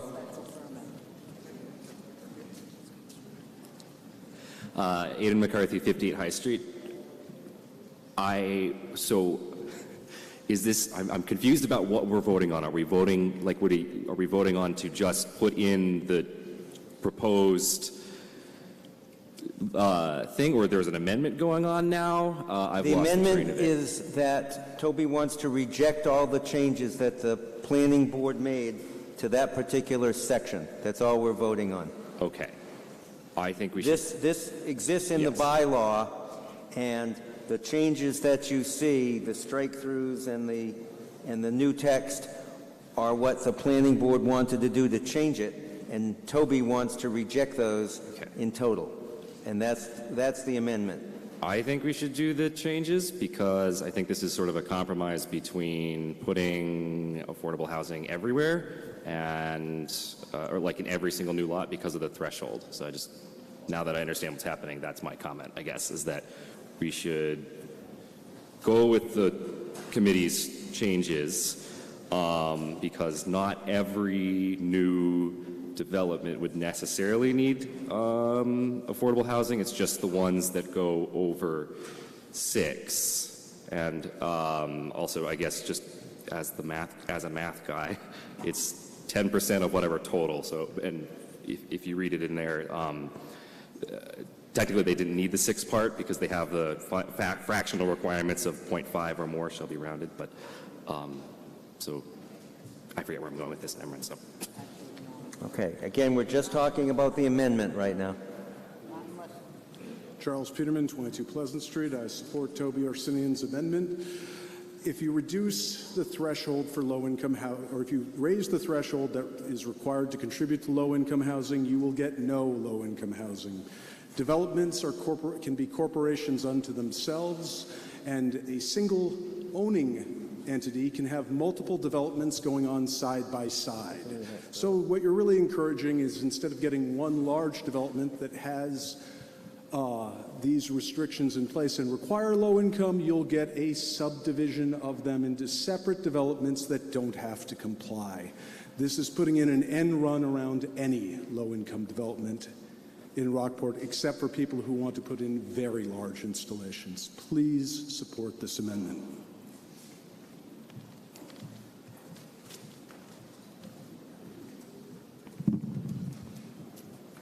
David Kaplan, 14 Drumlin Road. A simple question. What is the difference between accepting Toby's amendment and just plain voting no? When we're done, Toby's amendment is just relating to this provision. When he's done with it, we'll vote on the whole thing. Alan, do you have a question? Okay. Any other questions? Yes, ma'am. Sorry. Ma'am. Could you just call me sir? Calandra Salo, 45 Stockholm Ave, Rockport, Mass. Just a little surprised for a community that I heard a few months ago talking about bringing in diversity and low-income housing, that we think it's okay to have developers come in and just, I would say, for every 6, there should be low-income or moderate housing. I mean, if we're truly a community that cares, then why not hold these contractors and developers to a much higher standard? You know, I heard a comment about the parking would cost less. Who would that cost less for? The developers. This is another situation where low-income families, individuals, are put lower than what these developers could possibly make on a development. So all I'm hearing today, on one hand, we're saying we want diversity, and then on the other hand, all I'm really hearing at the bottom of all of this is the cost of parking for these developers, the cost of building and bringing in, what's the difference between one low-income housing unit as opposed to 2. At the bottom line, all I'm hearing from the planning board is this is all about making it easier and financially responsible for the developers. If we're a community that's truly care about diversity, let's put our money where our mouth is and force these developers to give us more.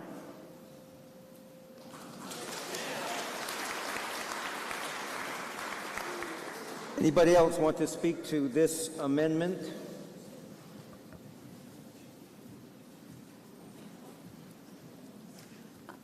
Denise Donnelly, 72 Pigeon Hill Street. I was on the planning board for a time. I'm now on the Board of Selectmen, and I can say without equivocation that the planning board has been very thoughtful in its efforts to try to find a way to encourage developers to undertake affordable housing. The reality is that if you increase the required number of affordable low-income units in a development, you will not have any developers interested. So the planning board set out to try to find a balance that would encourage developers to include affordable housing, but not scare them away completely so that they don't do any development whatsoever.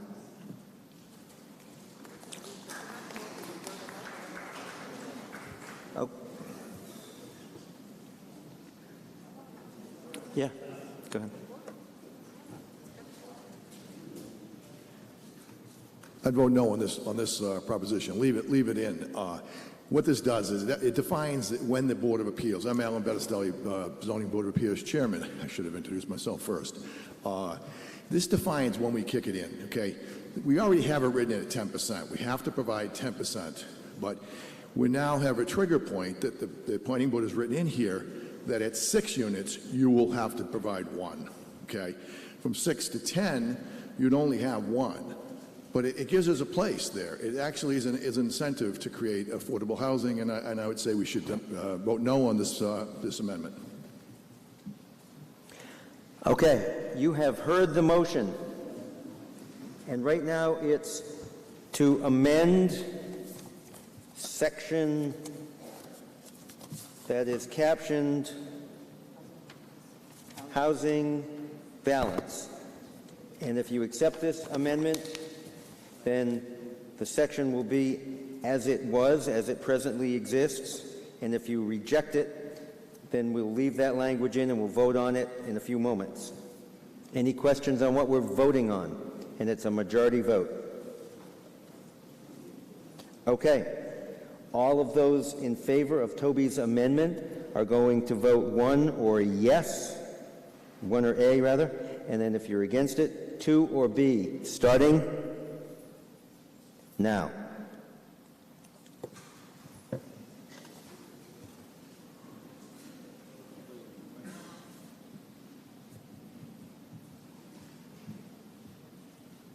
And that fails 36%, 35 to 65. And the numbers? 75 to 138. We now move on to just discuss the whole section.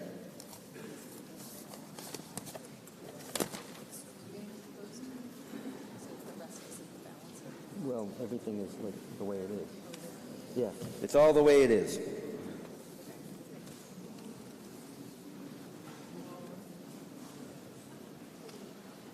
You want to talk further? This is not, this would be 2/3. So now it's just Article L. Is it not on the screen? Oh, it's there. Yep. Any further discussion on Article L? This will require a 2/3 vote. Okay.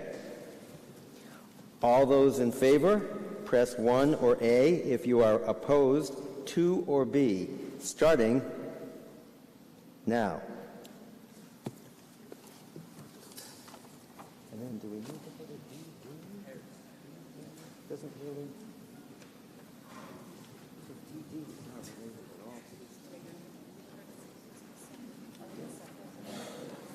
So we can do that if we... Okay, this motion passed, 73% in favor and 27% opposed. The numbers are 150 to 56. We now move on. We don't need to do DD now. We'll do it at the end of the zoning articles. And that is more than 2/3. M. Okay, Mr. M. Moderator, Planning Board Chair Jason Shaw moves Article M, motion page 92 of the April 1st, 2023 voters booklet. Board of Selectmen and Planning Board recommend this article. M.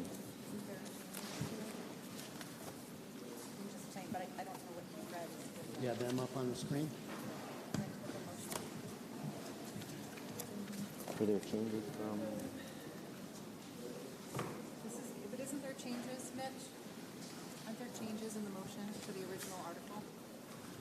Aren't there changes to the original article? Yes. So that, I think this one has to be read.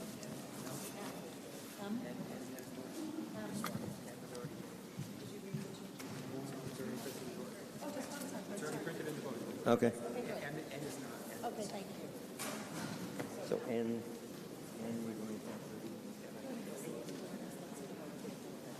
Thank you.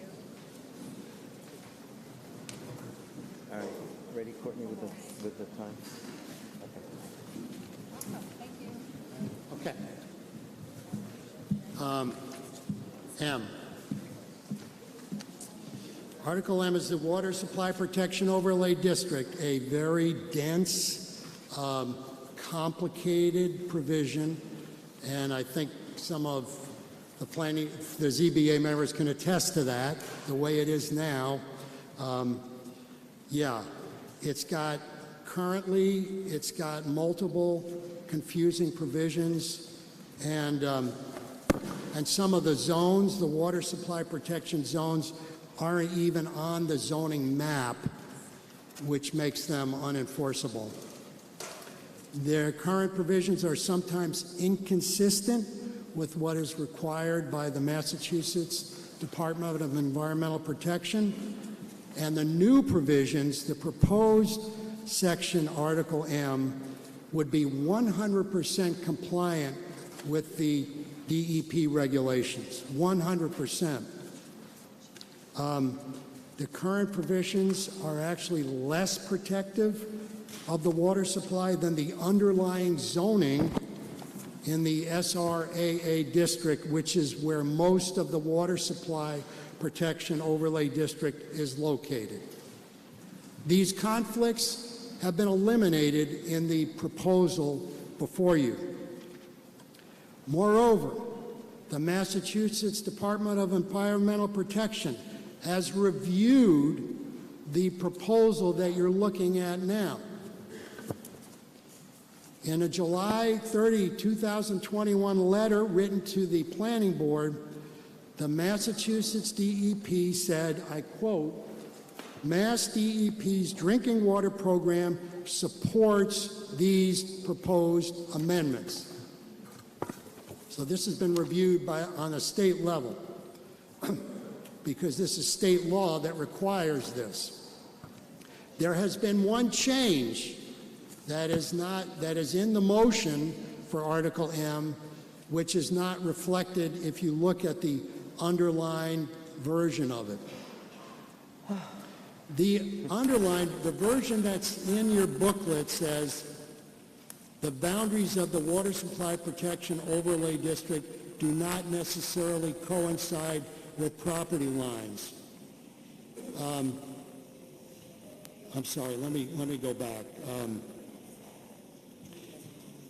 The language in the booklet says, and this is based on the DEP's own model bylaw for this provision, says that if you have a water supply protection overlay district boundary that cuts a parcel of land in half, let's say it goes right through the parcel, that the part of the parcel that is outside of the water supply protection overlay district is included by the district, even though it's actually technically outside of it. That was in the DEP's draft bylaw.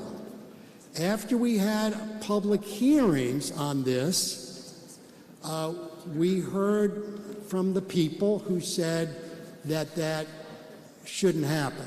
In other words, if the boundaries of the Water Supply Protection Overlay District cut across a parcel of land, that the Water Supply Protection Overlay District bylaw should only apply to the part of that land that is within the boundaries. That is the way it is now. That is part of the motion of Article N. Other than that change, all of Article M, as amended, which is basically the entire section, is the way it is in your booklet. And I have to say, I had the opportunity to work with Eric Hutchins, who was the planning board chairman when this was originally written. And Mr. Hutchins, Eric, has been very gracious about this. He's recognized the shortfalls in the current provision and recognized the changes that needed to be made and helped the planning board make those changes. And to that, I'm very grateful to him because he's got the technical mind for this more than we do. So I have to say thank you, Eric, for this. But that's what this law is all about. It makes changes. It makes it easier to administer. It makes the boundaries more ascertainable, but it strengthens, and I repeat that, it strengthens the protection that the Water Supply Protection Overlay gives to the water supply of the town of Rockport. Thank you. He doesn't like that either, okay? Okay. All right, you've heard the motion. Anyone want to discuss it?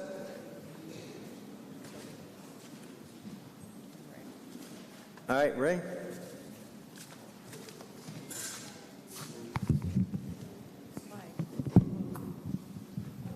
My bad. Ray Cahill, 15 Haven Avenue. Oh, there's the map. Thank you very much. I was just going to ask for a map for that's the overlay district on there. Perfect. Thank you.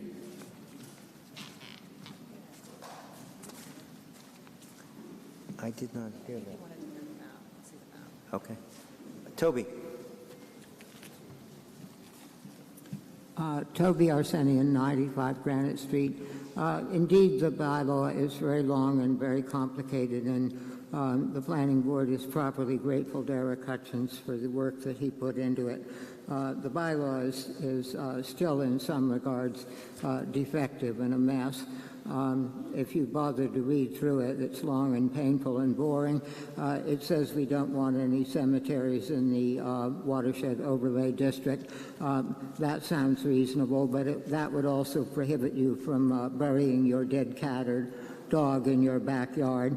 A fine piece of petty bureaucratic tyranny. On the other hand, there's nothing in there about drilling wells, and there ought to be. Apparently we're concerned, or ought to be, about what's underground.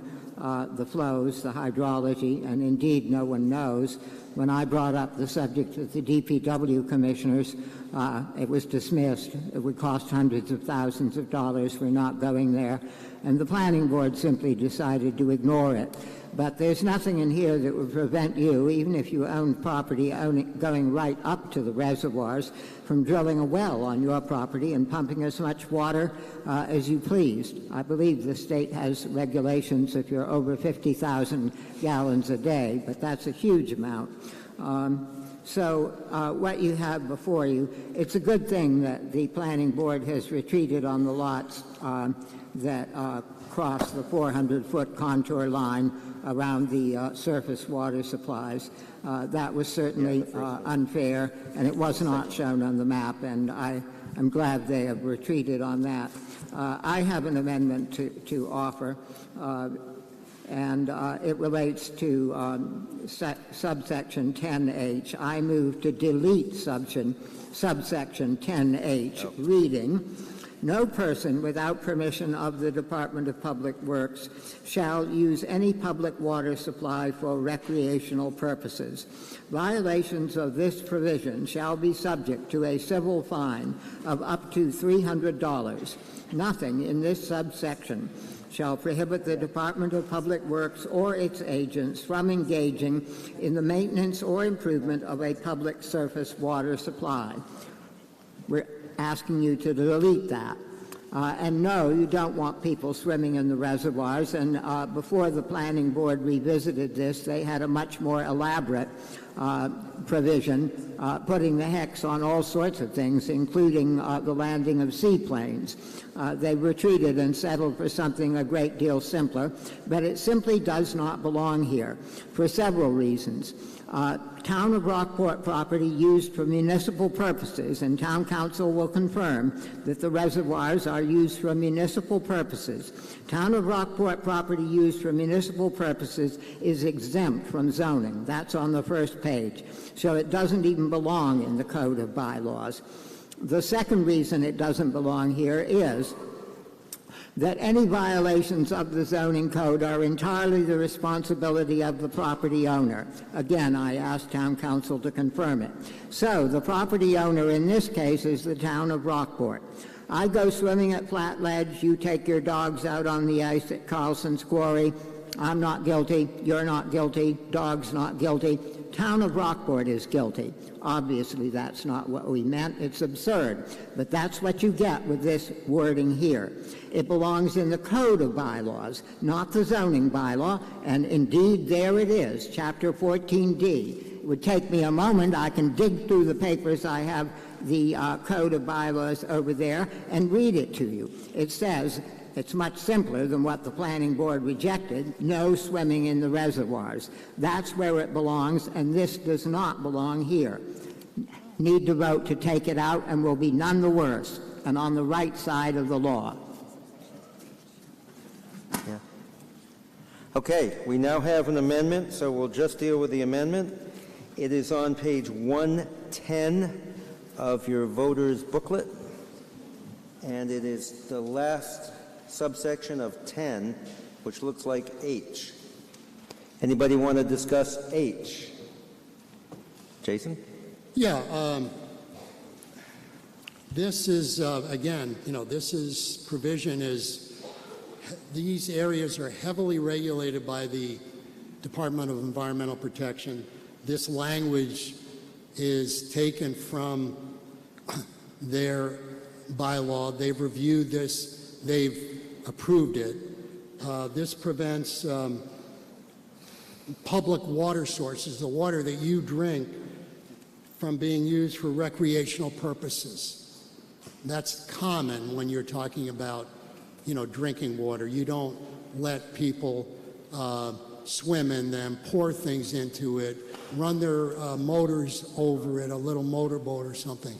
This is why it's there. And it is much simpler than the earlier one, which was very, almost ridiculously complicated, but this is the language that we have, this is the language that was approved, and it should stay in the bylaw. All right, anyone want to discuss section 10H? All right, you have heard the motion. Okay, Charles? Charles Peterman, 22 Pleasant Street. Can we have clarification from Town Council as to whether item H is already adequately addressed in the town bylaws? Say it again. Toby Arsenian raised the point that this Get was closer to the addressed. microphone so we can hear you. Toby Arsenian raised the point that item H is already addressed adequately in our bylaws. I'd like clarification from Town Council as to whether or not that is correct. If it's already adequately addressed, putting in another jot redundant is just creating more confusion, which is what we're trying to alleviate, I thought. It may not be. Item D, water pollution, section 1, swimming in public water supply. No person shall bathe, wade, or swim in a pond, stream, quarry, or reservoir which is used for public water supply in the town of Rockport. How is the section under question H going to enhance that prohibition? No problem. You want an answer? We'll get you one.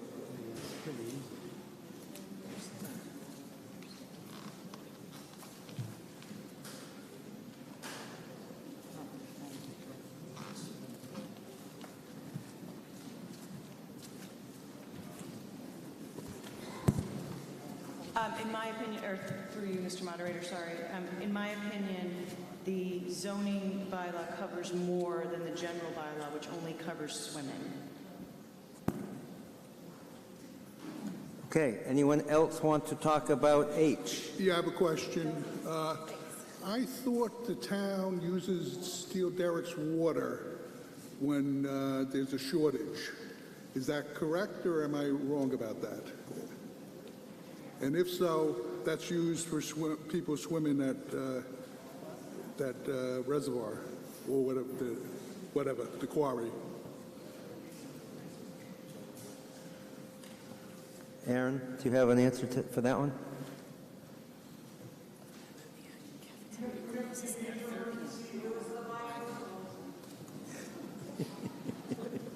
And state your name. Aaron Shaluvo, Assistant DPW Director. There is a provision that under major emergency conditions, you would be able to, you would have to go through a process with the DEP to be allowed to use Steel Derrick, but it is a last resort. Hopefully that answers your question. What, if it is used... No discussion. Well, you should know... No it's conversations. We just have to move on to the next person. Yes. Eric. Eric Hutchins, 45 Pools Lane. Just a quick clarification. Steel Derrick is not a public water source. It's not permitted as one, so it doesn't apply. And equally importantly, the cafeteria closes at 3 p.m.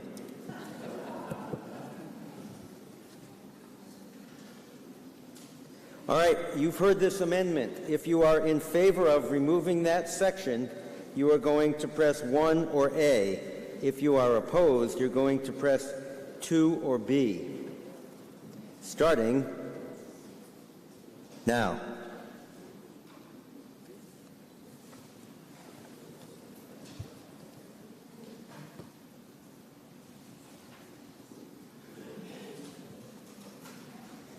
And that motion fails. 30% in favor, 75% opposed, and numerically 53 to 124. Any further discussion on Article M? All right, you have heard the motion. This requires a 2/3 vote. If you are in favor of it, you're going to press 1 for A, and if you are opposed, 2 or B, starting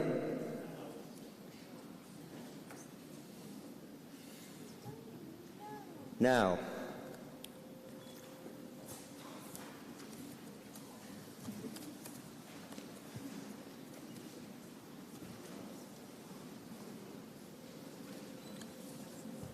And it is 86%, which is greater than 2/3, so that motion passes, and 14% against. Numerically, 165 to 27. We move on. Mr. Moderator, Article N. N as in November. Planning Board Chair Jason Shaw moves that the town approve Article N as presented in the April 1st, 2023 annual town meeting warrant, including the associated zoning map, except that the town of Rockport zoning bylaw section 8D2C be renumbered to section 8E, and that the existing section 8D2C be deleted and replaced with a new section 8E3 stating, quote, provide that all new construction within Zone VE be located landward of the reach of mean, the highest annual tide, and landward of any coastal banks, and that the subsection titled Board of Appeals remain in its entirety, and further that the town clerk be authorized to correct capitalization and typographical errors, as well as conform numerals, written numbers, and sections throughout this article when amending the zoning bylaws. Planning Board recommends this article. Board of Selectmen does not recommend this article. Seconded. Okay, I'm going to turn this part of our presentation over to my fellow board member, Tom Meekus, who has really worked on this more than any other board member and is very conversant with these provisions.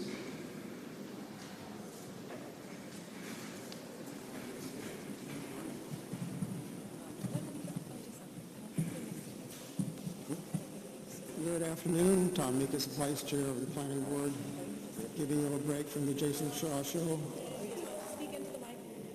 I'm Tom Meekus, Vice Chair of the Planning Board, and giving you a break from the Jason Shaw Show.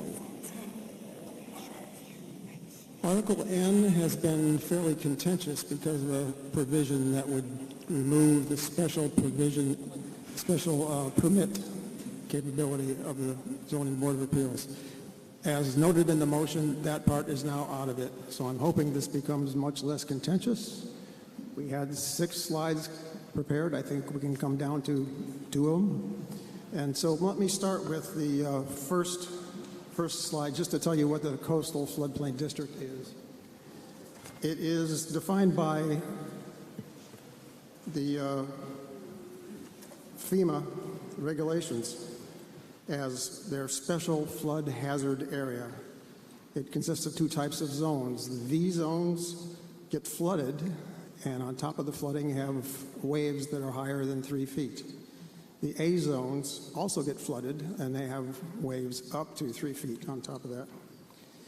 It's a hazard zone because the hazard is to property, to the occupants, and in times of emergency, to the first responders coming into a flooded zone. The risk is also reflected in the extreme high insurance rates. So there's an indication of the reflection of that hazard. And also, in addition to those other hazards, there's an environmental hazard. Toxic materials can be contained in an area that gets flooded, and putting those into the environment is an environmental risk. And noting here that climate change continues to increase the number of hazards. So can we skip 4 slides and just go to the final one?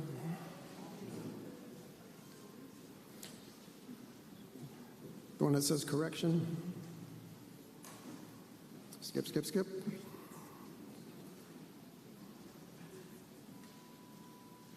We're not skipping.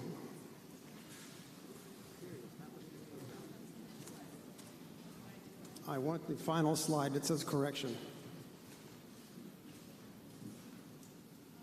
See, it's hard to save time here. There we go. Okay. I will speak into this. How's that? This is a correction because it has been misconstrued, not misconstrued, but mistakenly word processed into the warrant since January. And the correction is that a certain paragraph didn't really reflect what the original bylaw said, and it didn't correctly show what the changes are. So you see on the slide here that what we're changing is that new construction used to say it should be landward of the reach of mean high tide. And let me note that there's 2 high tides most days. So over the course of the year, you have over 700 high tides. So at about 350 times a year, you're above mean high tide. So that was a silly thing to say you can build there. The correction is that it has to be landward of the highest annual tide. So therefore, you're clear of where the tide's going to reach you during the year. I think that's a very sensible thing. And I'm sorry that it wasn't reflected correctly in the warrants back since January. The thing we've added is landward of any coastal banks. And coastal bank is a technical term in the Wetlands Protection Act, and it's a resource area that the Conservation Commission tries very hard to protect. And I would note that the Conservation Commission has voted unanimously to support this article, and I hope the coastal bank portion of it reinforces their capability. I believe that this was the thing that helped unravel the Conservation Commission back last year when they had some very contentious things about building on coastal banks. I think that wraps it up well enough, and I hope it's no longer contentious because we've removed the issue that caused opposition. I believe the opinion of the Select Board was based on having that provision that is now removed. So we should be on at least neutral ground with the Select Board. Your witness.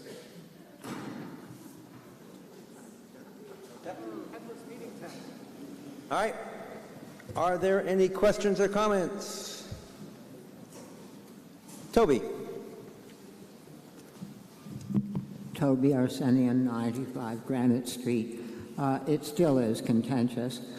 Before the planning board began to meddle with it, it was a total mess, and it is still a total mess. It's all on the theory that you forbid any additional building in the coastal flood zones, okay? The coastal flood zones are not just a few rich people's backyards along the water. That's all of Bearskin Neck. It's also all of Long Beach, which is not zoned but should be. It's other areas as well, the water side of Main Street, Dock Square, what have you. It's of much significance. So you're simply forbidding people to build if their buildings are destroyed, and you're also going to prevent them to build. This is both versions, the current one and the proposed one. Forbid them to build if the improvements are over 50% of the value of the existing building. That has an unintended and really perverse effect, and that is if you trigger the 50% threshold, 50% of the value, everything you build has to meet the state floodplain code, a different building code, as the building inspector can tell you. It doesn't mean that things would not be damaged in a great storm. Indeed, they probably would. And you could say they probably don't belong there. But you're talking about a lot of people's prized and very valuable private property. And you're simply going to tell them that they can't either improve things, which might or might not involve changing the footprint. The improvements, the 50% value, might be entirely within the building, and those too you're going to put the hex on. And if you do the improvements over the 50%, you have to meet the state standard. Neither the Board of Appeals, nor the Planning Board, nor the building inspector can let you off of that hook. There are other things wrong with the Planning Board's proposed improvements, 2 of them notably. The change to the highest high tide of the year is maybe a hopeful thought, but it simply does not work. I invite the Planning Board or anyone else to name me a map that shows the highest reach of the high tide. What's shown on the FEMA firm maps, Federal Insurance Management Agency flood insurance rate maps, what is shown on those maps is mean high water. Tom Meekus is right, it's not the same as high water, but that's what's on the maps, and you need maps in order to have any sort of meaningful zoning. When you talk about making the setbacks from the coastal bank, you're up against exactly the same problem. The coastal bank is not shown on any map that I know of, and I invite the Planning Board or anyone else to name one. The coastal bank is determined on a lot-by-lot basis when you go to the Conservation Commission for a permit. The coastal bank is jurisdictional under their regulations, and there are setbacks from it, much steeper than in the zoning code, which is now being meddled with. The setbacks are 25 feet no touch and 50 feet no build. So as a practical matter, that is already covered. And if you adopt this, you're adopting standards that have no maps to back them up. God knows how you'd come up with determining what the highest reach of the high tide is. Now, Tom Mikas went out in his wading boots at Long Beach and can tell you about high tides, but that isn't going to help the building inspector when he has to rule on individual proposals.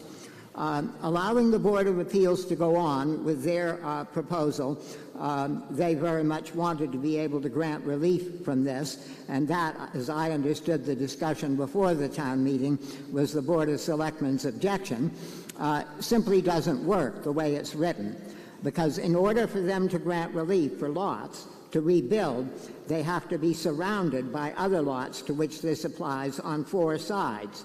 Obviously, if you've got a lot directly on the coast, you haven't got a lot on the water side. You have the Great Sea.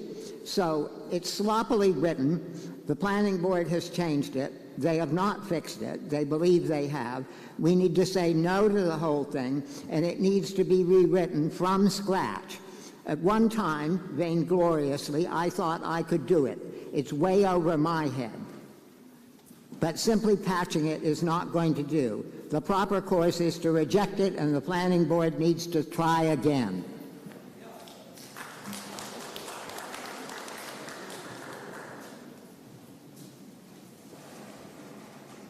Thanks. Denise Donnelly, 72 Pigeon Hill Street. Speaking for myself, the reason that I voted not to approve this particular article as a member of the planning board is that we think that there needs to be much more public education and a global look at how we respond to climate change and resiliency.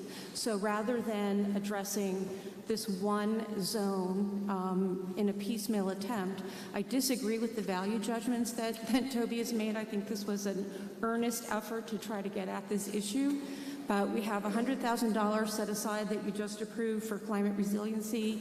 Our wonderful new conservation agent is applying for a municipal vulnerability preparedness grant.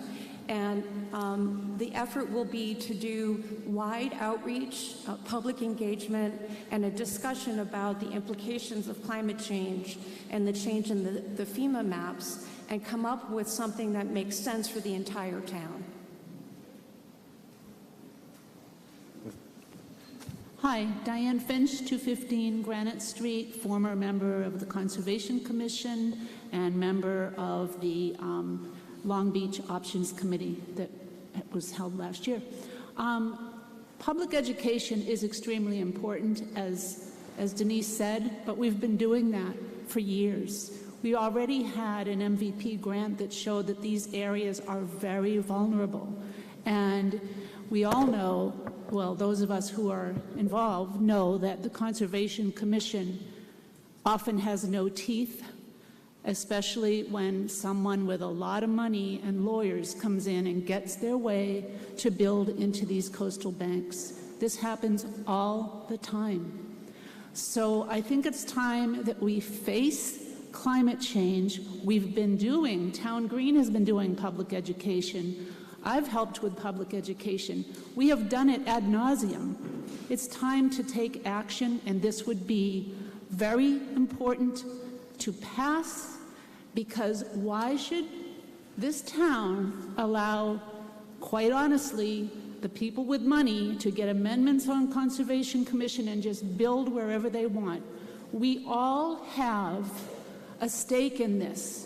If you have ever been to many of the coastal communities, there are propane tanks, there are sewer lines. We need to start thinking of moving away from the ocean. We're past the point of thinking about it. We all have some education on it, so I strongly propose that we pass this. Thanks. Go ahead, Tom. Eric, you can go after me. But I'd like to return to some of the points raised by the gentleman from Granite Street. There were quite a number of things. I can't possibly cover all of them, but he started out with the statement that people ought to be able to rebuild, and he had objection to the 50% rule. This is a federal law.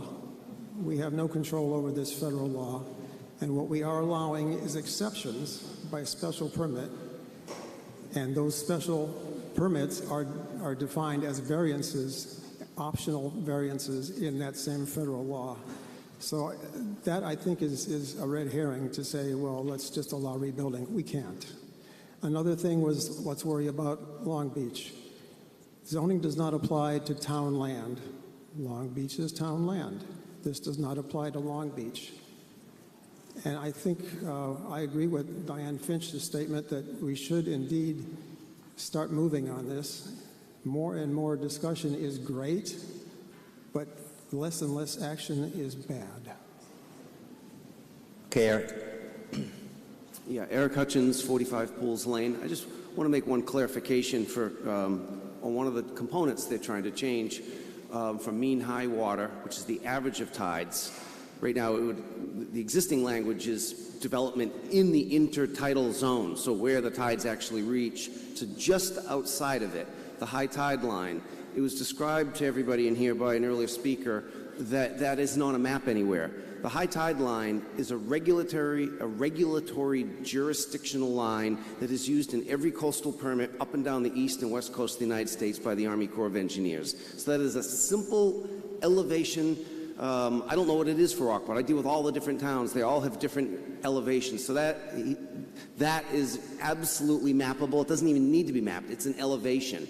So if you were doing development, your consultant would just simply go, oh, it's elevation 9.8 and show it on the map. So that is standard procedure for coastal development to show the high tide line. Just want to make that clarification, that that's not a confusing aspect. That's a regulatory, goes back to the Rivers and Harbors Act of 100 years ago. I can't remember what year that passed. So that's been around for a long time. Thank you. Anybody else?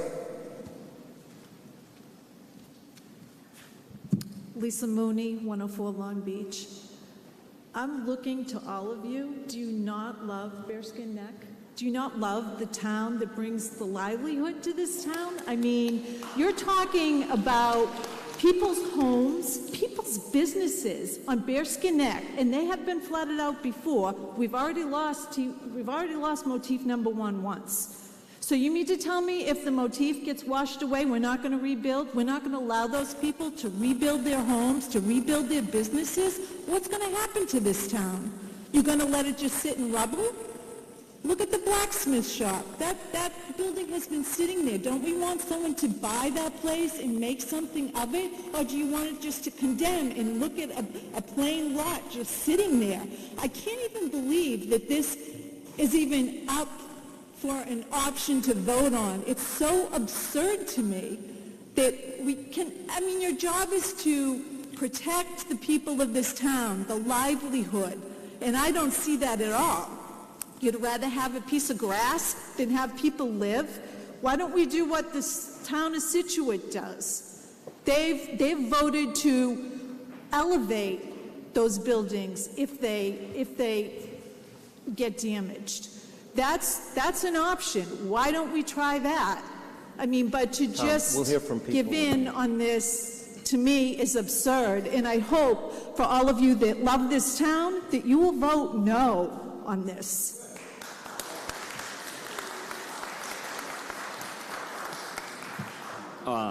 Aidan McCarthy, 58 High Street. My question sort of in general was just answered about, we've heard vote no on this. Because what happens, like our homes and wherever, if they get washed away once, then it will happen again. We are on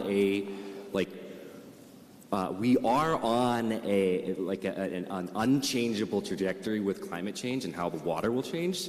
So I wish that I had heard more. I guess this is, again, my question was already answered by what do we do other than move inland? Well, maybe elevate. So I wish I was hearing more of that from folks that are opposing this, I guess. But I guess my question would be then to sort of reiterate, I'm sorry, I forgot your name, whoever just spoke. But is there the option to elevate? But otherwise, like for folks who don't want this, like what are our options if something washes away? It will happen again. Just because the tide comes up to one place and then it goes away, well, it's gonna come back. So we do need a solution. We can't just say, no, do nothing.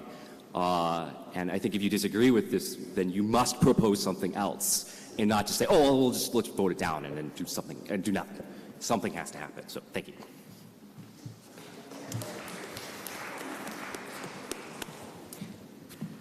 Laura Evans, 77 High Street, and I strongly support Article N and thank Mr. Mikas for putting it together. I've lived in town for 43 years, and even before that played at the beach, and I think everybody knows if you're building a sandcastle and the tide's coming in, there's no way that you're going to stop Neptune from wiping your sandcastle away.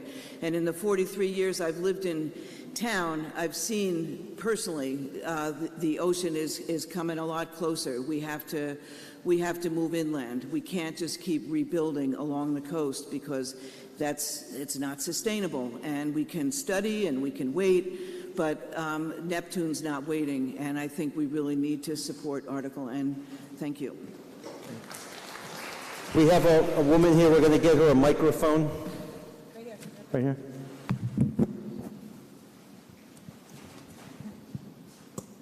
Thank you. Stephanie Rossio, Beach Street. I just have a question. We're talking about coastal flooding, but I have a question about a fire. What happens in this scenario if, say, 2 or 3 of the houses on Bearskin Neck get destroyed by fire? Does that mean that they're just left to go to rubble? And if that's the case, what happens to the ones beside them? The whole Bearskin Neck would become a junkyard. You haven't considered fires in this. The floodwaters will put it out. I don't think so.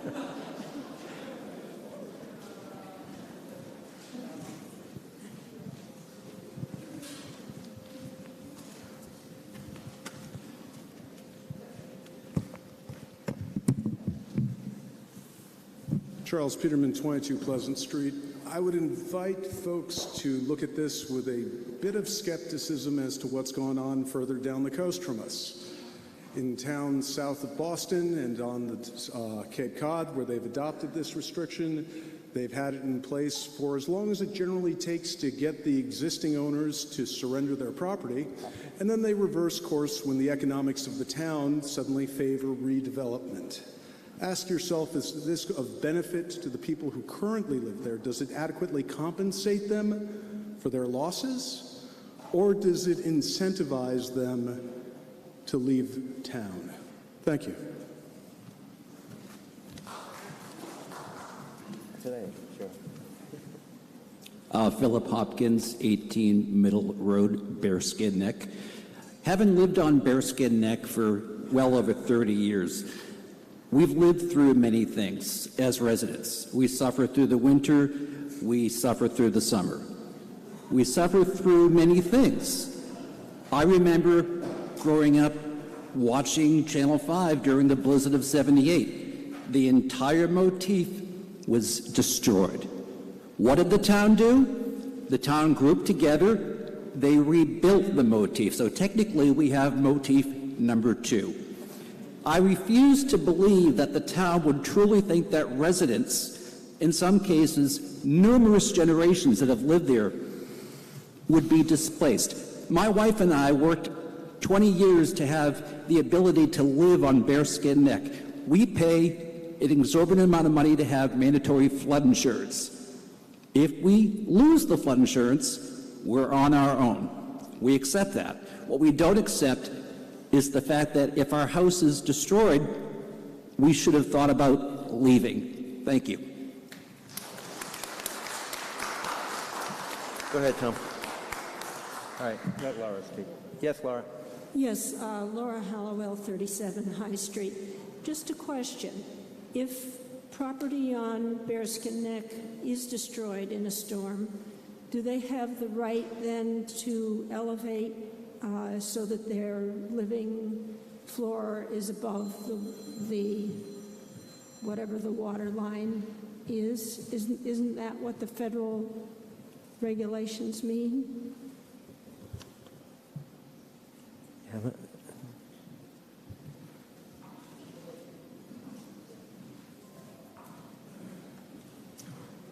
This is a confusing article where we're dealing with right here. The answer to the question the woman was just asking is, can we rebuild?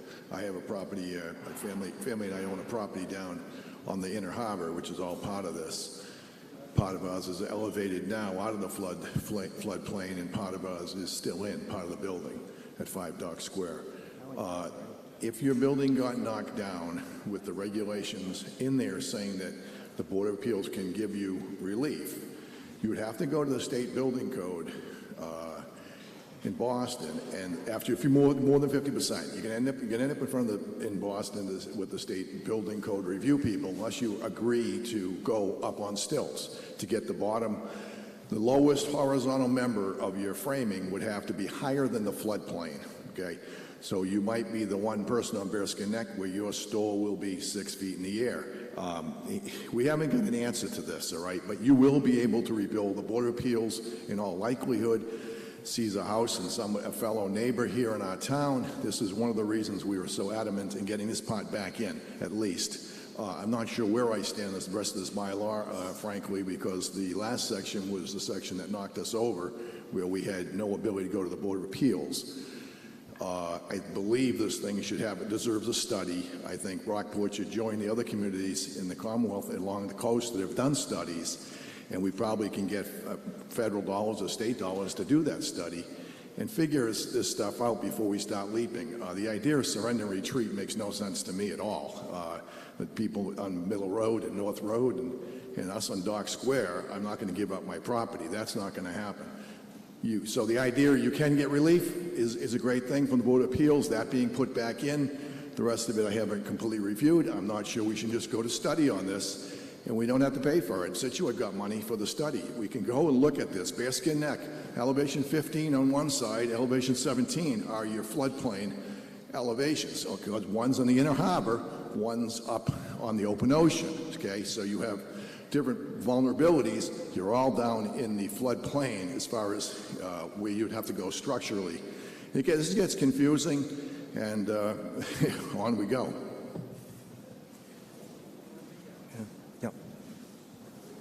So let me try to calmly reply to a lot of the misinformation that you've been hearing. There's nothing in this article that changes anything about Bearskin Neck. It is still subject to the federal flood things, and it's still able to have special permits from the Board of Appeals. So any argument about Bearskin Neck here is we're not changing anything. And the argument about what Situate does, elevating a building above the floodplain is something you can do by right. This is nothing that requires any special permission. One thing that Situate did is that they are providing funding to help people elevate in a proactive way. And I'm game, let's try to do that. But there's nothing that prevents someone from rebuilding as long as they get the living area above the floodplain. And again, there's nothing in this article that changes anything about Bearskin Neck. If you object to what's limiting your ability to rebuild below the floodplain, that's the federal law, and we can't change that. Okay, you have heard the motion. We've discussed it. If you are in favor of the changes, you're going to hit 1 or A. If you are not in favor of the changes, you're going to hit 2 or B. It requires a 2/3 vote, starting now.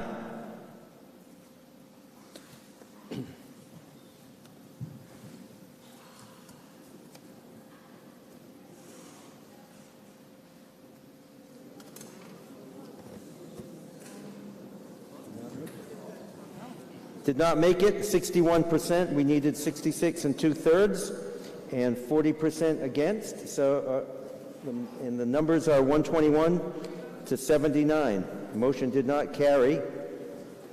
We move on to O. Mr. Moderator, Planning Board Chair Jason Shaw moves Article O. Motion is printed on page 121 of the April 1st, 2023 Annual Town Meeting Voters Booklet. Board of Selectmen and Planning Board support this article. Second it. I hope this will go quickly. It's Article O is the large-scale ground-mounted solar photovoltaic installations, meaning solar panels. It's just a renumbering and reorganization. There's no substantive changes whatsoever here, that's what it is. You know, I hope it's not going to have a lot of debate time because there's really nothing to debate. So that's pretty much it. Ladies and gentlemen, if you're leaving, please leave quietly. If you must discuss things with your neighbors, please do so way out in the hallway, outside, in the cafeteria, at Pratty's.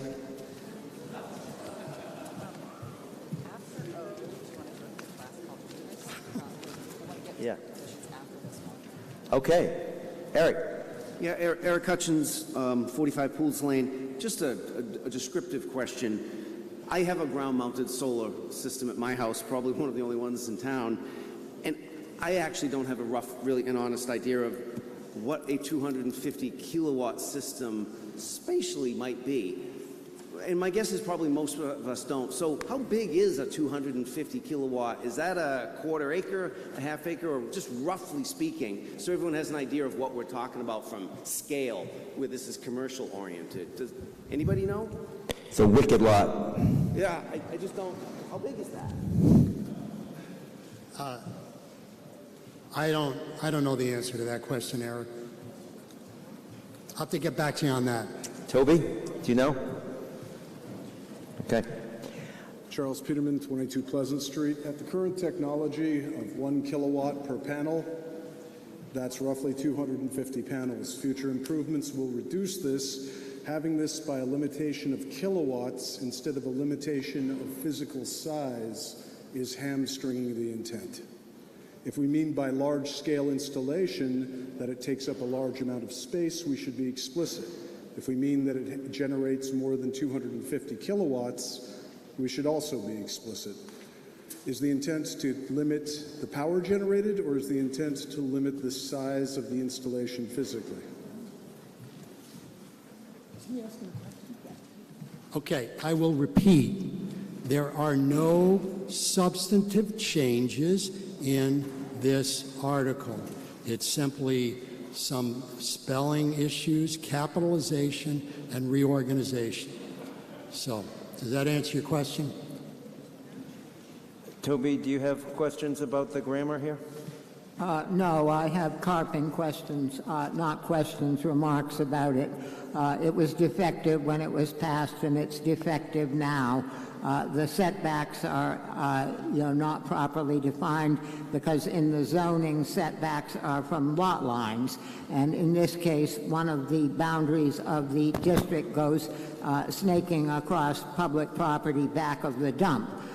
The area that's used for storing buses and tourist cards and people's yachts. So if anyone actually proposed to build one up there, you wouldn't get what you hope for in the way of setbacks. I can't imagine anyone is going to build one, so it probably does not matter.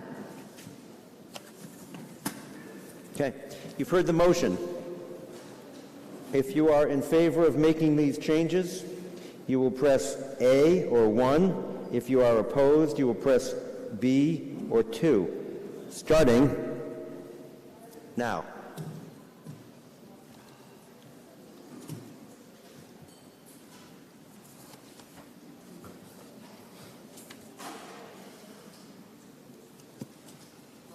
And you've got 15 minutes to go to the cafeteria.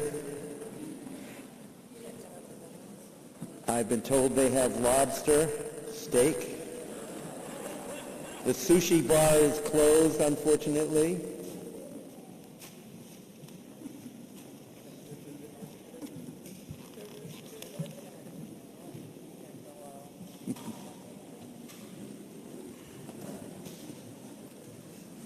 Ready to move on? Ready. Oh, this, I didn't announce the passing. 137 to 24, and the percentages are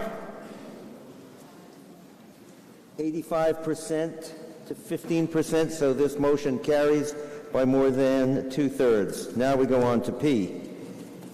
Mr. Moderator. And speaking of which, if anyone needs to use the restroom, now is a good time to do so. Mr. Moderator, Planning Board Chair Jason Shaw moves Article P motion as printed on page 130 of the April 1st, 2023 Annual Town Meeting Voters Booklet. Board of Selectmen and Planning Board recommend this article. Okay. Ready to go. Okay. Article P involves with excavation and filling in. There's only one change to Article P, which is Section 13 in the bylaw now. It eliminates the provision that exempts refuse disposal filling in by the town from the site plan review section of Article P, because the town doesn't operate landfills anymore. This is an old provision where the town operated a landfill where you actually bury the waste under the ground. It doesn't do that. It has no relevance whatsoever, and it was eliminated when this was reviewed as part of a comprehensive review of these provisions. Other than that, Section 13, Article P, stays the same. Okay, you've heard the motion. Any comments or questions? Requires a 2/3 vote. If you are in favor of this, you press 1 or A. If you are opposed, you press 2 or B, starting now.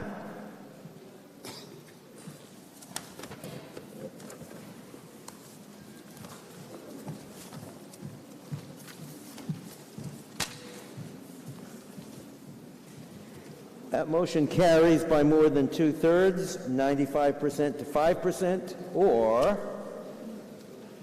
138 to 7. We move on. Okay, Article Q, this Mr. really... Moderator, I'm sorry. Article Q. Planning Board Chair Jason Shaw moves Article Q motion printed on page 139 of the April 1st, 2023 Annual Town Meeting Voters Booklet. Board of Selectmen and Planning Board recommend. Moved and seconded. Yes. Okay. Article Q, this is a short amendment to the Planning Board Site Plan Review procedural jurisdiction. Basically, what we're going to be requiring, assuming this is adopted, is that once a site plan review is approved by our board, it gets a certification from the town clerk that 20 days have elapsed without a legal challenge to the site plan. And once that certification is obtained, the site plan is then recorded with the Registry of Deeds down in Salem. It's the Essex County Registry of Deeds. Before the commencement of work, there is no other substantive change to Article Q. And it's not GQ, Mr. Murphy, it's just Q. Depends on how you dress. Disappointed. Any questions on Article Q? Okay, you've heard the motion. If you are in favor, you press 1 or A. If you are opposed, it's 2 or B. Starting now.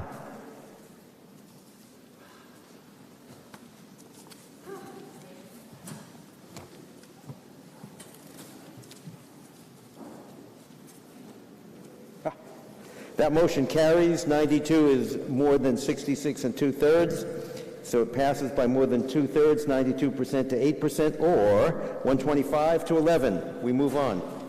Mr. Moderator, Article R, Planning Board Chair Jason Shaw moves that the town approve Article R motion is printed on page 148 of the April 1st, 2023 Annual Town Meeting Voters Booklet.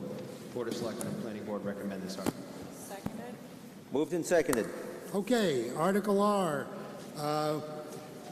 This is something our building inspector, Paul Orlando, has been waiting for.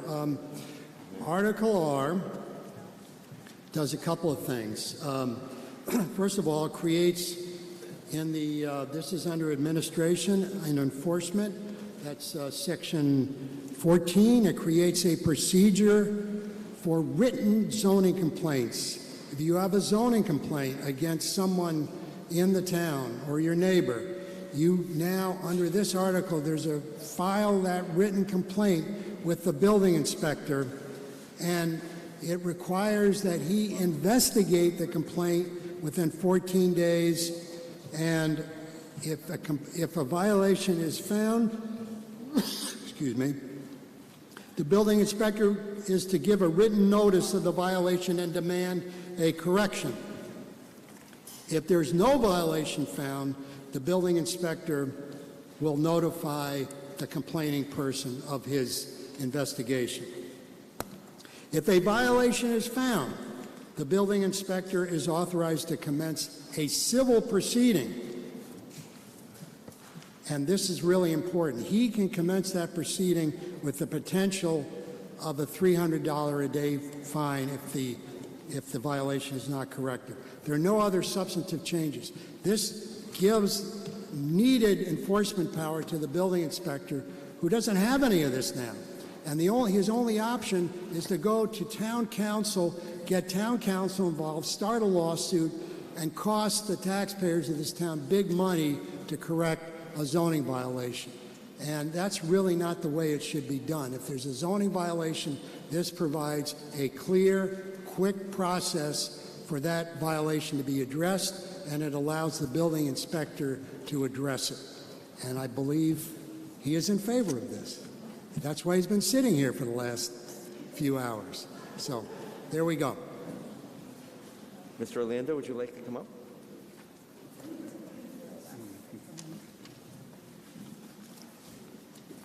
As Mr. Shaw just stated, I am fully in support of this bylaw. The way the bylaw is right now, if there is a zoning violation, I do not have the power to impose a fine. We have to go to court and have a judge impose a fine. So if this is passed, it will allow me at the local level to impose a fine for a local bylaw, a zoning bylaw, and it will help me to do my job better. Thank you. All righty. Charles? Charles Peterman, 22 Pleasant Street. I support the idea that our current building inspector should have the right to assess zoning fines. However, I'd like to amend this so as to have means testing applied. I feel that an out-of-town... We're not going to do any amendments unless they had been given to me 48 hours before the meeting. Very good, then. I would simply ask that we reject this in favor of putting in means testing so as to separate out a zoning violation by an elderly homeowner from a zoning violation from a well-moneyed corporation doing development in our town.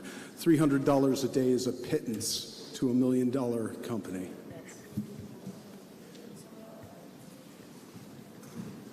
Yes, ma'am.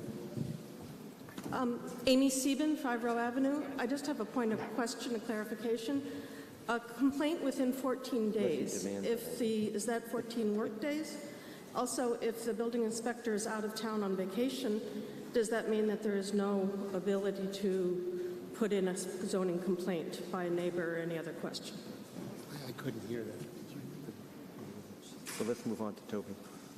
Sorry, I couldn't hear your question. I'll restate the question. Again, Amy Sieben, 5 Row Avenue. A question about the 14 days requirement for a complaint to be filed. If the zoning inspector is out of town on vacation, is there any remediation, or are you allowed to put in any type of complaint? The other question is it 14 business days or 14 calendar days? Are you talking about the 14 days that he has to investigate the violation? Is that what we're talking about here? Just asking a point of question. I don't know. Are you talking about that or the correction of a violation? I think I'm talking about bullet point 1 that's on the slide right there. It says that it should be investigated within 14 days. Yeah, he requires him to investigate it within 14 days. Correct. So if he is not in town, so can if he who's go on not in vacation? town? We're not going to have conversations. Yeah, I don't really understand. He has to investigate it. It's 14 days. It's not business days. It's 14 days. We're going to hear from town council on this. Mr. Moderator, if I may, the courts have held that the 14 days is directory, not mandatory. Okay. Mr. Arsenian. Thank you. Yes, we would like to see the zoning code enforced, and it's a good thing if the building inspector is enthusiastic about it. But what's offered here, is not fair and doesn't make proper sense. The building inspector wants a complaint, a written complaint. This isn't drop a dime. You can't anonymously start denouncing people, as was earlier at a planning board meeting suggested. Written complaints, and they're a matter of public record, so we should all be straight on that. And you file the complaint, the building inspector, who is wise and fair, has 14 days to investigate. And supposing he then decides that the person you've complained of is innocent, you have the right, the person complaining, to go to the Board of Appeals, who are yet wiser and fairer than the building inspector, and will make the ultimate decision. What about the person who is complained of, the person who the complaint is lodged against? That person doesn't seem to have any rights as this is written. Whatever happened to due process? First we find you guilty and start fining you, and then afterwards, I suppose, you could go to court. That would be expensive and painful for all concerned. So I think that the idea, has promise, but as it's written up, it's badly defective. It's not fair. The presumption is, in American law, that you're innocent until proven guilty, and this seems to be on the opposite presumption. Once the building inspector has ruled against you, you're guilty, and then you can go to the Board of Appeals and prove yourself innocent. I guess I also have trouble with the $300 fine, although I think what was said about people with deep pockets as opposed to those who are poor has some merit. I don't know that you could reasonably hope to adjust that. But the timeline on it, it could be half a month before you got to go to sing your story to the Board of Appeals, by which time, at $300 a day, you would be $4,500 in the hole, and not all of us keep $4,500 stuffed under the mattress.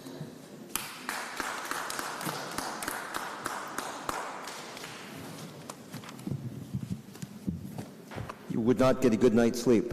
Yes, sir. Yeah, John Filikowski, 5 Phillips Avenue. My main concern is the dollar amount. I think it is excessive. And this may mean a little money for some people that have a lot of money, but still in all, for the people who may not have that kind of income, this is a lot of money, and it could add up very quickly. So I think that that amount should be lowered significantly, if at all, to be passed, personally.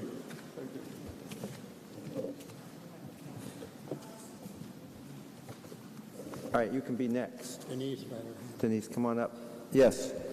Charles Brown, 140 South Street. I have a question about, how this might be applied. It would seem to me that if one has prepared plans, they've been approved, that the area where this might come into contention would be a layout area on the actual building site where a house or garage got built too close to or didn't honor the approved setback.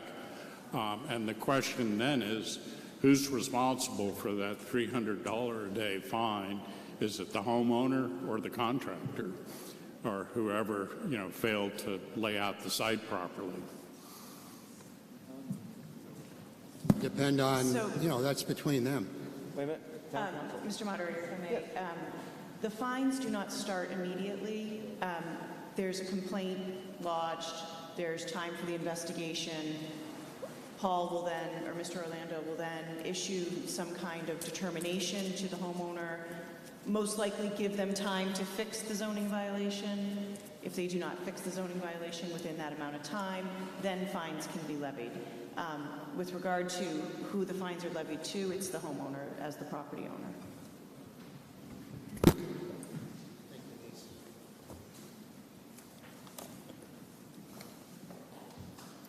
Thank you. Denise Donnelly, 72 Pigeon Hill Street. Toby, as you know, Town Council answered your concern during the pre-meeting, and I would like Town Council, if I could ask for Town Council to repeat the answer to the question about appeal of the person who is the complained upon.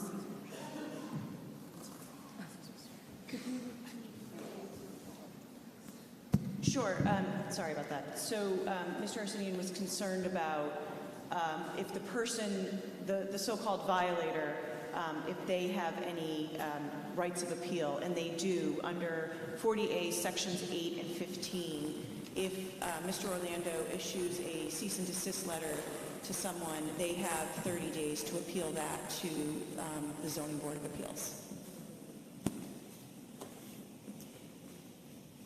This is only for zoning violations.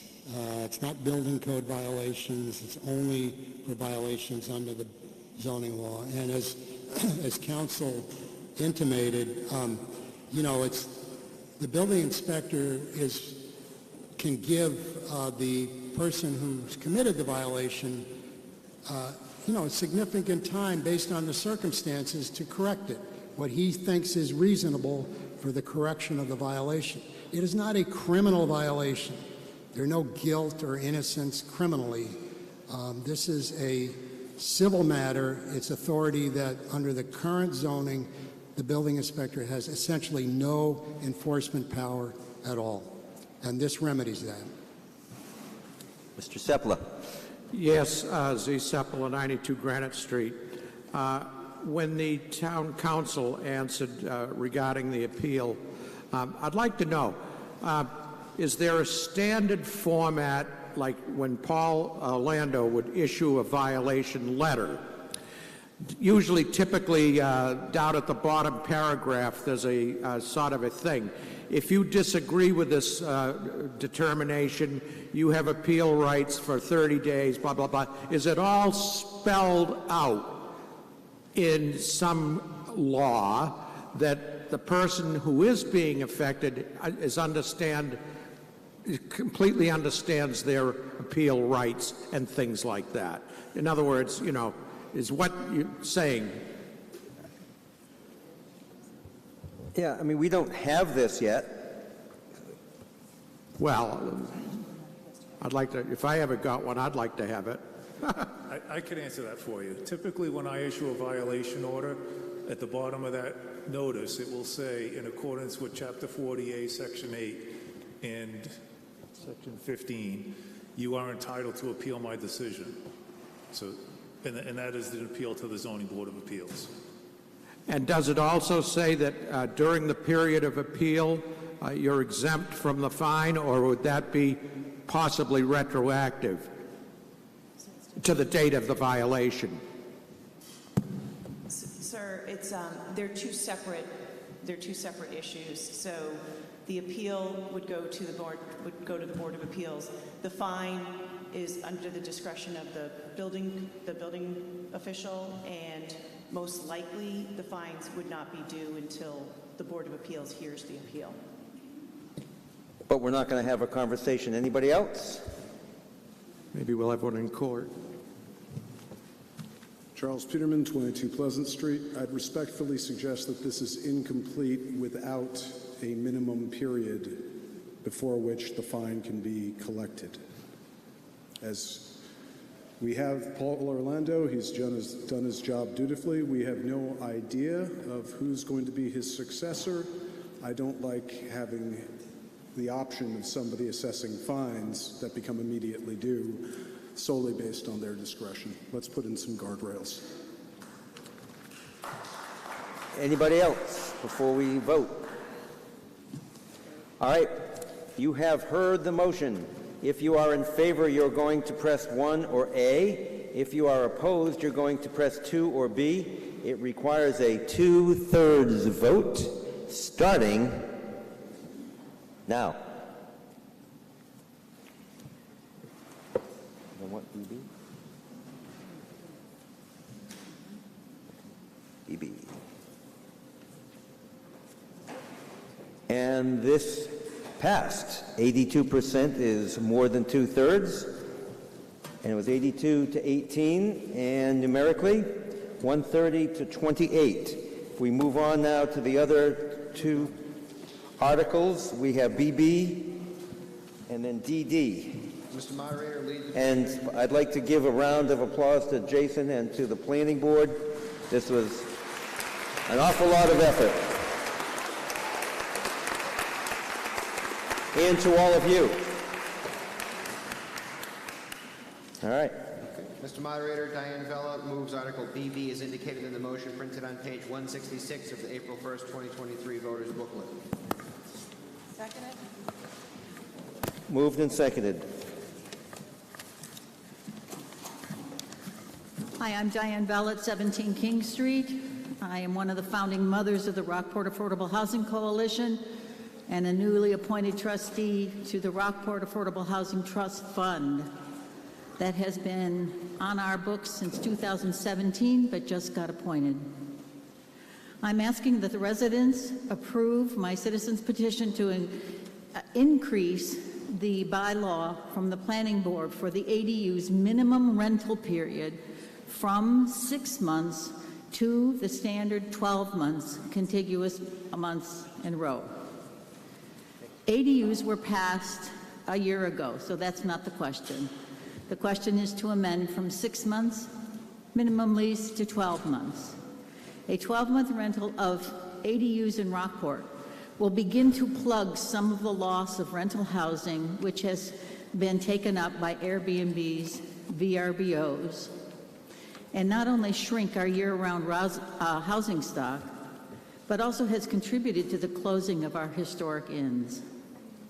12-month rentals promote what's called entry growth in the rental housing market by filling in the niche for small families, couples, and seniors.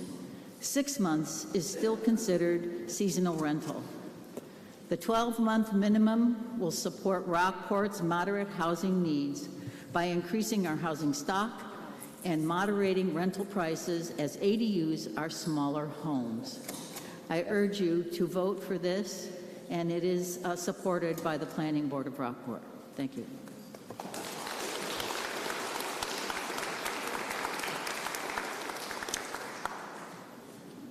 All right, Toby. Toby Arsenian, Cavil and Carp.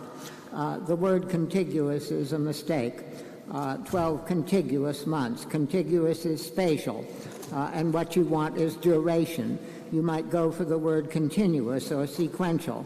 I could offer an amendment, but with my teddy bear to defend me, I could offer an amendment. Maybe Diane Vella would be allowed to offer an amendment so we don't put things that are semi-literate into the zoning code. Not that there isn't a lot like that there already. People, had high hopes of the ADUs, voted last May.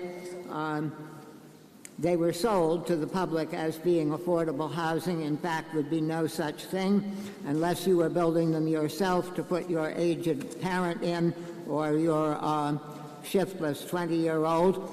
They would be market rate apartments. So all of this was sold on false pretenses, and indeed they might all be snapped up by uppity yuppies from Cambridge and Boston. When people arrive on your doorstep and propose to rent the unit, you would be hard-pressed to say no to them. And woe betide you if the people who arrived on your doorstep to rent them were, college students 4 or 5 you'd rather not have, immigrants 4 or 5 you'd rather not have. Those people might actually need affordable housing. But what you're going to get here is nothing of the sort. So I can't offer the amendment, even with the protection of my teddy bear. Maybe Diane Vella would be allowed to correct the mess here. Well, I love your teddy bear, but we're going to not hear the amendment because we're not going to do it with these zoning articles unless it was given 48 hours ahead of time. But I do like your teddy bear. Do you have a teddy bear, John? No, not for many years. Do you? Maybe you need one. Anyway, John Kulikowski, 5 Phillips Avenue. I have a question concerning it. How does this affect winter rentals?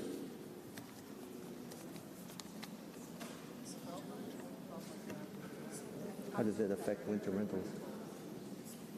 Wouldn't this eliminate winter Yeah, rentals? in ADUs, if it went to 12 months, then Yeah, because it's not going to be a winter rental unless it's a very long winter. Yeah, I was introduced to Rockport because of a winter rental. I had a winter rental when I moved up here, and I grew to love the town because of that. And I think you're I don't have a house to rent for the winter now, and it's not me personally, but I do think it is somewhat unfair to the people who use the houses seasonally, and they're just trying to pay the tax bill, and they want to rent their house out for the winter to some resident who would like a winter rental. I've also seen that winter rentals sometimes help ease the housing issues for some people. They have some place to stay for a short duration while they're looking for something more permanent. So I have a problem with the time period, and I would think this should be considered. Thank you.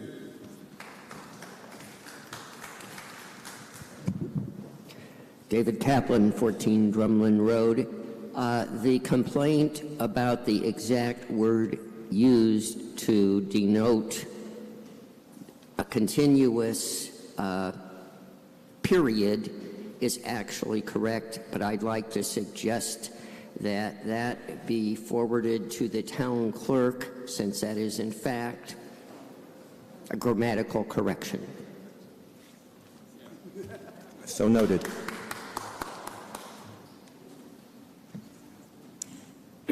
Laurie McKenna, 31 High Street. I understand the rationale for this motion, and I support it. But I, too, am troubled by the 12 months that's specified here. I think, aside from winter rentals, there are situations where students might be in the area for the academic year, which is about 9 months. And also, if people are moving to the area for a job for the first time, they may be hard-pressed to find something right away and would be interested in a shorter-term rental. So I'm going to vote against this unless somehow it's less than 12 months.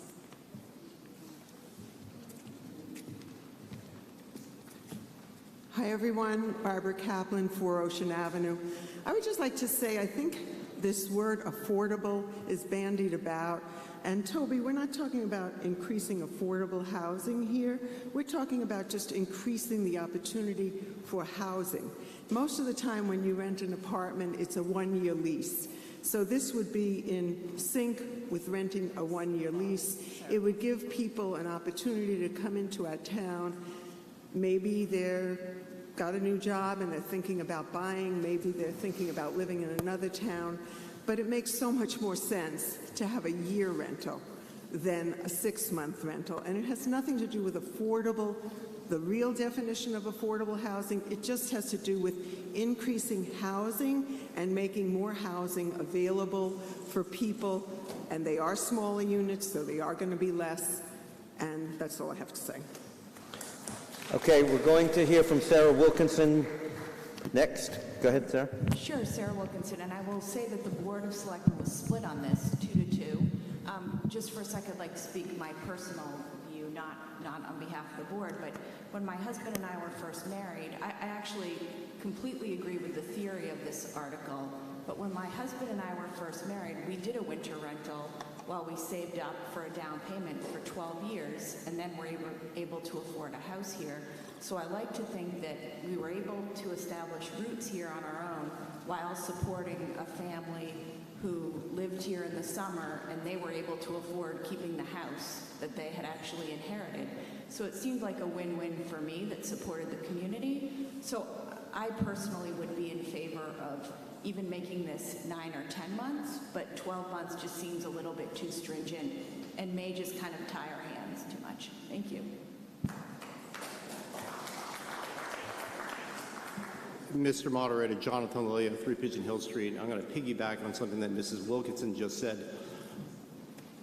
At this time of year, the yacht club is always looking for space for staff to live for 3 or 4 months of time.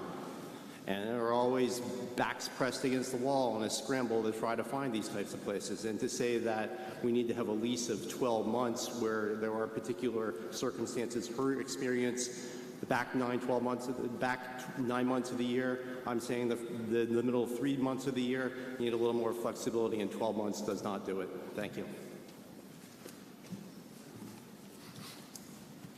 Peter Goodwin, 6 North Road. I don't care what the time period is, but would you please fix the word contiguous? It's wrong. Would the petitioner accept the word consecutive, which is much more to the point? And if that would happen, take care.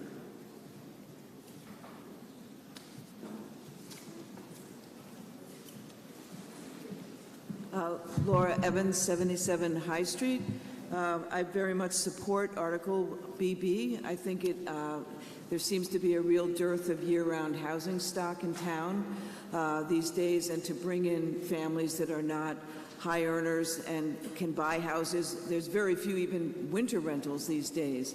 Along with Diane, I'm one of the founders of the Rockport Affordable Housing Coalition, and in that capacity spoke to one of the representatives of Harbor Lights on what would it take to turn these 12-month leases of ADUs into kind of an organic way to increase Rockport's affordable housing stock.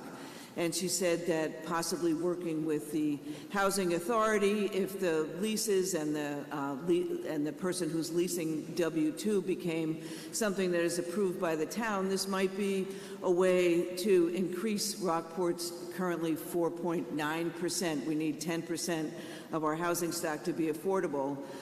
Renting ADUs may be one way to achieve that. As well as the former speaker said, to increase the housing stock for people who are of lower income. Thank you.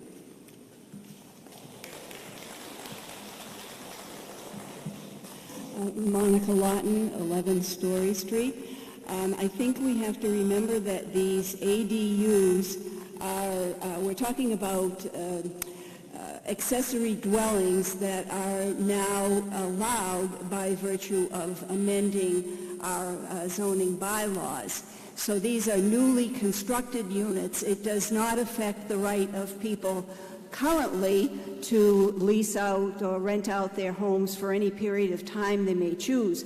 But now we're allowing, through a zoning variance basically, the construction of a new unit. And the purpose of that was really to create more permanent housing in town for families who want to be able to move here, for families who may need an in-law unit, etc. So this is a totally new construction. And in order to achieve the goal of providing permanent housing, the thought was a lease, a one-year lease, would be most desirable. As soon as you start reducing it to 9 months, 6 months, it becomes transient housing. And I don't think that's what the purpose of this was initially, and I think we need to keep that in mind. Thank you.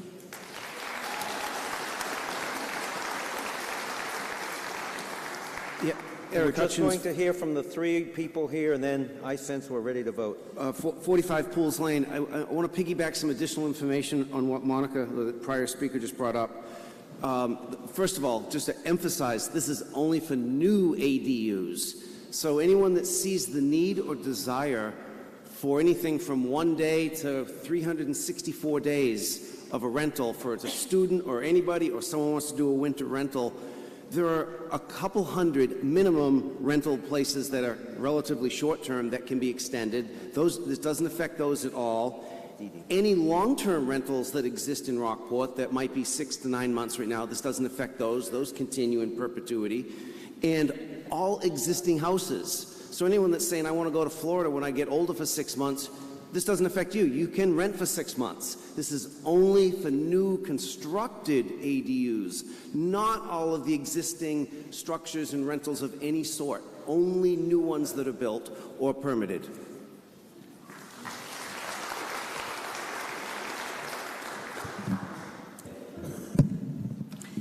Beth Shapiro, 40 Stockholm Ave. I just want to give a slightly different take on this than the last few speakers, and even than the thinking of the proposal. Because as someone who's fairly new to Rockport, who stayed at lots of Airbnbs while deciding to come here and also while working on renovating the house I bought, we'd very much like to build an ADU, but there's no way we can afford to do that if all we can rent it for is a small unit for 12-month regular housing. We very much want to build it so that when we're older, we can have someone stay in it who can care for us and we can stay in place. I think it's a very viable alternative for a lot of people who own houses here to be able to rent an ADU in a shorter term way to increase their ability to live here. But if it's a matter of the only way you can, if you build an ADU now, the only option is to rent it for 12 months, I just want to have everybody think about that. Most people won't be able to afford an ADU for that kind of income from it. And so it defeats the purpose of creating more rental housing. It won't be able to be built.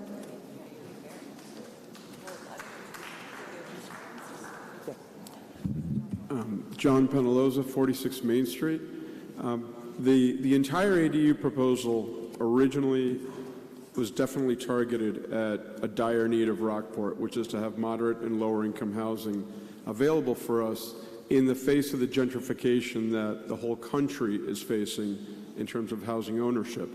The ADUs being rented doesn't directly help ownership of moderate or lower income people in Rockport, but it does ameliorate the issue in the short term.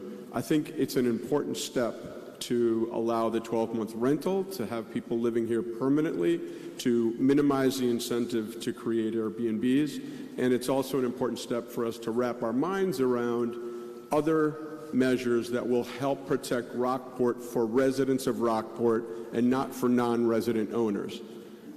Which we can take up again in the future, hopefully. Thank you. Okay. You've heard the motion. If you are in favor of it, you're going to press 1 or A. If you are opposed, you're going to press 2 or B. It requires a majority vote starting now. Point of order. What are we voting yes and no for? The 12 months is yes or no? As the article says, it's to change the 6 to a 12.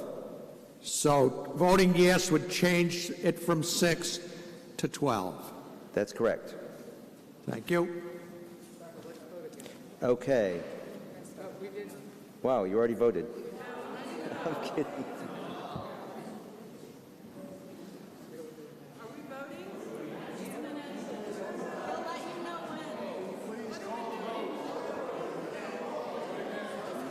What are you guys doing? We're resetting the clock. The clock will be reset. I will let you know. I will go through the same spiel I've gone through 50 times today, and then we will vote. We need to clear the deck. Clear the deck on the screen.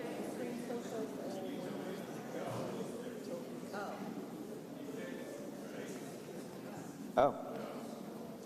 Ready to vote? Now.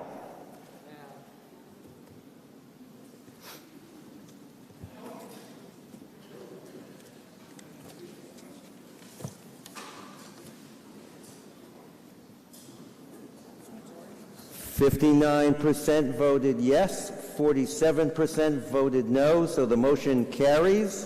41. What's that? It was told me that it was a majority is what it listed. It's already changed? So it was wrong in the book.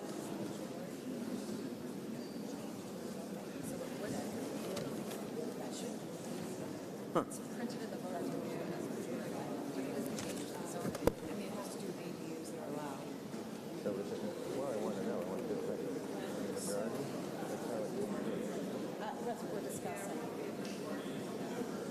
Let me show you the, let me show you. I thought we changed that.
We have an opinion from town council that will require us to revote this. It's my opinion that this vote needs a two-thirds vote. Under the change to 48 Section 5 that happened about a year ago, to allow for majority vote under Section 5, there's only certain reasons that you can do a majority vote, and one of them is to allow ADUs by right or by special permit. In my opinion, this isn't allowing ADUs, this is restricting the time period for renting ADUs. So in my opinion, this needs a two-thirds vote. So we're going to revote. Yeah. Yep. Okay. So we are going to revote this thing. It needs two-thirds, so let's write that in the slide.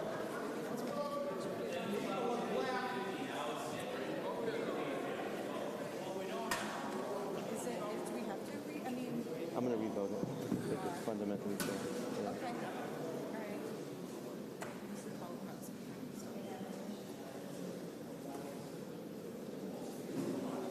Because it's a different, It's just a different quantum of vote. Okay, this now Point of requires order. this requires two-thirds. Point And of so- order. Wait till I finish my sentence, and then you can point of order. This requires a two-thirds vote per town council, and I believe it's fundamentally fair to revote it. And that's what we're going to do. Point of order? Yes.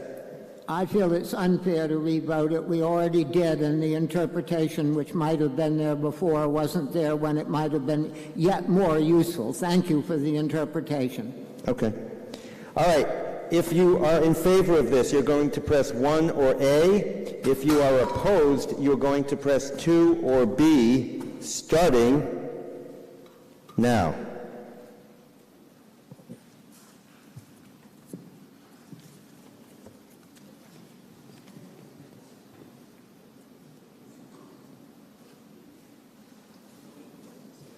Okay, so the motion fails. It's 58 in favor, 42% opposed, required a two-thirds vote, did not get it. 97 in favor, 69 opposed.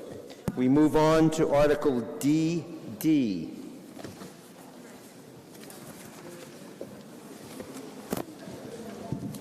Mr. Moderator, Article DD, lead petitioner Toby Arsenian moves Article DD as indicated in the motion printed on page 168 of the April 1st, 2023 voters booklet.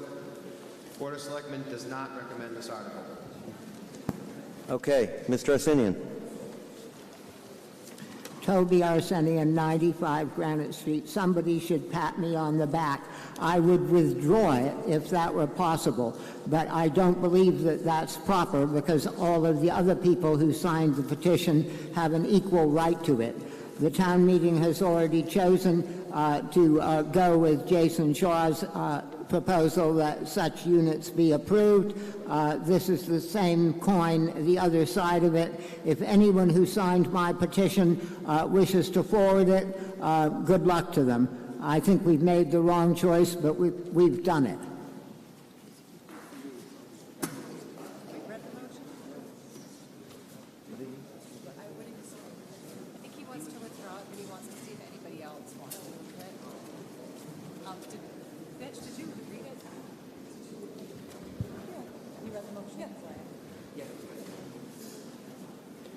Toby, you want to come up here? I'm not exactly sure what you want.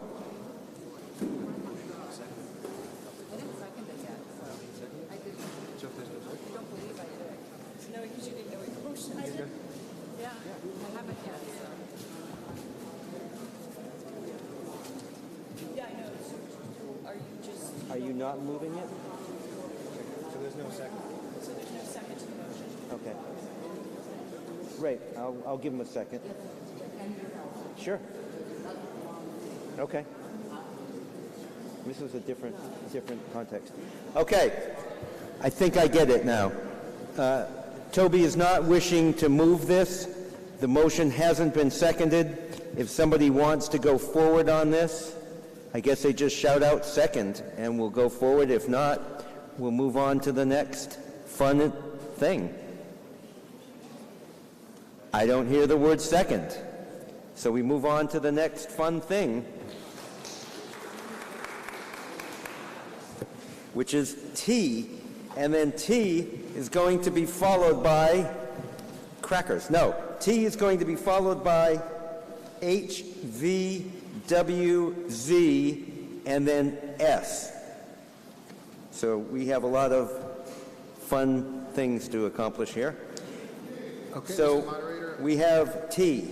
Article T, lead petitioner Zena Sepula moves Article T as indicated in the motion printed on page 154 of the April 1st, 2023 voters booklet. Board of Selectmen does not recommend this article. Seconded.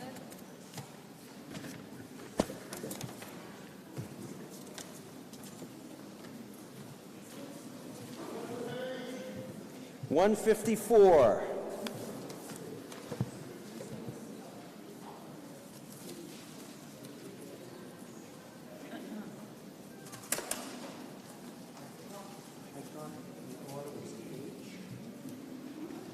No. No, it was T and then H, V, W, Z. T, yeah. Yep. Yeah, Z Sepula, 92 Granite Street. This is a fairly straightforward correction to the town charter, where the town charter specifies, which is a constitution of the town, specifies that there are certain prohibitions on multiple office holding. So what it says in section 5 of, I haven't got the actual, I think it's chapter 242 of the Acts of 1959, and is most recently amended by chapter 133 of the Acts of 1995.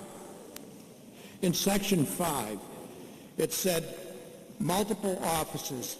A member of the Board of Selectmen or of the School Committee or of the Finance Committee or Board of Commissioners of Public Works shall, during the term for which he was elected or appointed, be ineligible to hold any other elective or appointed town office or position. I've been involved with the town contesting the fact that they appoint members of those boards to other town appointed committees, and they had gotten a ruling a number of years ago that the town council at that time had ruled something to the extent that these positions were guided or governed by ex officio status. And while the town council did document what ex officio means and how it applies, the fact of the matter remains, if you look at the town meeting booklets that the Secretary of State puts out, it says that ex officio positions may be put in the town bylaws. There has to be a written governing document that defines who can be ex officio appointees, and we've never had that.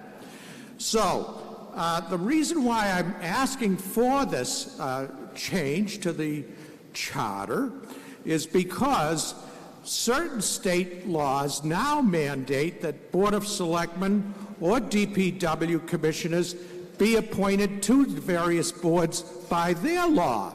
So, for example, for the Affordable Housing Trust, it states that a Board of Selectmen will be a member, one member of the Board of Selectmen. And for the Community Preservation Act, it states that one member of the DPW commissioners acting as a park commissioner will be a member of that Community Preservation Act. So what I'm doing is just asking the town to send to the legislature a request to change the charter so that we are in compliance with the state law as they see it on having those added official duties, so that the Community Preservation Committee and the Affordable Housing Trust are in concurrence or in agreement with the state law, but also in agreement with our town constitution. And so it's been my experience that when we've had these people put onto committees before, they don't have the time to do both jobs. And so I'll offer up for an example, about 10 or 11 years ago, one of the selectmen was appointed to a tool company task force of which I was a member, and she, at the very first meeting, December 8th, 2011, offered to do the environmental assessment of the tool company to tell the town what the likely pollution things would be there and whether or not it was a big risk to the town to consider purchasing it. It never happened. It never got it. We never got the environmental assessment. So consequently, and I think the thing is that when people have a demanding job, such as a selectman or other town officials, they can't be expected to give the time that's necessary to do these things. It certainly cost us a major opportunity to pick up 5 acres of waterfront property for an astoundingly low price of $1,500,000. And that's attributable, I think, just directly to the fact that this charter provision was not applied to. So there it is. I don't know where I am in the time, but I think I probably got a few minutes. Anyway, I'll stand aside and entertain or answer whatever I can. All right, any questions on this? We have one, and then we have, in the second, we'll need the microphone up here. But go ahead, Laura. Laura Evans, 77 High Street. Point of order. I'm wondering, do we need a quorum of 150? No. We don't? No. Okay, thank you. Okay, we'll get the microphone up to Pat, and then we'll go from there. I just have a question. This is authorizing the Board of Selectmen to do something, but is it binding? Do they have to do it? That's my question. I don't believe they do. So this No. is a non-binding question. In the manner of speaking, yes.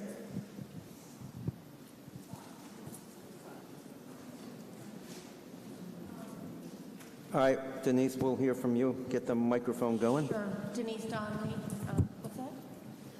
72 Pigeon Hill Street. Zenas, you filed a lawsuit against the town on this very matter, and it was dismissed under summary judgment in 2021. I don't recall that. I recall filing a lawsuit against the town for what was it?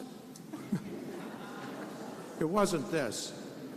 Well, while you figure that out, why don't we vote on this? Oh, Toby. I think there's another reason why you don't want members of the Board of Selectmen, the DPW commissioners, and the Finance Committee, what was the other one, serving on other town committees.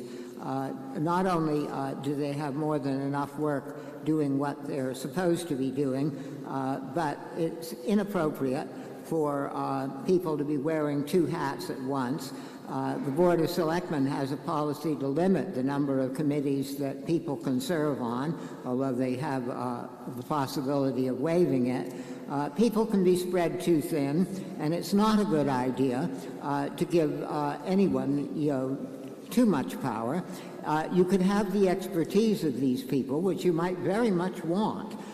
These are the people who know about lots of things, some of it good and some of it bad. But you could have that. They could simply audit the committees, serve as auxiliary members, not voting members. That's the key thing, not voting members. And as for it going to being forwarded by the Board of Selectmen, Town Council can tell you that anything to do with the charter, they don't have to forward it at all. But in theory, this is a functioning democracy, and if we vote it, they're not legally obliged, but I would say common sense and fair play, and although it sounds pretentious, morally, they are obliged. Yes, sir. Charlie CV, 19 Ridgewood Road. Look, if I'm reading Z's proposal here correctly, what he wants to do is eliminate or insert the words after multiple offices, except where mandated by state law. Well, apparently there are some state laws on the topic, so it seems to me that given the fact that state law supersedes everything else, we can't offhandedly reject this. Now, I have no idea what state law says, but we certainly need to look at it. I don't think we can reject this out of hand. Okay.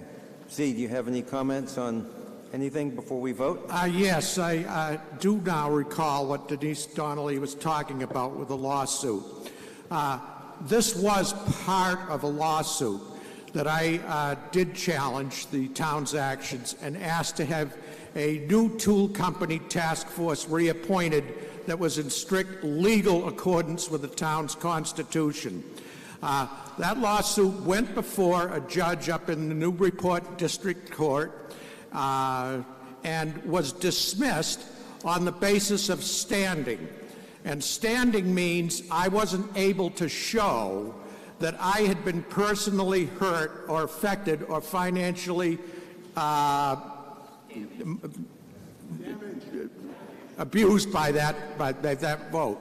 So the question was, the judge dismissed it on the basis of standing, and that was because she did that, she didn't look into any of the other aspects of the case. So Denise is right. It did go to court. It was dismissed, but it was never really adjudicated on the basis of what I wanted to have happen. It was adjudicated on the basis that I didn't show that I had been affected. So she's right on that respect. And just for the record, you named me as a defendant as well, if you may recall. Just saying. Anything further before we vote? Sure. Can I say something, Bob? Sure.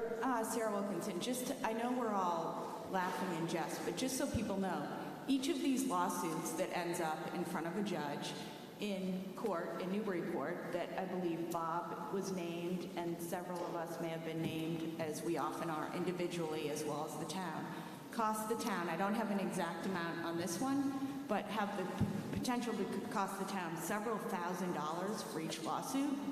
So I think it's important that people just take pause and take note of that, that when we're kind of casually joking and looking at changing the town charter to do something like this, that there was already a lawsuit about this that was dismissed. Thanks. I think we're ready to vote. I believe we're ready to that vote. charge. See, we lost $6 million by not buying the tool company. If you look at what the assessors.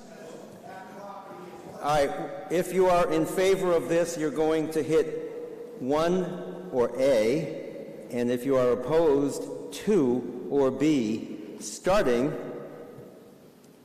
now.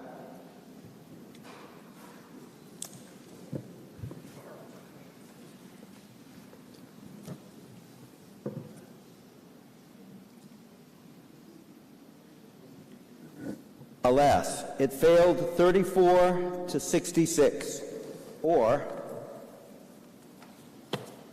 50 to 97. We move on to Article H. Mr. Moderator, lead petition Tom Meekus moves Article H as indicated in the motion printed on page 60 of the April 1st, 2023 voters booklet. Board of Selectmen does not recommend this article. Government and Bylaw Committee recommends unfavorably. Seconded. Moved and seconded.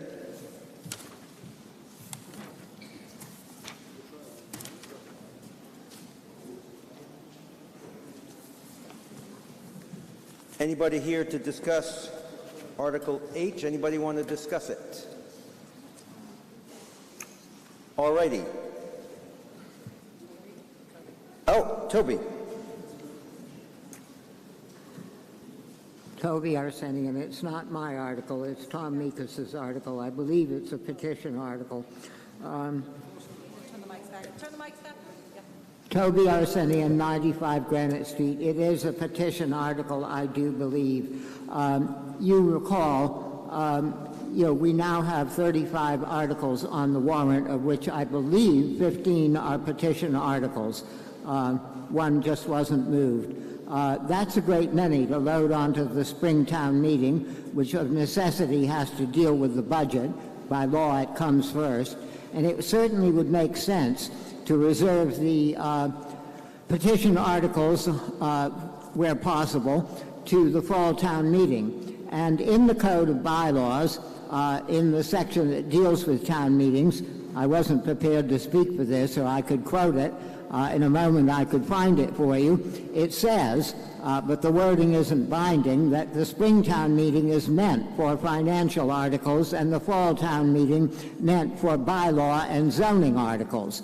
Now, the Board of Selectmen has never held with that, and of course, if people bring petition articles, they have a right. They have to go on the warrant. But it would make sense to do this, because rather than overloading the Springtown meeting with all of the petition articles for zoning matters and bylaw matters, you could have them on the fall town meeting article. And people bring the petition articles to the Springtown meeting because it only requires 10 signatures. And you can get 10 signatures in a short amble around your neighborhood. But getting 100 signatures, which is what's required for the fall town meeting or any special town meeting, requires 100 signatures, which is a day at the dump at least. It's a minor ordeal. So if you'd rather that the town meetings didn't go on forever, this is a helpful proposal. The Board of Selectmen could choose, it's up to them, to add to their policy on town meeting articles a provision, although they can't be ordered to do this, a provision that would put the articles on for the Springtown meeting if somebody came forward with, I believe it's 20, is it 20 signatures? It's only 10 to get a petition article going, so it's a slightly higher hurdle to leap over, but still something that's easily doable. If you don't want meetings overloaded like this one, you might consider voting for it. Okay, Town Council. Through you, Mr. Moderator. The reason we gave an opinion that this would be in violation of law is because The general laws provide for a citizen petition to get on a town meeting warrant. For an annual town meeting, you only need 10 signatures, as was said. Then the board's required to put it on the warrant. It also says for any other meeting, a special town meeting, it requires 100 signatures, which I agree is a lot. But that's what the state law says, and so if this was submitted as a bylaw to reduce that 100 down to 20, the Attorney General would disapprove it, saying it's not consistent with state law.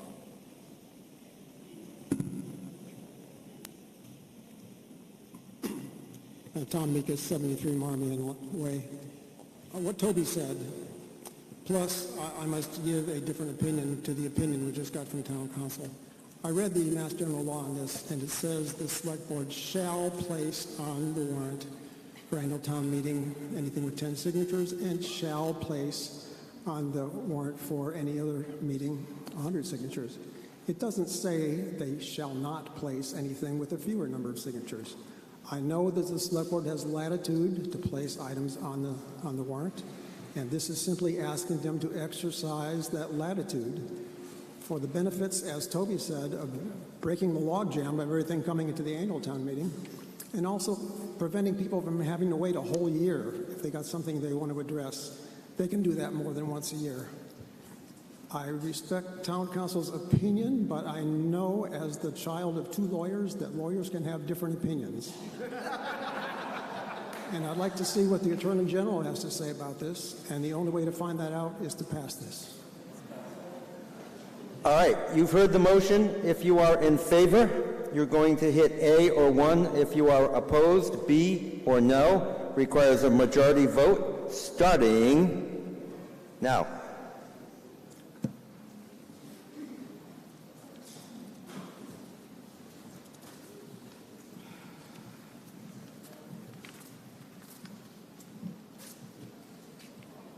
And that motion carried 53 to 47,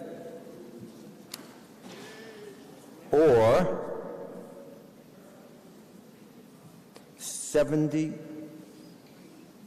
53 to 47%, 73 to 65. All right, we move on. Mr. Moderator, can I have a point of order, please? Yes. I hate to be a sore loser, but I know that this was looked at by Town Council, and it says on Article BB, it very clearly says it requires a majority vote. And they changed their mind. They obviously looked at this before, and I was very concerned that a lot of people, when the majority vote, they got up and left, and then it turned into a 2/3 vote. So I don't know if there's any recourse, but it just doesn't seem right to me. Understand. Okay.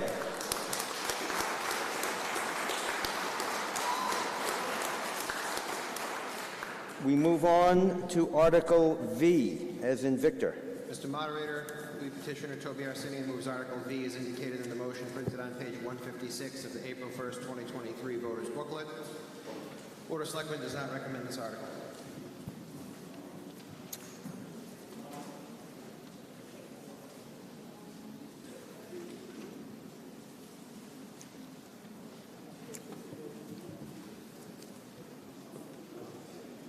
I move to delete from the Code of Bylaws, Chapter 2, Town Meetings, Section 3, Preparation for Town Meetings, subsection B, reading. Amendments, where practical, anticipated motions to amend main motion under any warrant article shall be provided to the moderator in writing 48 hours prior to town meeting. Now, it's certainly polite and sensible if you're able to provide the motions to the moderator beforehand, the 48 hours that's asked for. But requiring it as a condition for the articles, several have been rejected today, is a mistake. Many people, maybe most of us, lead very busy lives. We come here, we may or may not have had a chance to even read the warrant. So as the motion, the main motion under an article is read, you're seized with inspiration and you have an amendment to offer. Well, your amendment may be off the wall, it may be barely relevant, or it may be the very thing we all need, hitting the nail on the head. And if you are deprived of your opportunity to offer the amendment, then you are deprived of your rights as a citizen, and the town meeting is deprived of your insight. Now, springing something on the moderator and town council at the last moment is unfortunate for them, and they might well resent it. It's odd that somebody has to make the determination where practical, and as it turns out, that's the moderator, who is, of course, an interested party. He's the one who may be caught unawares or perhaps not sure of which way to jump. About the moderator, our moderator has the ability to think on his feet, and anyone who succeeds him needs to have that ability too. And town council is paid to know everything when it comes to the law. And if by some terrible mischance he's forgotten anything, he has a laptop, he has fingers, tappity tap, tap, tap, and there is the answer. So it comes down to whether the rights of citizens are more important than the comfort and convenience of the moderator. Now, 1 second, and I will get the quotes from 2017 when we passed this mistaken venture.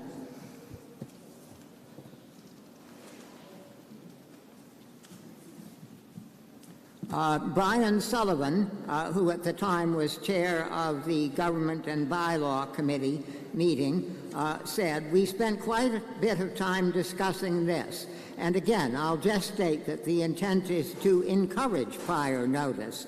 The wording was specifically designed to prevent it becoming an ironclad restriction." Okay? And then further down, a different town council, but of course knowing everything as well. Obviously, the way that the proposed bylaw, this was Darren Klein, the proposed bylaw amendment is worded, it's directory. It's not mandatory, but also everyone should know that under the law, the moderator has the authority to determine all questions of order during a town meeting in Chapter 39. So even without the bylaw, when questions come up as to procedure and order, the moderator is the one who legally has the authority to make those determinations. So this just gives some direction, and like has been stated, encourages some sort of best practices. It's not creating any type of legal requirement, in my opinion. Well, it may not be creating a legal requirement, but it might just as well be.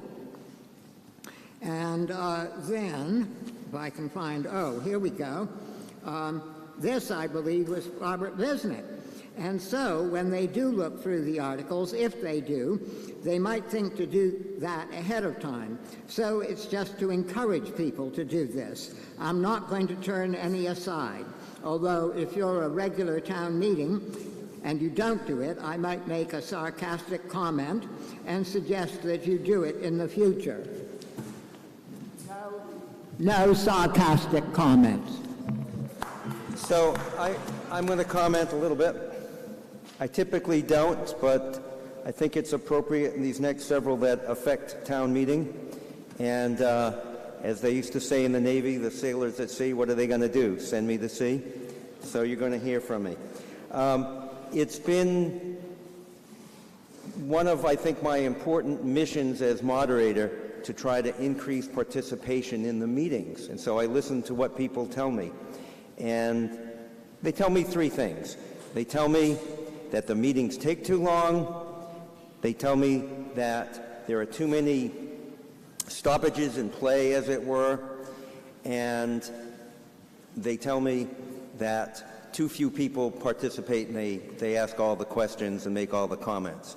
And I think due process, there's not much I can do about that. If there's somebody that's always springing to their feet, that's just the way it is. But to try to move the meetings along, and what I noticed before I became the moderator was that somebody would come up with a typed piece of paper, they would spring it on the meeting at the last minute, like, aha, gotcha. And then everything would come to a halt, and everybody would look at what the amendment was, and we'd wait several minutes, and we'd move forward. So this was an attempt to try to minimize that. Now, if there are rookies and they just don't know and they're making amendments, or sometimes it's appropriate, that happens. But if there are things like zoning where we have hundreds of pages and we have public hearings on these things, not so much. Now, Toby, bless his heart, over the years has done this. Many times he's given me the amendments, we've looked them over, and we've proceeded. And you can see, though, even when that happens, how much it slows down the meeting. You saw it happen today on several occasions. Some of these things are quite complex. But when people spring them on the meeting, it just makes it kind of grind to a halt. The other thing was stoppages for voting and moving the question, and we would have people put their votes in a box, and we'd count them, or we'd have people stand up, and we developed clickers. So we were able to deal with that. The thing that so far we haven't been able to do is people would like to be able to vote from the privacy of their home or their mother's bedroom or out on the soccer field, and we've worked on that, but we haven't quite gotten there. So I think that I would be in opposition to Toby's motion today. I think it's worked well over the years, and I think that whoever the next moderator is, it's going to be somebody, hopefully, that has good judgment and in whom you will trust, and they have discretion, and they have it for a reason. Thank you. Nathan Ives, 19R Norwood Ave. I wholeheartedly oppose this measure. There are many people that come to this town meeting and heal amendments like they're grenades when that measure has not been in place, and it's not fair. Today's a classic example where you were able to move this along periodically when we weren't taking amendments that hadn't been submitted ahead of time. There's ample opportunity people have to consult the town website, read ahead, and prepare their motions in advance and get some clarity on it. So, thank you.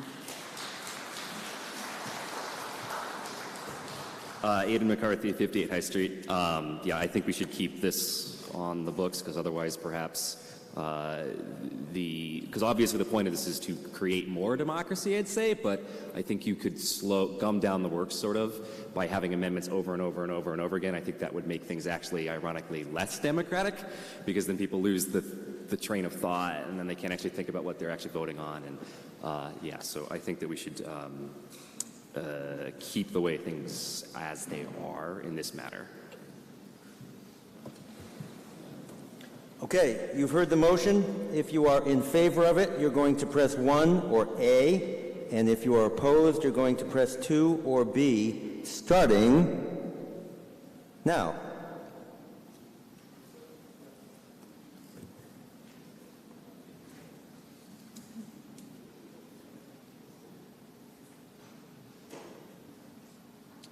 And that motion failed, 19% to 81%.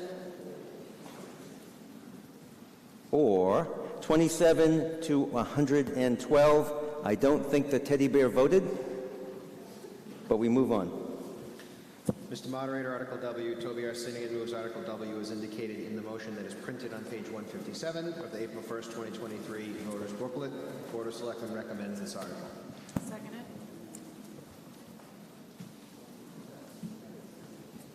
Toby Arsenian, 95 Granite Street. I move to amend the Code of Bylaws, Chapter 2, Town Meetings, Section 4C, Order of Action, by adding a new subsection, small Roman numeral 2, for any article that is non-binding. Before the article is moved, the moderator shall state why the article is non-binding. You'll notice with the articles that some are marked non-binding, some are marked 2/3, and so forth. We presumably trust the people who are running the meeting, the moderator and town council. When they make those decisions, it's not whimsy, it's on the basis of law, whether the local bylaws or state laws. And we're not sheep to be driven, and those up front are not shepherds to drive us. We're all free citizens and have a right to know what we're doing. So this is the right to know what you're doing and why it is non-binding. When I wrote this and handed it in as required, the 48 hours and more for town council to vet it, it contained a provision that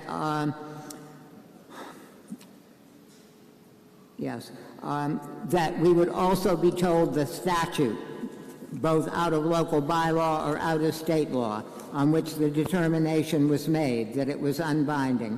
But town council took that out of there. I think that that's unfortunate, since we're told that this is not binding. But anyway, the idea is that we would all know what we were doing. And I would remind you of a year and more ago with John Penalosa's petition for a surcharge on those with high-end properties. We spent something like 35 or 40 minutes discussing that before the moderator reminded us, it was there at the beginning, that all of this is non-binding, meaning you may not get anything out of it. Now, it's my feeling, it's not part of this article, that if we vote something and it legally can be done, that the selectmen are common sense, fair play, and morally obliged to do it. That's not the law, and that's not part of this article. This would just tell us what the law is and what we're going to get, what we're not going to get. It strikes me as mom the flag and apple pie. I hope we can vote for it.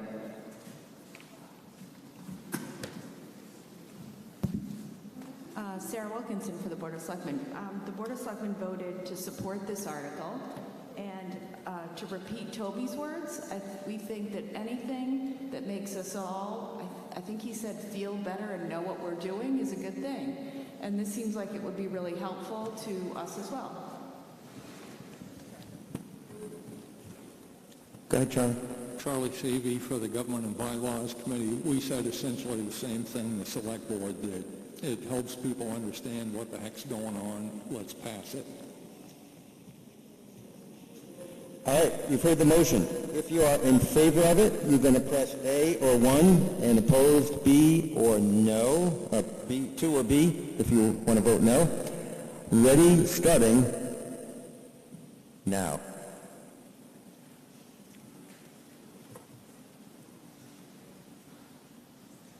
And I believe there are 9 left.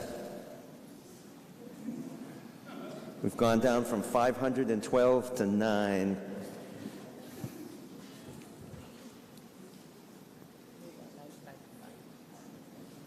Okay. This motion looks like it carried 127 to 6, or 95% to 5%. We move on.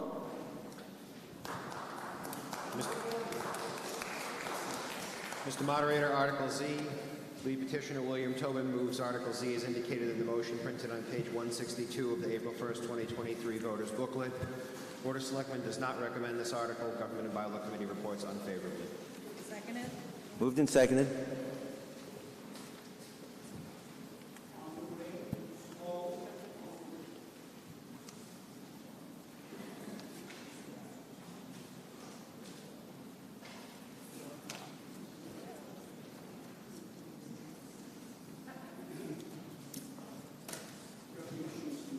Sure. Wow, huh? 407. But we made it. One of the things about this article is very Please important. just state People your name, have been... State your name for the record. Oh, William Tobin, 24 Beach Street. Thank you. Thank you. Can you all hear well? And me? Good. Thank you. So I move to see if the town registered voters present will vote to approve a citizen's petition article to change the quorum of the current in-use town bylaw in Chapter 2, Section 4B, line 3 in the paragraph by striking out the words, those persons. Right? Because currently the law reads, those persons present constitutes a quorum. So if you wonderful legislators who remain wanted to call a quorum today or at the fall town meeting, you cannot. However, if you pass this, you will have a quorum. And I must say, 150 for a quorum is abysmally low. 2%. 2 point, not much. Out of 6,114 registered voters.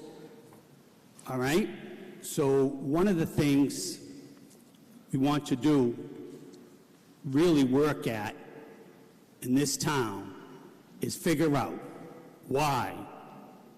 And I challenge you all on this today. I want the next meeting to have 1,000 people. Now that will be a heck of an accomplishment. And I know we can do it. Out of 6,000, call your neighbors, call your friends. So please vote this 150 quorum today, so we will have a quorum forever. Thank you so much. What are your questions? Go ahead, sir. Now, Mr. Tobin? Yes. Why don't you step aside and I'll of course. make the determination as to who answers the questions. Thank you. Thank you, Mr. Moderator. Alan Macmillan, 18 Story Street, Pigeon Cove.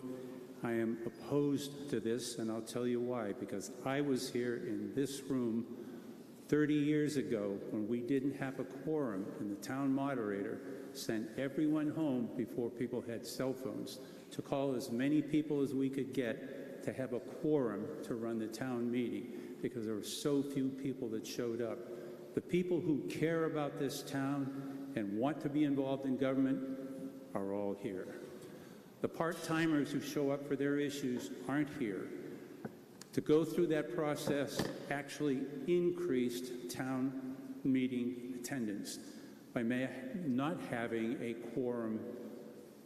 Whoever shows up would be the quorum for regular scheduled town meeting. Special town meeting, yes, that's a different issue, but I'm totally opposed to this because I was here when we had to all go home and call other people to get here to have a town meeting, and it actually increased town meeting attendance, so I'm opposed to this. Thank you. Sarah. Sorry, Sarah Wilkinson, Board of Selectmen. The Selectmen are opposed to this petition. Basically, the reason why there is no quorum for the annual town meeting is because it is of the utmost importance that the town passes a budget. If the town doesn't pass a budget, the state eventually, if we had a quorum that we couldn't meet, we would have to call town meeting after town meeting until we had a quorum. A town meeting costs between $6,000 and $8,000 just to operate. And eventually the state would come in and they would put the whole town on a 1/12 budget, which basically means that until we pass the budget, they would only give us 1/12, so 1 month's worth of operating funds. And doing that would absolutely strangle the town payroll operating funds, the school payroll, school operating funds, and the effect of that would be that it would absolutely affect the town's bond rating, which traditionally has been excellent for years and years now. So that's the reasoning behind why there is no quorum for the annual town meeting. While we all do our part to get people, encourage people to come, and I think today was a great example of people who have been here all day, people coming for an hour. It is what it is, but there is town business that absolutely has to be conducted at the annual town meeting. And I'm going to comment also from a pragmatic perspective. We did have a quorum requirement for the recent special town meeting for zoning, and that started about 40 minutes late because we didn't have a quorum. And I actually saw people going in and out to try to monkey around with the quorum when they didn't like the meeting was going. They were sneaking out while we were counting. And then, of course, that meeting didn't finish because we called the quorum and it didn't exist. So it's unfortunately we live in a hyper-partisan world, and that type of hanky-panky is what we would see on a regular basis. And so I think it would diminish the ability for our town meeting to operate. The best way to get a lot of people in here is to have brisk meetings, to respect everybody, to let everybody participate, and to try to look for perhaps a better venue. I agree with you. I'd love to see 1,000 people at a meeting, and maybe we'll have a day someday where we can, meet by Zoom and sit around and vote in a non-personal way, but we don't have that yet. And so I think to try to force it artificially with a quorum, it has been tried before, and it was not successful, and I think it would be even less successful right now. Charlie. Charles Peterman, 22 Pleasant Street. I respectfully suggest that the onus is on the moderation and on the things brought to vote. I look around today, and I'd say that the average age in this room is substantially higher than the average age of the town. You aren't attracting younger people who have young children because Saturday is the day that people are trying to go to games and have family time. This meeting is an endurance event, and it requires people who have endurance and a sense of history, which gets us the present collective. It's not representative of the younger aspect of the town because they're unwilling to commit this amount of time to vote on Picayune matters. If we want to have attendance and participation, this should be restricted to budgetary matters, and that way it can fall within a reasonable set of time. I support the quorum on the basis that the onus has to be pushed back onto the duration and itinerary of this meeting so as to make it attendable at the quorum level. To have 150 people voting on budgetary matters of a town of 6,000 is narrowing at best. Thank you.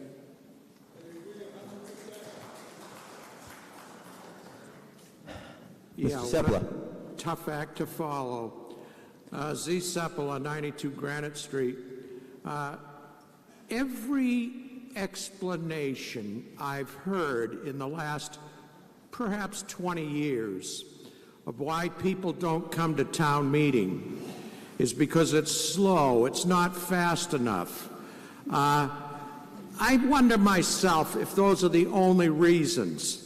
I've heard, talking to other people, that there are many other reasons why people don't come to town meeting. And I think that it would be a great thing if this town instituted a survey, went right out to every person in this town and said, why don't you come to town meeting? And get that survey response and put it up for public view. I don't think that just the speed and duration of these meetings is necessarily the reason why people won't come. And I thank you. Barbara Kaplan, 4 Ocean Avenue. I'm confused because I was at the last town meeting and we couldn't finish voting because we were told we needed a quorum of 150 and we couldn't start the meeting, as you said, moderator, because we didn't have 150. So do we have 150 quorum for meetings that are not annual? I'm very confused on We don't have a quorum requirement for our two normal meetings, right? The spring meeting, the annual meeting, and the fall town meeting. But if we have other special or unusual town meetings, we have a quorum requirement. Is that right? Yeah, but it doesn't have a... Special, but it falls under where you don't. No, it doesn't. I think we changed that bylaw. I'll show you the bylaw. Yeah. Yep. It's considered. But it's a special, but we don't have a quorum requirement. And or the standing fall town meeting, which is called a special, but it's the standing fall. So there is If I may, Mr. Moderator, No. it's right here. I was going to move it along. Special town meetings are all have a quorum of 150. Thank you. Trying to speed it up? No, because I want to be accurate.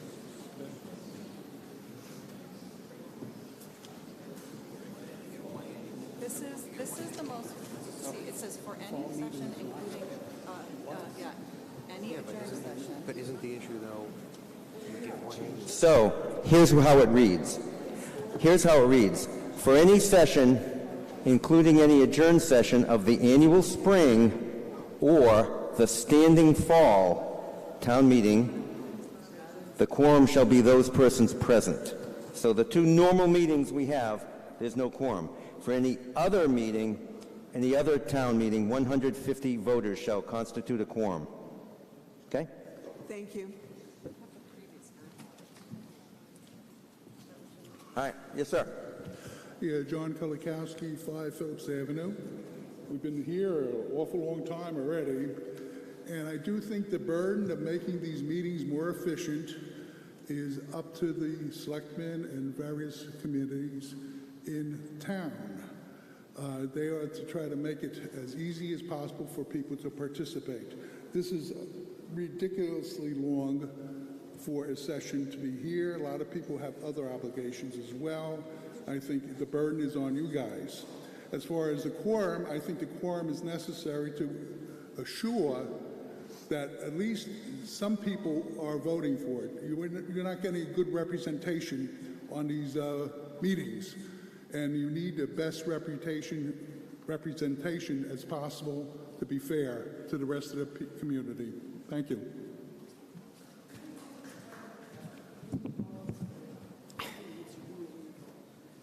Go ahead. We'll get back to you. We want to hear from as many people as we can. Go ahead. David Kaplan, 14 Drumlin Road. I am very much in sympathy with the general sentiment, but it is my strong opinion that the information offered in terms of what it would do to the town if we accept this is so compelling that very, very few people are undecided. I call the question. Okay. He's moved the question. That's a 2/3 vote. We'll set it up on the computer. 2/3 to call the question. We're moving the question for Z.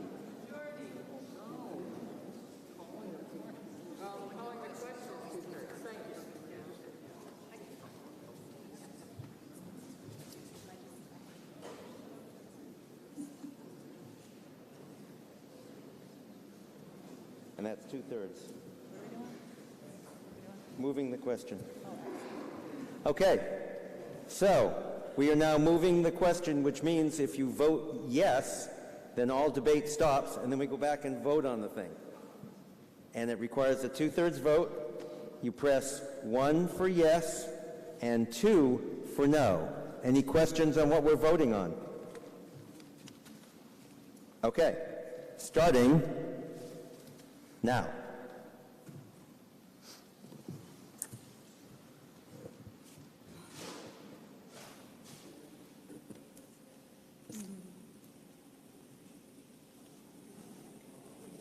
Okay, looks like we're ready to vote. 90% is more than 2/3, so it's 90-10 or 115 to 13.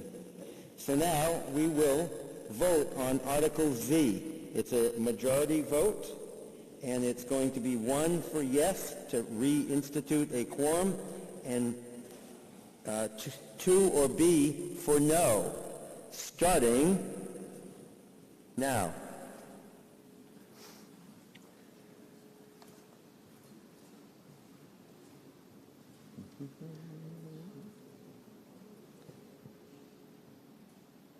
And that motion failed, 23% to 77%. We now move on to Article S for Sam. Moderator Zena Sepulveda moves Article S as indicated in the motion, printed on page 153 of the April 1st, 2023 Voters Booklet. Board of Selectmen does not recommend approval. Government bylaw reports in favor.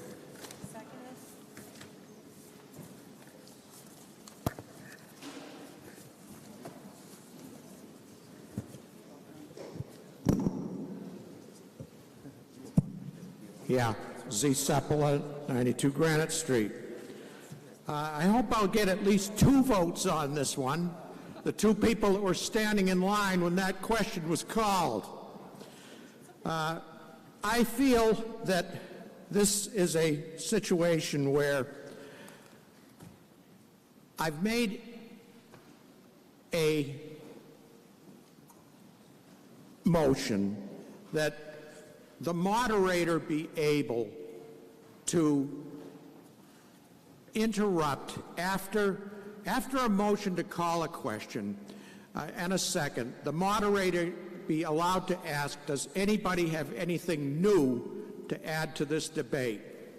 And I've asked that if those people raise their hands or so others signified, that the moderator would give them 2 minutes to bring up anything new. And that course of the action would allow those people that have not yet spoken on an article but would like to have that ability to do so. I don't think it's a great thing to be able to extend a meeting or a person's speaking time 2 minutes, and I do think that it bears the fact that it's more important for those people that come here, that sit here for 8 hours, to have their opinions heard than to be able to push this thing a little bit quicker. So I think that the problem I have is that it's up to the moderator to make decisions on running the meeting. We don't elect people out here in the audience to run the meeting. We elect the moderator to run the meeting. And he's the one that can make the judgment as to whether or not people are just arguing back and forth or having something new to offer. That's all I have on this one. It's just a simple thing, and I'll pipe down. Okay, we're going to hear from the Board of Selectmen first. Ross Brackett, Board of Selectmen. As you know, we don't recommend this article, and one of the reasons I gave was because it's essentially taking the power away from you guys as individuals. I know you also have the power to speak, but as you've seen, some people have the power to call the questions at time, and they think the discussion isn't going anywhere. So by putting this in place, it takes that power away from you and gives it to the moderator, essentially. So that's one of the reasons I gave during when we're discussing. All right. Okay. Are we good? Yep, we'll hear from you, Aidan, and then if you can bring the microphone down and give it to Pat when you're done, that would be great. Simon ran off. Aidan, thank you. Yes, yeah. Aidan McCarthy, 58 High Street. Just real quick, I think that if there is anything new to be said, like genuinely, if anyone has anything new to be said, then the thing we're voting, the vote we just took, oh my God, move to question, will be, will be less than 2/3, and then we will go back to debating anyway. So I think if there genuinely is new stuff to go on, then that 2/3 threshold will not pass anyway. So I think we should keep it the way it is. And then I'll bring it down here.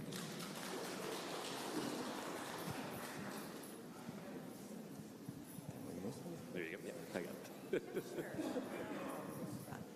I just want to make a point that this town meeting is run by Robert's Rules of Order. And in Robert's Rules of Order, if I'm not wrong, it states that when someone calls the question, all debate ends. So if we're following Robert's Rules of Order, then this would be out of order.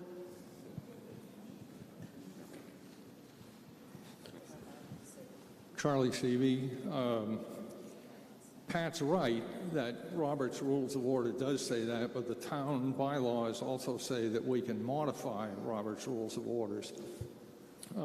Robert's Rules 16, Section 5, 4, 5, and 6, calling the question must be seconded, is not debatable, and cannot be amended, which again doesn't mean we can't change that. On the other hand, Robert's Rules of Orders is 633 pages long. Let's not make it any more damn complicated. If you don't like a calling the question motion, vote against it. Yeah, I want to hear from anyone else, and then I'm going to speak, and then you can speak. Yeah, since it's a moderator-type question, I guess I'll comment on this one as well. So I have great belief in you, the legislators, and if somebody moves the question, I think it goes immediately to a vote, and if it has to be a supermajority, 2/3 of you. If 2/3 of you are ready to vote, I think you're ready to vote.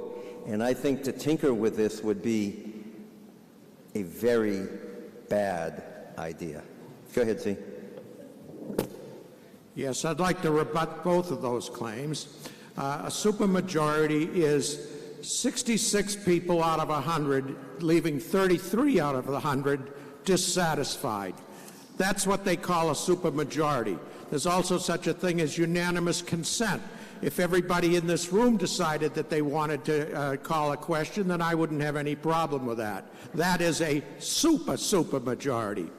The problem I have with the idea of Robert's Rules being guiding, Robert's Rules is only a rule for this meeting. It's very, very low on the town hierarchy of laws and regulations. We have a constitution, we have bylaws, we have selectmen policies, we have all kinds of other regulations. The Robert's Rules of Order only governs the conduct of this meeting. It's about fourth on the list of a hierarchy of rules. So if the town wants to change Robert's Rules via a town bylaw, which they have done on reconsideration articles in this in our town bylaws, it's easily done. So I'm just saying, Robert's Rules is Robert's Rules, but they are not govern the town of Rockport. They only govern town meeting. And my name is Robert. I sense that you are ready to vote. If you are in favor of this article, you're going to press A or 1. If you are opposed, you're going to press B or no, starting now.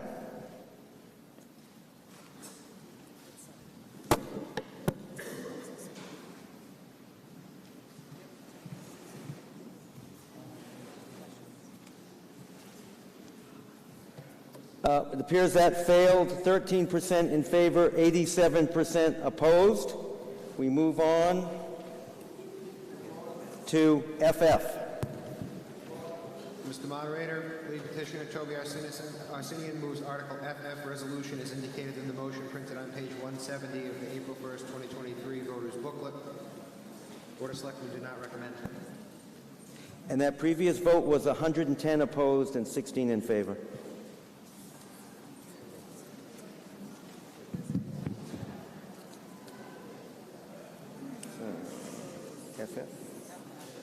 Toby Arsenian, 95 Granite Street. I went around gathering signatures, assuming this was a town meeting article, but it's been demoted. It's merely a resolution. As I said before, if the Board of Selectmen and other town officials really wish to have a participatory democracy, you would honor a resolution. It reads as follows: the town meeting respectfully requests that all town officials make every effort to answer citizen questions relating to any article which is moved at town meeting. The town meeting respectfully requests that the moderator instruct town council to answer any citizen questions related to any article being moved at town meeting. It's simple. We all come here to vote out of concern for the town's affairs. To be honest about it, we're concerned about our own interests as well. But however we are motivated, we hope that people are as well informed as possible. Some people have the time and energy and inclination to attend meetings of town boards and committees, and some people have other endeavors which they feel are more important. Those people have absolutely as much right as anyone who has spent weeks and months immersing themselves in town affairs. And if you want the answers to a question at town meeting, town officials should be obliged, feel obliged. We can't order it to get up and answer your questions. I don't know that I can say any more about it. Originally, I'd included department heads, town council reviewing it, crossed that out. Since it's only advisory and not binding, you might consider that as well. The idea being that if the information is out there, we should all be free to have it. Thank you.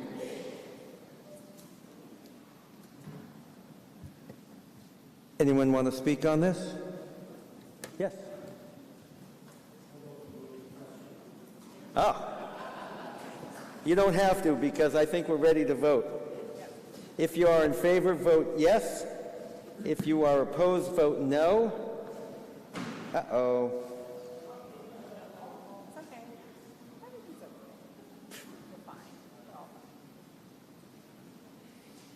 If you're in favor, vote yes. If you're opposed, vote no. It's a majority. It's not binding because it's a resolution, but it is respectful.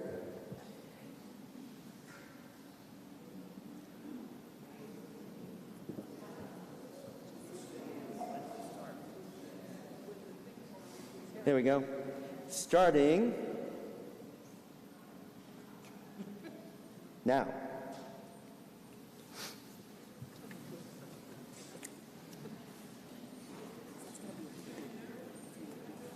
Okay.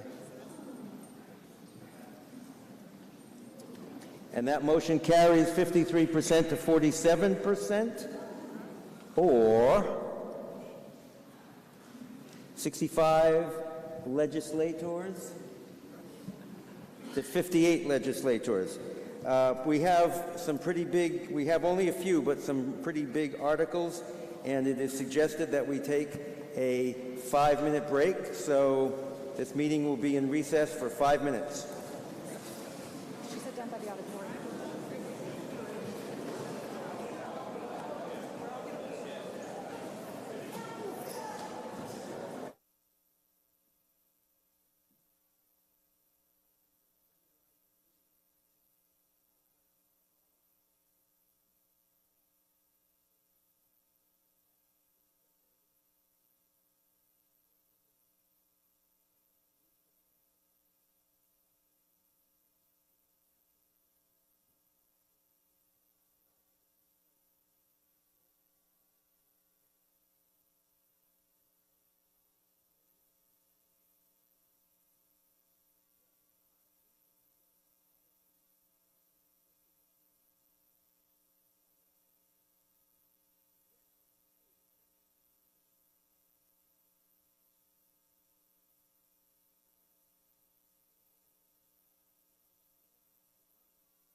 All right, fellow legislators.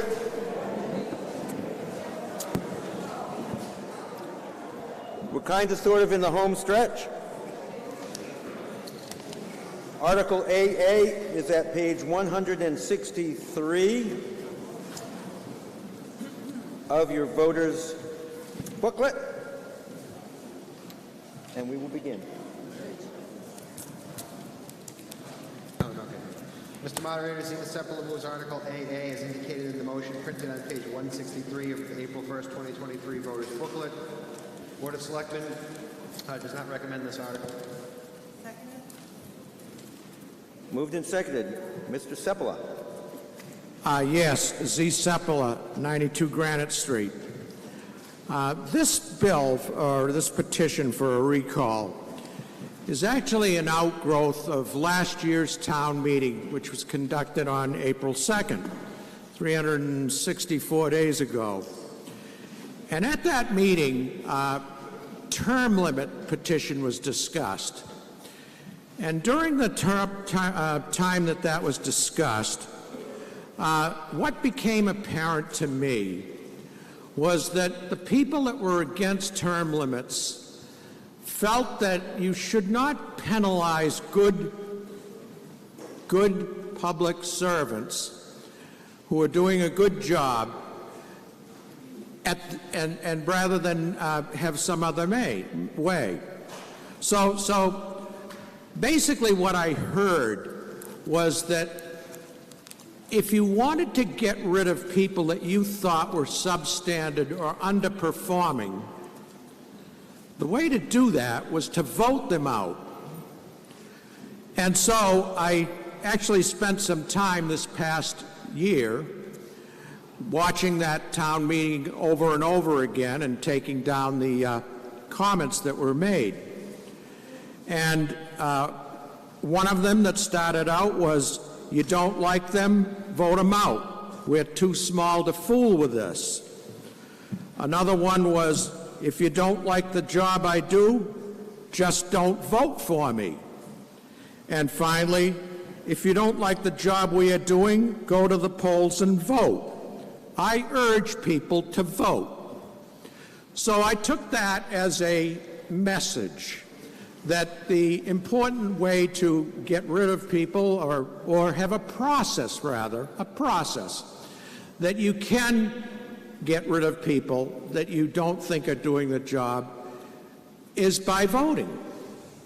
And the only way I know of that other towns and communities in Massachusetts that have done this is with recall petitions. So I have, over the course of the last year, went and looked at every town and community in Massachusetts that does have recalls. And if we can put the view graph up of the map of Massachusetts, you can see it, the ones that do. Just a minute. We're working it. Yep. I got nothing but time.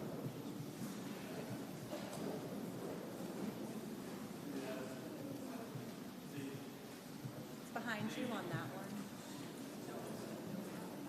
one. Wrong. Just a moment. Yeah, okay, that's it. Is the picture on those screens up there midway? No. All right.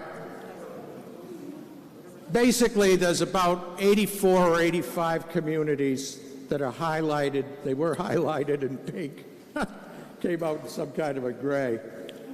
Those are the ones that have instituted recall provisions. So there's a fair number of them. And every one of them is basically different in their parameters, but all follow the same basic pattern. So if you'll take this screen down and show me the flow chart, I'll walk you through that. Flow chart.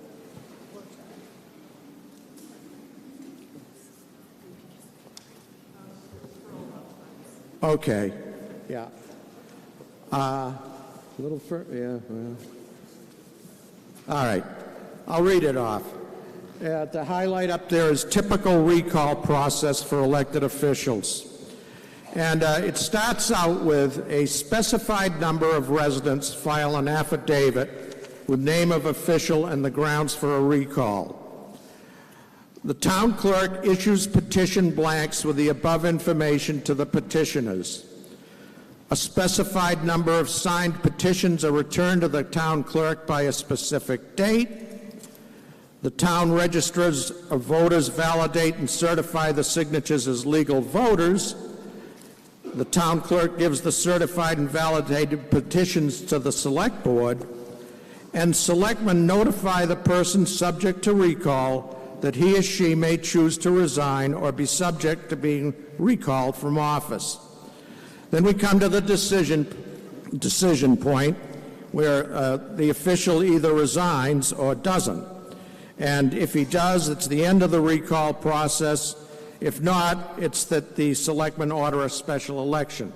Now, that process is the same for just about every community in Massachusetts that has this. So there's nothing oddball or strange about it. The only thing that can be differing is the parameters, the numbers of the quantity of signers and things like that. So it's essentially a process that has been approved by towns, communities, cities, and submitted to the legislature and approved and put into their town bylaw. And what this does, as I've said, is it establishes a process, the only process, the only way that you can get rid of elected officials. So the question becomes, if you find that you are dealing with elected officials that are not conforming to town bylaws, are renegades, or whatever, the only way that they can be removed is by the way that they were elected. I'm getting an echo? There's just a report of a renegade official, and they're reporting to the police. So all I'm saying is this is a process to do it. And I brought that forth because of the fact that when I saw the meeting last year on the term limits, I saw the major question was voting, voting, voting. And this is voting in its purest sense.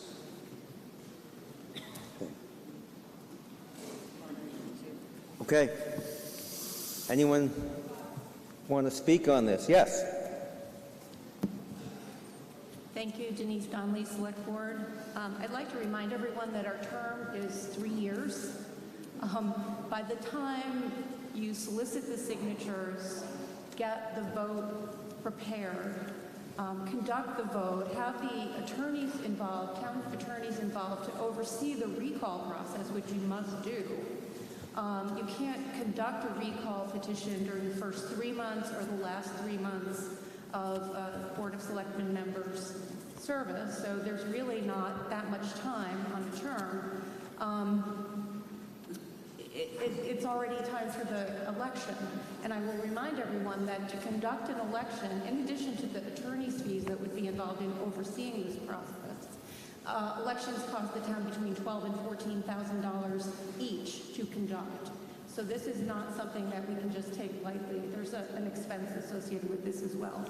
I think if somebody is committing, is a felon, it will be pretty clear that they will not be serving on the Board of Selectmen. Okay, well, let's see. Well, hold on, Pat. Let's let Charlie talk, and then he'll bring the microphone down to you.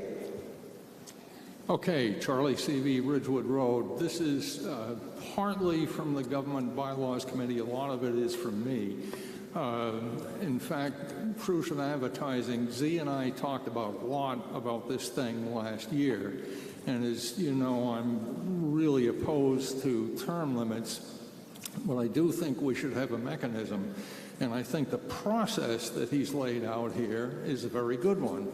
And pretty clearly, there are a whole bunch of other towns in Massachusetts that do have recall processes or recalls in their bylaws. So no argument with the overall idea. Unfortunately, I just can't go along with a great deal of the rest of what Z has laid out here.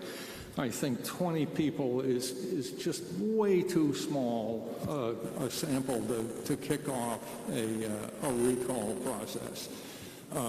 You know, what if Ross turns out a bunch of crappy donuts someday and 20 people decide?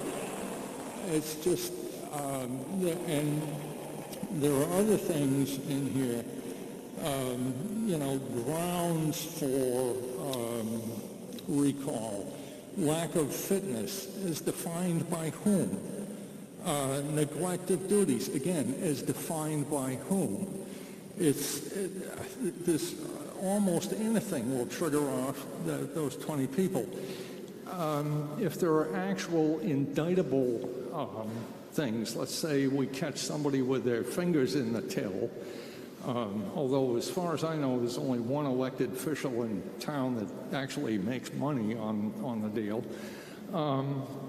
you know, then the cops are going to get involved. There are a number of other things where the Massachusetts State Ethics Commission comes into play. Again, I think this is an important issue. I think we need one, but I think we need one that's a lot better worded. It's a lot tighter with some very precise definitions of what can get you into trouble and what cannot get you into trouble, and a considerably larger number of petitioners to kick this thing off.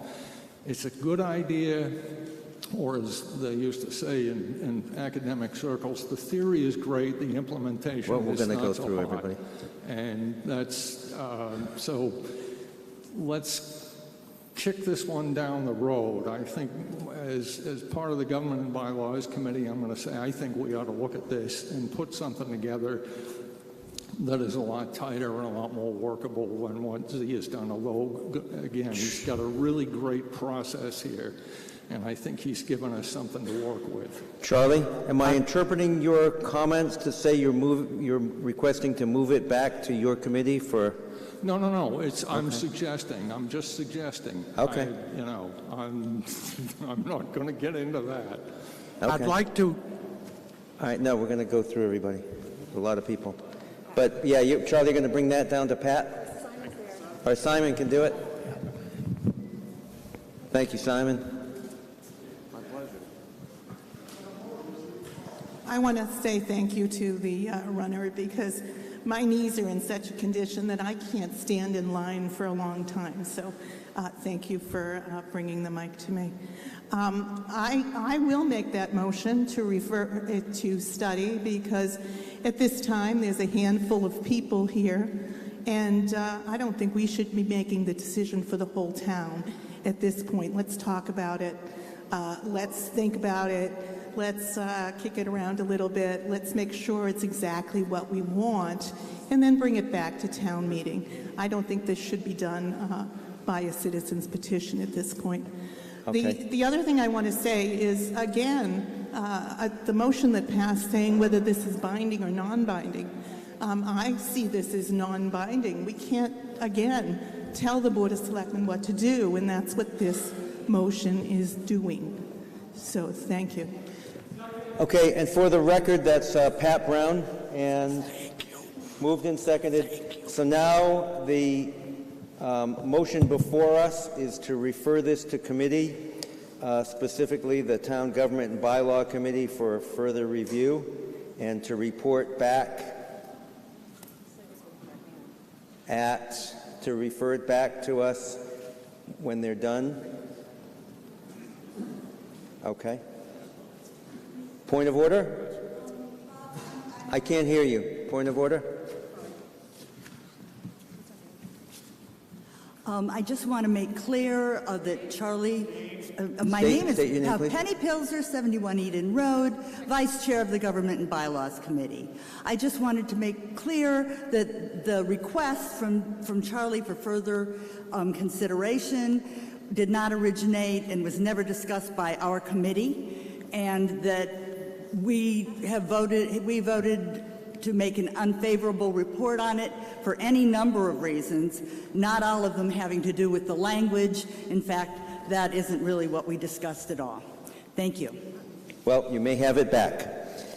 Okay, so the motion before us is to refer this to the Government and Bylaw Committee. Second. And it's a majority, and it has been seconded. If you want to do that, you're going to press 1 for yes. And if you don't, you're going to press 2 or B for no. Starting now.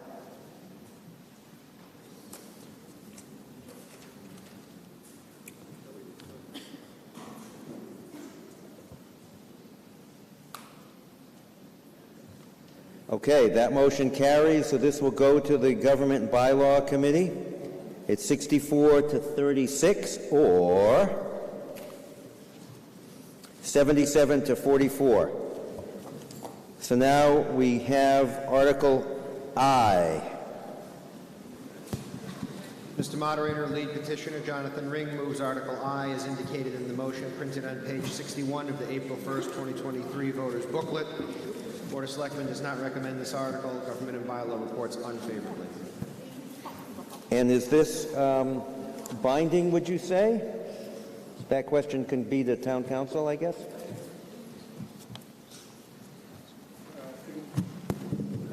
Mr. Moderator,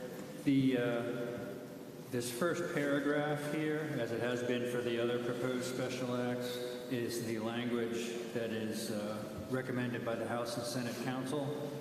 So in order for it to get to the legislature, it would have to be approved by town meeting, and the Board of Selectmen would have to decide to ask that it be filed. So they wouldn't have to do it? They do have to do it.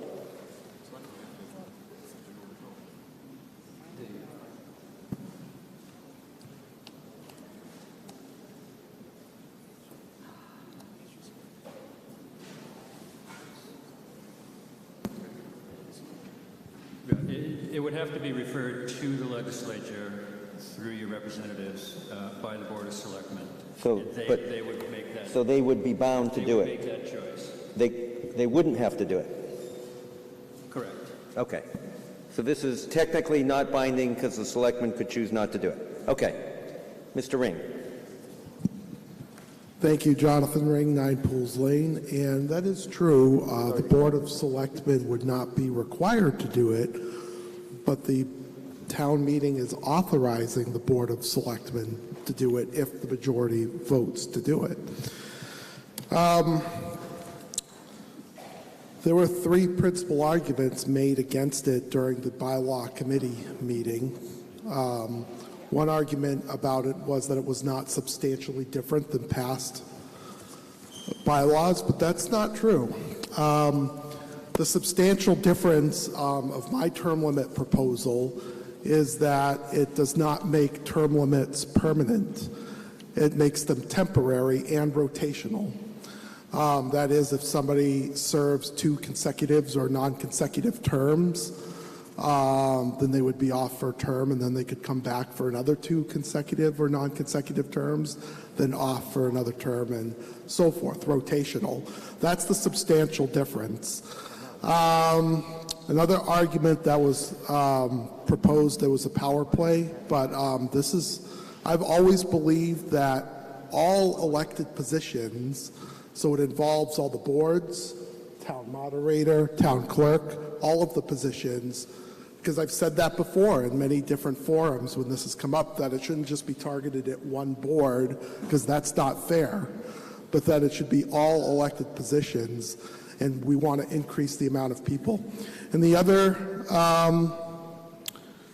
argument was that,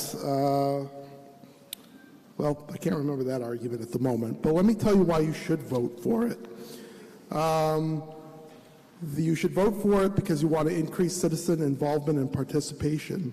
New opportunities created by open seats allow new people to enter the political field, which creates an influx of new ideas and new ways of doing things.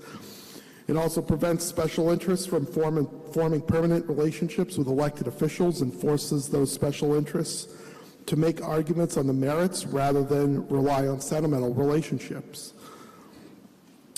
You can increase voter turnout. A study by Dan Lewis and Siena College and Robin Coleman of the University of Central Missouri found that term limits can significantly increase voter turnout, as well as encouraging people to vote in down ballot races.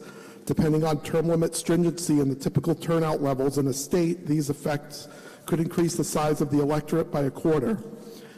You motivate elected officials to get important things done with a fixed horizon and a definitive due date. Term-limited elected officials are more motivated to achieve goals and pass important legislation while in office. In a study of 15 states with legislative term limits, Woods and Bronowski found that an increase in the legislator turnover positively correlates with legislature influence over the bureaucracy. And the majority of Americans support it. Well over 75% of Americans in most recent surveys have supported term limits. Oh, I just remembered the other argument that was posited by the members of the bylaw committee is that if the majority of you voted to pass this, the Board of Selectmen would never send it. So in other words, the argument is that the Board of Selectmen would never honor a democratic vote by town meeting.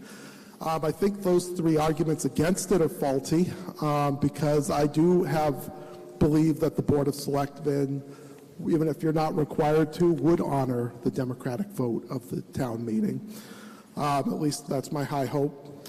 But I believe that you should pass these term limits amendment in order to increase democratic participation in our town and to create a way for new people to come in to elected office without having to challenge incumbents that they may like or agree with. They would never want to challenge on a personal level. I think that would be good for our town, and I think that it would be good for democracy overall. Thank you very much for listening to me, and I will enjoy this debate. Thank you. Mr. Lilia. Yes, sir, Mr. Moderator. Jonathan Lilia, 3 Pigeon Hill Street. I'd like to vote in favor of this term limits petition. You don't have in corporate America CEOs staying for 10 plus years. They become stale.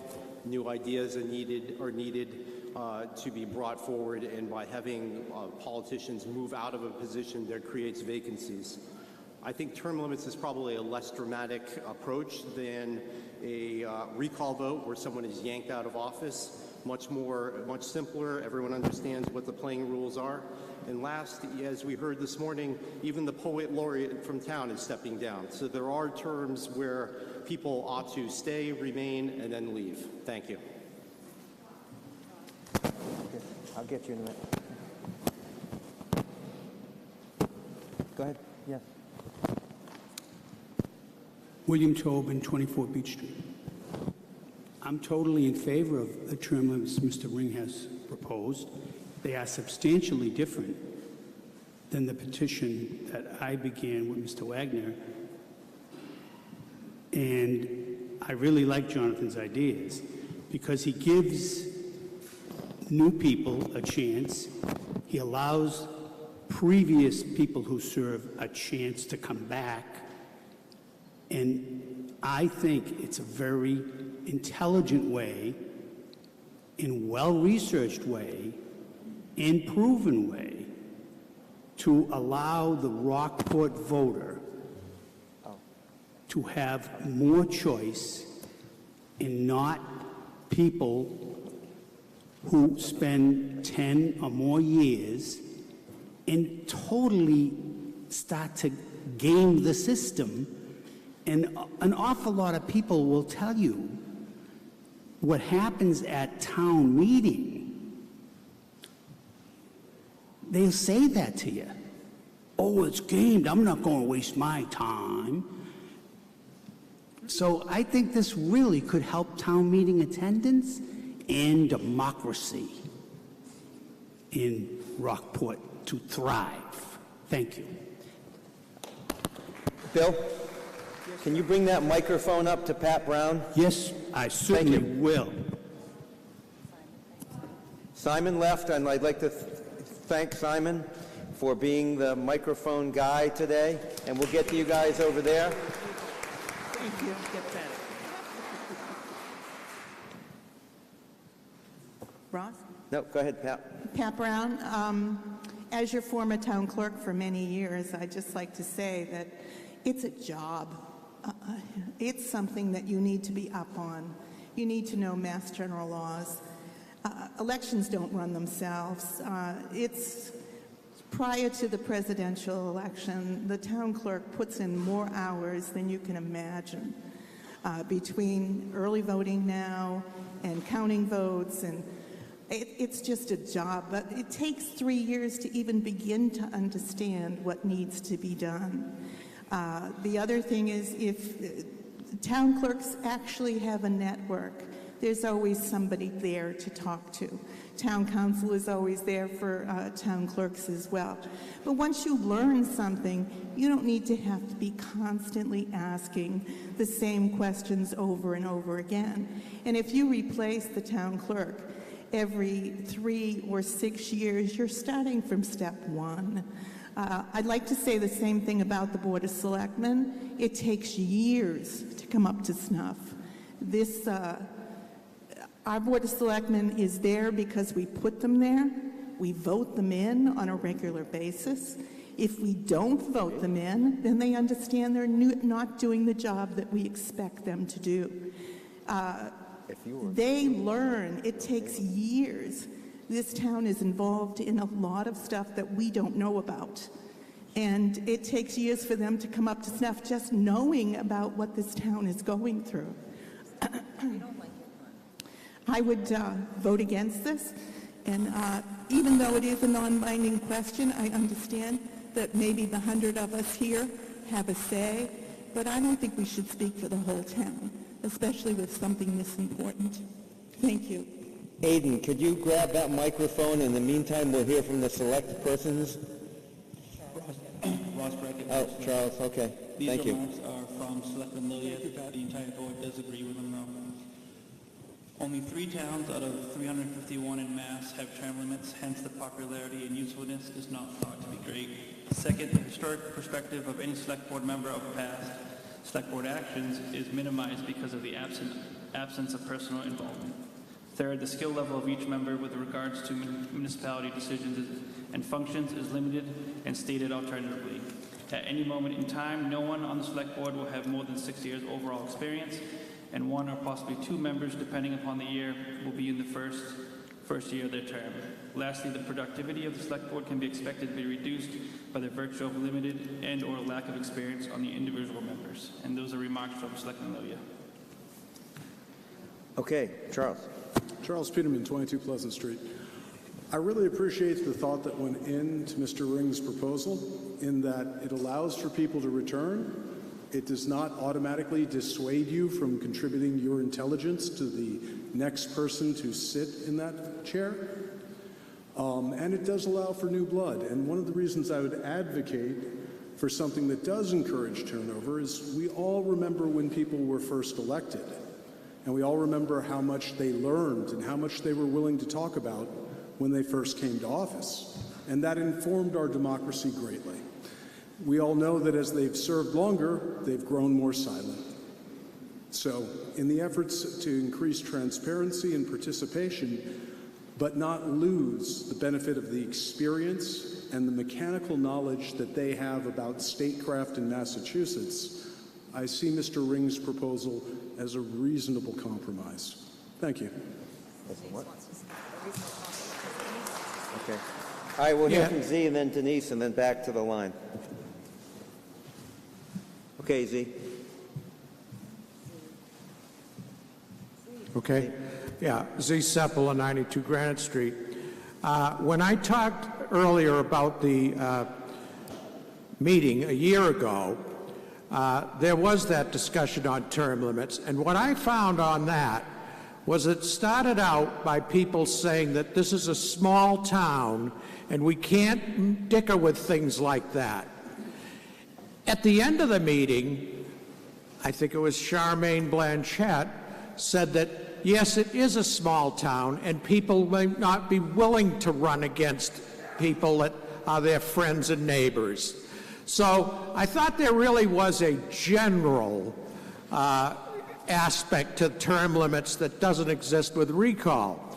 Recall would be a specific thing. Term limits are general. And I think there was a huge, huge difference in the fact that these term limits don't become permanent.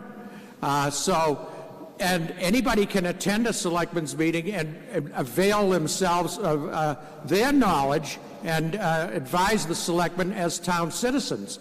So I do think that there is a good reason for these, and I would support it. Thank you. Okay. Denise? Denise Donnelly, Select Board. When I ran, the last time I ran for Select Board, I was unopposed.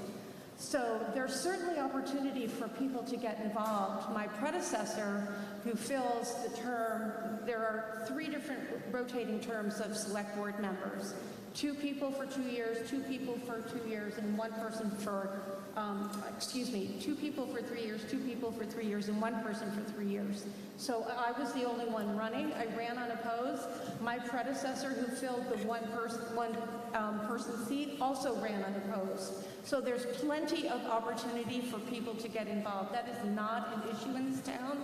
What's an issue is that we do need lots more volunteers. We have plenty of openings on committees and are eagerly looking for people to step forward. So there's plenty of opportunity to get involved.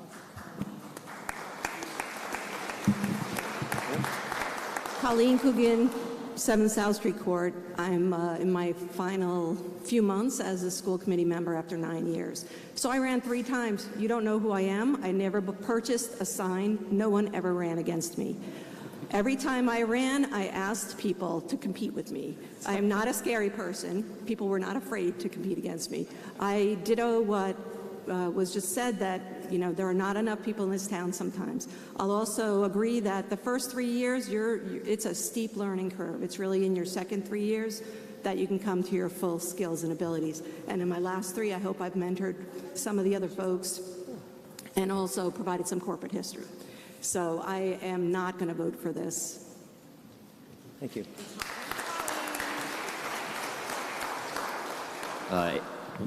Aidan McCarthy, 58 High Street. I think term limits is one of those things that is really great at like the federal level, but I think locally, though, it's a different story. We're really working with a different sort of model of governance, I think, and I think maybe at the federal level, people all the way up in Congress, they're way away. Maybe they're losing touch. But I think it's a bit of a stretch to say that the select board in town is losing touch with the town, at least fully. I mean, that might be controversial. I think that this idea for the local government isn't quite applicable. I also just think that something of this magnitude really would be better served on the town-wide ballot rather than just a couple hundred people, because it's really big. I think that's all I had. Thank you. Commander Sullivan. Thank you, Brian Sullivan, 6 Mary Helen Way. This may be clear from Colleen's remarks and Pat Brown's remarks, but in case it's missed by anybody, because it would have been missed by me, the motion goes to all elected officials, so not just the school committee, not just the selectmen, and most of the comments seem to be discussing the Board of Selectmen. But if I understand the motion as it's written, this would be the assessor of taxes, not only the town clerk, the planning board, the library trustees, and the school committee, and the housing authority, and the moderator. And I don't, frankly, picture that number of interested citizens coming out to replace all the experienced people on those various boards and committees. So I would vote against the motion. Thank you. So that means I might come back. Yes, John Kulikowski, 5 Phillips Avenue. it seems like a lot of people commented on the quorum that we have right now, and they didn't like it, so that seems to add more merit to the fact that we do need a quorum in the town meetings.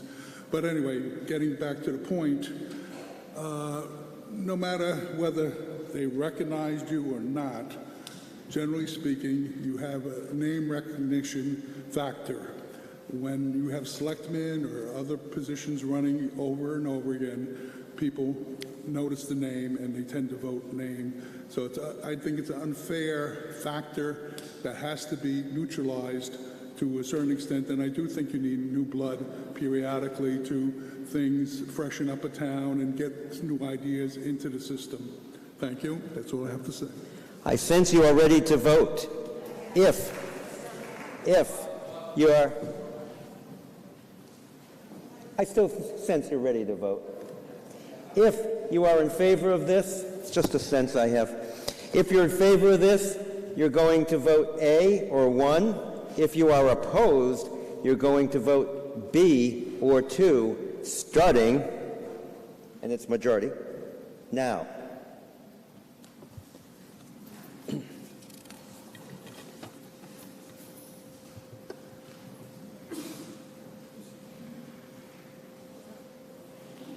Yeah, I sensed it. All right, 19% in favor, 81% opposed. The motion fails. The numbers are 24 and 102. We move on to X, Y, and G. Thank you. And back to the drawing board. One? U. Oh, U is next. Yeah, after U, X, Y, and G. So U. Mr. Moderator, Zine Sepulveda moves Article U as indicated in the motion printed on page 155 of the April 1st, 2023 voters booklet. Board of Selectmen does not recommend this article. Hello, everyone can hear me? At this point of the day, my brain is dead, and I wonder if Toby's teddy bear might speak more articulately, but I will give it a try. Okay, so I'm speaking on behalf of Jenny Armory, who actually submitted this motion. She's in California. No, it's you. Yep. Hold just one moment, please. Oh, we're doing X and Y, right? U is next. U is next. Wait a minute. Article U. Article U, you're right after this next. There's one more between. But that's good. It's good to have practice. All right, is there anybody making a motion under Article U?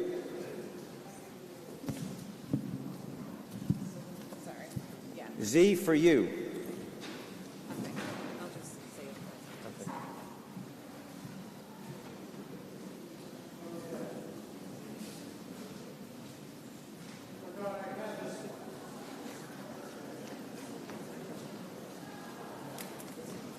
first. Z. Sepulveda, 92 Granite Street.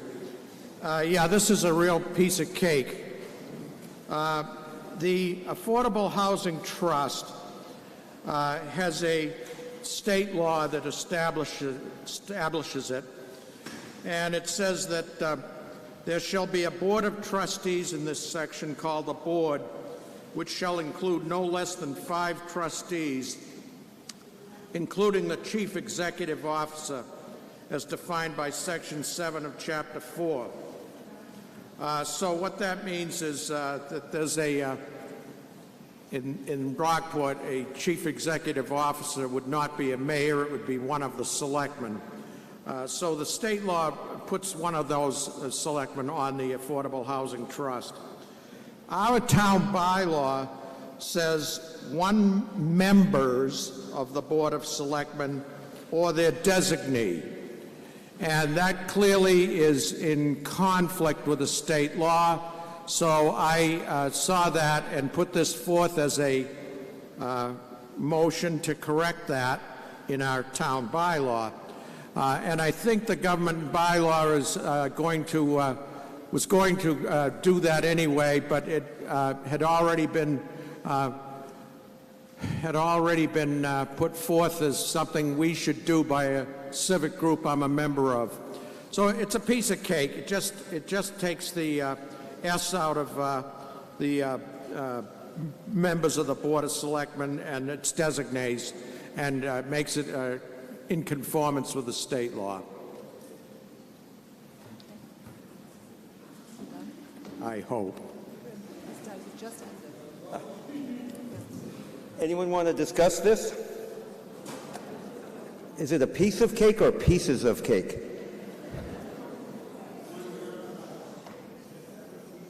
All right, Well, I Penny? find nothing a piece of cake here, but that's beside the point. Penny Pilzer, Assistant Chair of the Government and Bylaws Committee.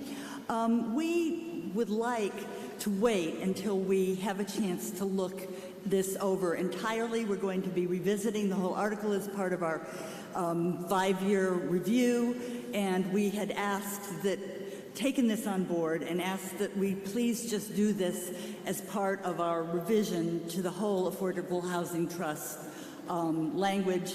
We still would like to do that.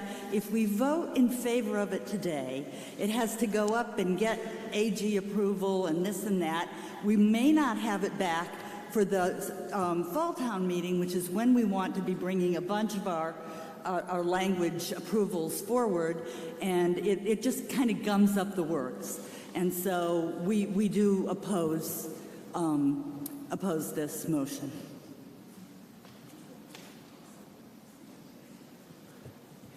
Cake, gum, anyone else have any food items they want to talk about? Toby Arsenian, 95 Granite Street. What Penny Pilsner just said was not an objection to what Mr. Sepula is proposing. It was basically saying that revisions to the Code of Bylaw are their territory and no one else should trespass upon it. And yet, if you go to Government and Bylaw Committee meetings with a hope of changing things or hope to make things better, you will find that you are only allowed to comment at the end after things have been discussed. So, it's like the moderator saying we're not going to have any back and forth. So, yes, you could leave it all to the Government and Bylaw Committee and hope that they might listen to citizens' concerns, and they might, or they might not, at which point you would be 6 months later and come here again. And unless you had got your amendment in 48 hours beforehand, rough luck for you. Okay, you have heard the motion. If you are in favor, press 1 for A. If you are opposed, press 2 for B. Starting now.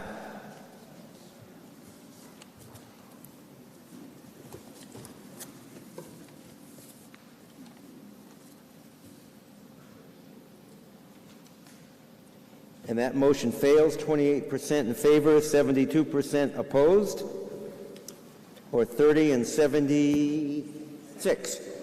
We move on to X, which will be followed by Y, which would be followed by G. Mr. Moderator, Diane Finch moves Article X as indicated in the motion printed on page 158 of the April 1st, 2023 voter's booklet. Board of Selectmen does not support the article. Seconded. You don't need to read it. You could just talk about it. Okay, it's really my turn. Again, Jen Armory actually designed this motion and got all the signatures, more than enough signatures for it. And I'm reading for her because she prepared some notes, and then I'll give you a quick opinion of my own. I agree with everything that Jenny wrote, though. So basically she says that the essence of the freedom to serve article is to state Rockport voters' preference for residents to be able to serve on multiple town committees. Before I read more of her, what I'd like to say is volunteers in this town, well, including the selectmen, we're all volunteers, work really hard, and there aren't enough of us. And there are some who have more time because they're fully retired and don't have to work at all, and bring with them decades of experience in engineering, solar, all different types of topics, and they should be highly appreciated and applauded, I think. I don't have as much time as some others. So that's the essence of what I think we're dealing with here is we need to appreciate our volunteers. Why limit volunteers to only 3 committees if some have a lot of time and a lot of experience. So what Jenny wrote also is that why is this needed? Well, as Denise said earlier, we don't have enough volunteers. So why get rid of those that are working so hard? Unless they've done something wrong, but the board has the ability to remove anyone that is not following the rules of committees. You know, maybe they're not showing up enough, maybe there are other reasons that they should not be representing the town in any way. I think that's been used in the past. But so the power is there. The Board of Selectmen rightfully has that power. They can say, this volunteer has been troublesome. I hope they don't do that to me, but, you know, this ability is there. So I think all of you know that what we're trying to say is, let's add to the bylaws the right for citizens to work on as many committees as they can handle. We are all different. We all have different time constraints. Some have kids. Some are partially retired. Let's take advantage of those who actually have the desire to contribute to Rockport. I don't see why this policy was implemented last year. It made no sense to me at the time, and I had expressed that to 2 of the selectmen. I also wondered if it was partly a personal issue with a former selectman when he created said policy. One who didn't get along with the only person that this policy has affected. So there were only 2 volunteers in this town that worked on more than 3 committees. One is very intelligent. No, actually, both are very intelligent and both are very hardworking. I'm glad I'm not using names. And both work harder than they should. I mean, obviously, I don't know, they have more time than I do, but they also are both very well versed on how municipalities work. They both bring different skills, but this new policy that started last year actually allows exemptions. Well, they both applied for an exemption because they're working hard and they don't want to let other people down that are working with them, and one got the exemption and one didn't.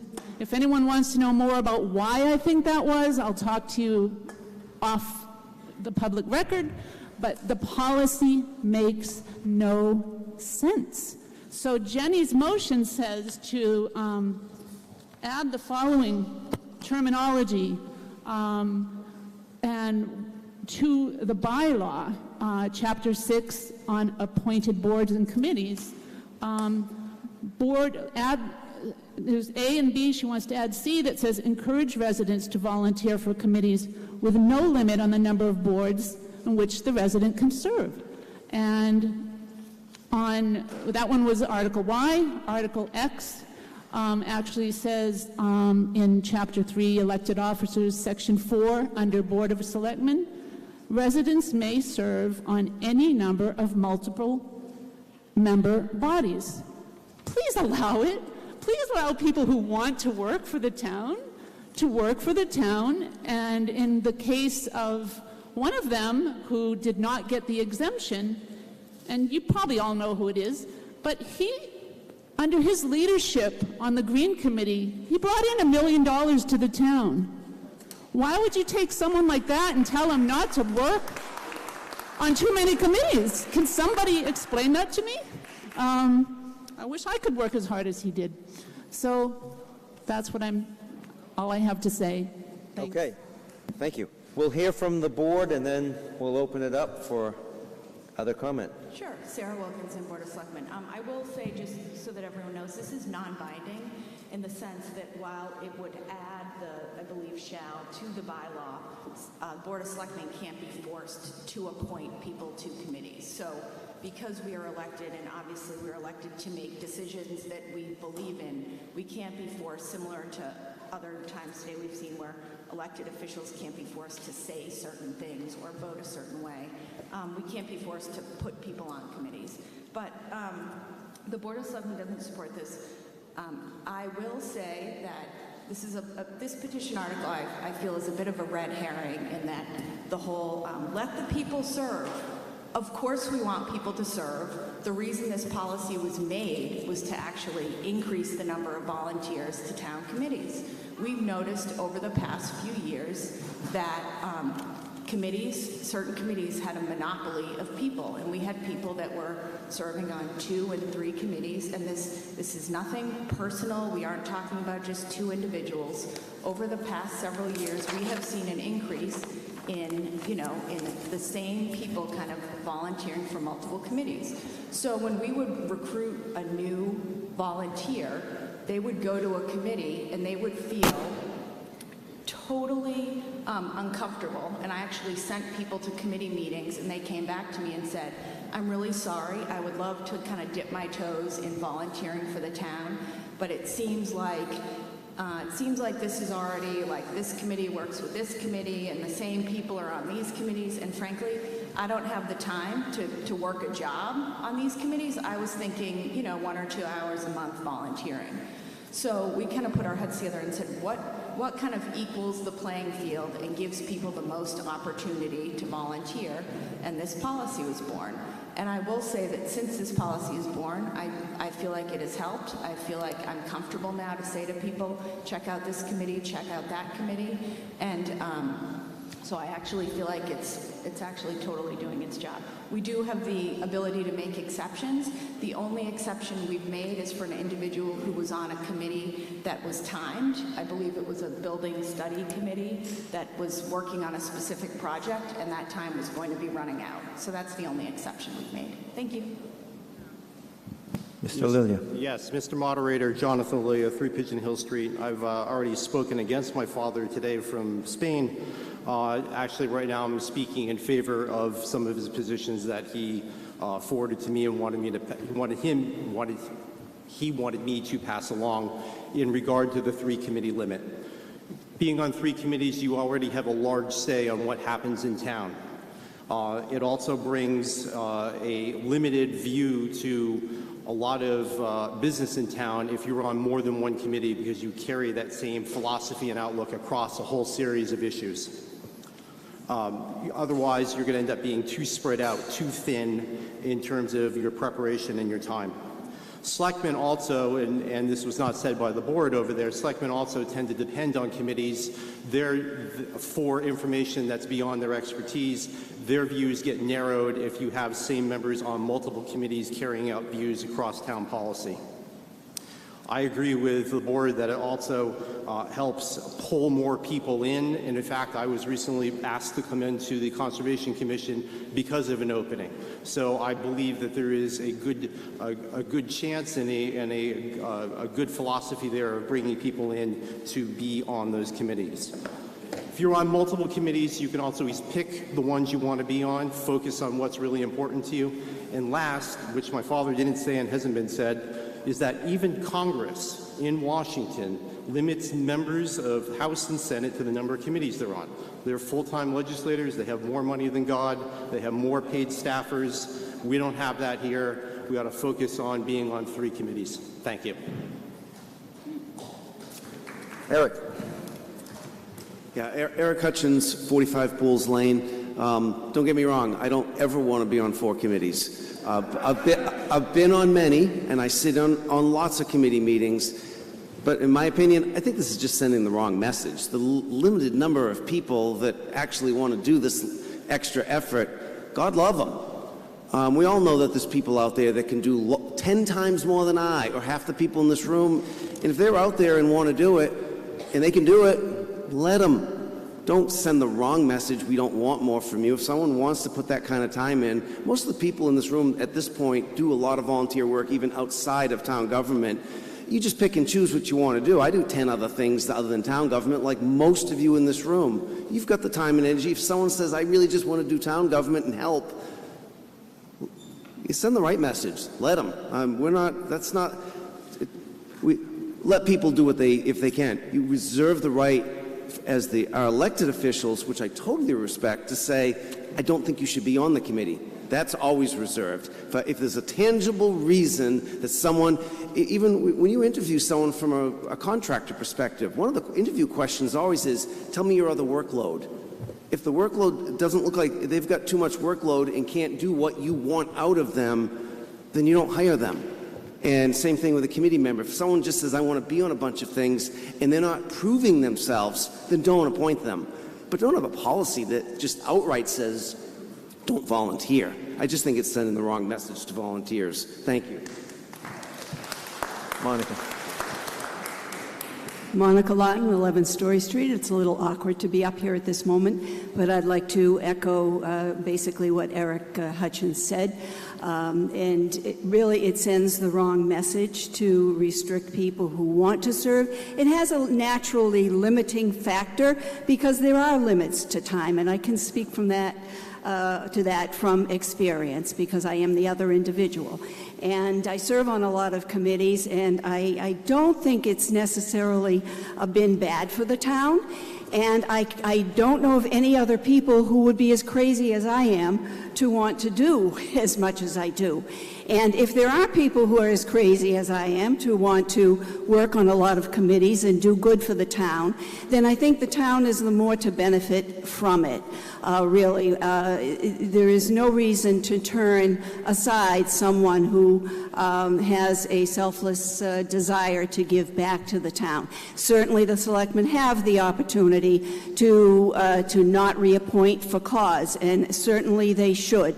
But since we have so many committees with openings that go unfilled, I think the town should welcome anyone who has the time, the commitment, the energy, and the skills to serve in that position. I said right from the beginning that I hoped the selectmen would revisit the policy, and I continue to hope they will revisit the policy, which I think would be a better course of action than writing something into our bylaws to allow the right to serve. I think that is really going too far.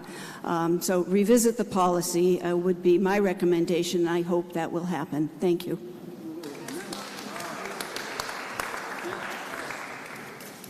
Ann Patrisicki, 11 Eden Road. I agree with everything she just said except for the last part.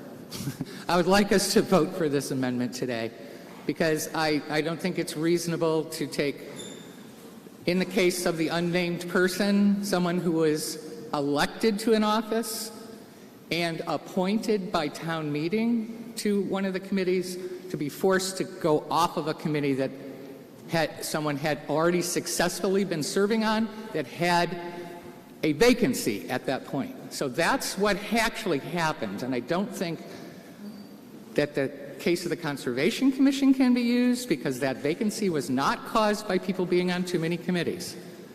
There's lots of reasons why there's vacancies on the Conservation Commission, which is a long story.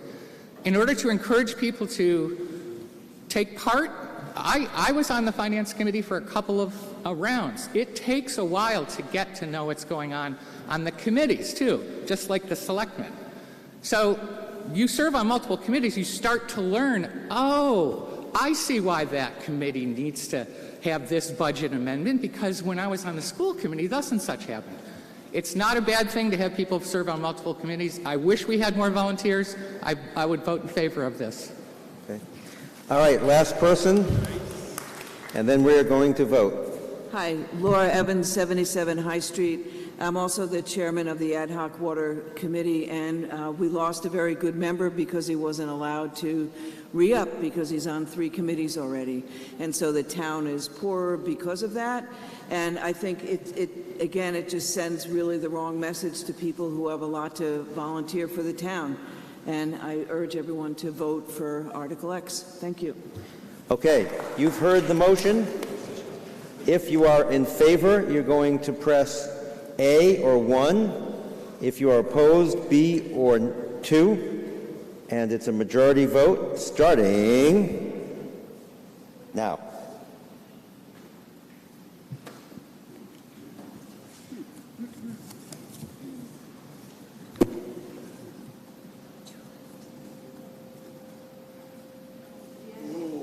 And that motion carries 54 to 46%, or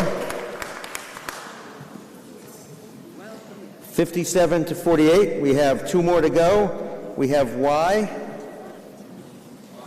I don't know. Y looks fairly similar to what we just discussed.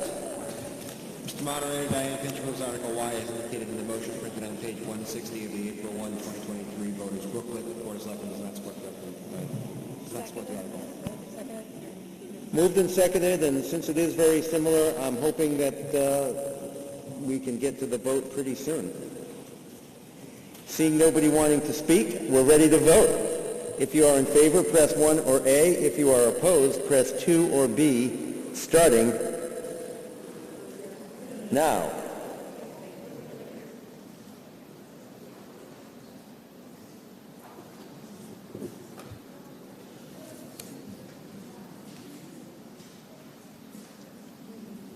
And that motion passes 55% to 45%, or 46 to 37. And now we finish with the famous line from The Graduate, plastic. Mr. Moderator, Government and Bylaw Committee Vice Chair Penny Pilser moves Article G as indicated in the motion printed on page 55 of the April 1st, 2023 voters booklet. The Board of Selectmen recommends this article. Seconded. Greg Fistad, 18 Jewett Street. I'm part of the Government and Bylaw Committee. This bylaw was under review last year. We are going through this regular review of bylaws. This is part of that regular process of review. There are no substantive changes that are being advocated here. It was rewritten to consolidate what were essentially 4 different bylaws into one. There was a concern about uniform enforcement and a consistent set of fines. We tried to make it more uniform and more consistent. There were some duplicate definitions that were deleted. We worked with the Board of Health throughout this process, and the Board of Health voted unanimously to support this rewrite, which again is not substantive. Okay, you've heard the motion. Any comments or questions?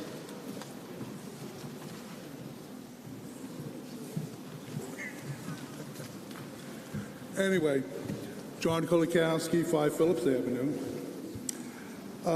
No question about it. China, India, Japan, probably quite a few of the South American countries do dumping in the ocean. Okay?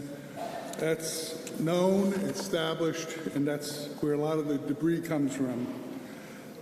Back in, I guess, 1972, approximately 50 years ago, the Marine Protection Research and Sanctuary Act was passed, which pretty much outlawed dumping by the United States in the ocean.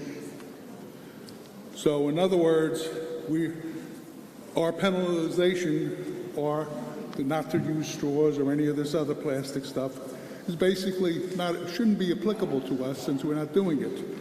Furthermore, in, let's see, 2018, we actually had a bipartisan act put into effect to clean up the oceans. Again, we were not dumping for over 50 years. So this seems like a law that shouldn't have been even in the books. It seems like a waste of time, and it's not a problem that we should endure because of other countries' activities. That's all I have to say. Thank you.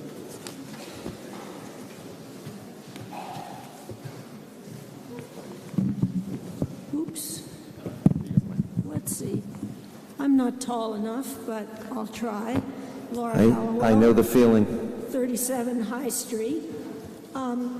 If anybody's ever done a cleanup at Front Beach of plastics, you know that for every wad of seaweed, there are hundreds of plastic fragments in it. We may not be dumping as much as some countries, but there is an awful lot of unintentional dumping. This is absolutely necessary. Thank you.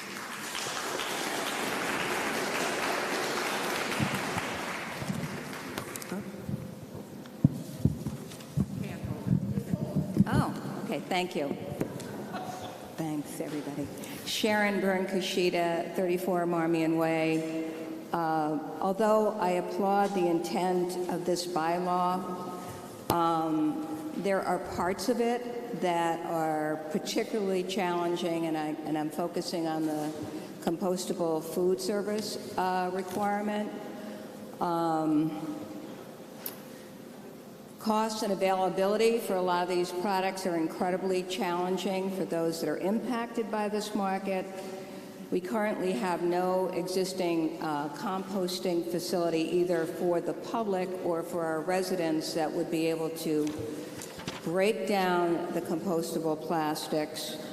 I'm concerned about education, and it's not just educating our residents, but it's educating a very active tourist community. If any of you have looked into any of the trash or recycling barrels here today, which is common for me, there's a lot of contamination. And when it comes to food waste and compostables, contamination really counts. So we really need to be focused on educating everybody and having the infrastructure in place for this. And finally, the waiver that exists within the bylaw gives everybody the chance to opt out. And so I guess my concern is, like all of you that are talking about plastics and are concerned about waste, how do we move the needle forward? And so I guess if I have an ask today is that I think that a work group or somebody, or a work group that I'm happy to be part of, could be formed to start working with the parties that are impacted to see how we can move the needle and really accomplish what I think this bylaw has intended. Thank you. I'm going to say that. Yeah, I mean, before we go any further, we're not doing away with this bylaw. These are just making grammatical changes to structure of the paragraphs, capitalization, etc. So I just want us to focus on the sentence structure. If you don't like whether something's capitalized or where it is in the paragraph, that we can talk about, but we're not doing away with this in any sense. Is that right, Greg? Okay. Charles Peterman, 22 Pleasant Street, and I love the grammar. It's perfect. The only thing that I have to raise as a point of information for folks is the realization that your compostable bowls from Chipotle, Sweet Green, Clover Food Labs, and a host of other of the green set, as it turns out, weren't compostable. They contained harmful chemicals, and these institutions have been subject to lawsuit. My concern for any mandating of compostable is, what are we doing as a town to keep up with the current state of what actually is compostable, as opposed to things that were ASTM'd in 5 years ago but have since found to be harmful? Thank you. Yes. Denise Donnelly, Select Board. I just want to reiterate and underscore what Bob said. We're not discussing the plastics bylaw. We're discussing grammatical changes to the plastics bylaw. If you want to bring up changes to the substance of the plastics bylaw, that would be a different article. I sense you're ready to vote. Last one. Thank you, Bob. You've heard the motion. If you're in favor of making these grammatical changes, you're going to press 1 or A. If you like the sentence structure the way it is, you're going to vote 2 or B, starting now.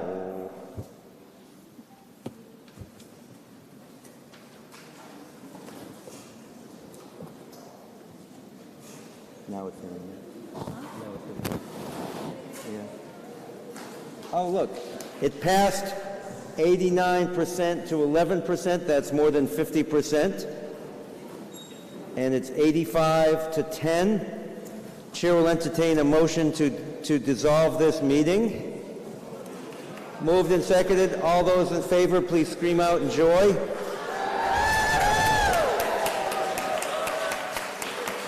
And opposed, just walk out quietly. Thank you all. This has been a lot of fun.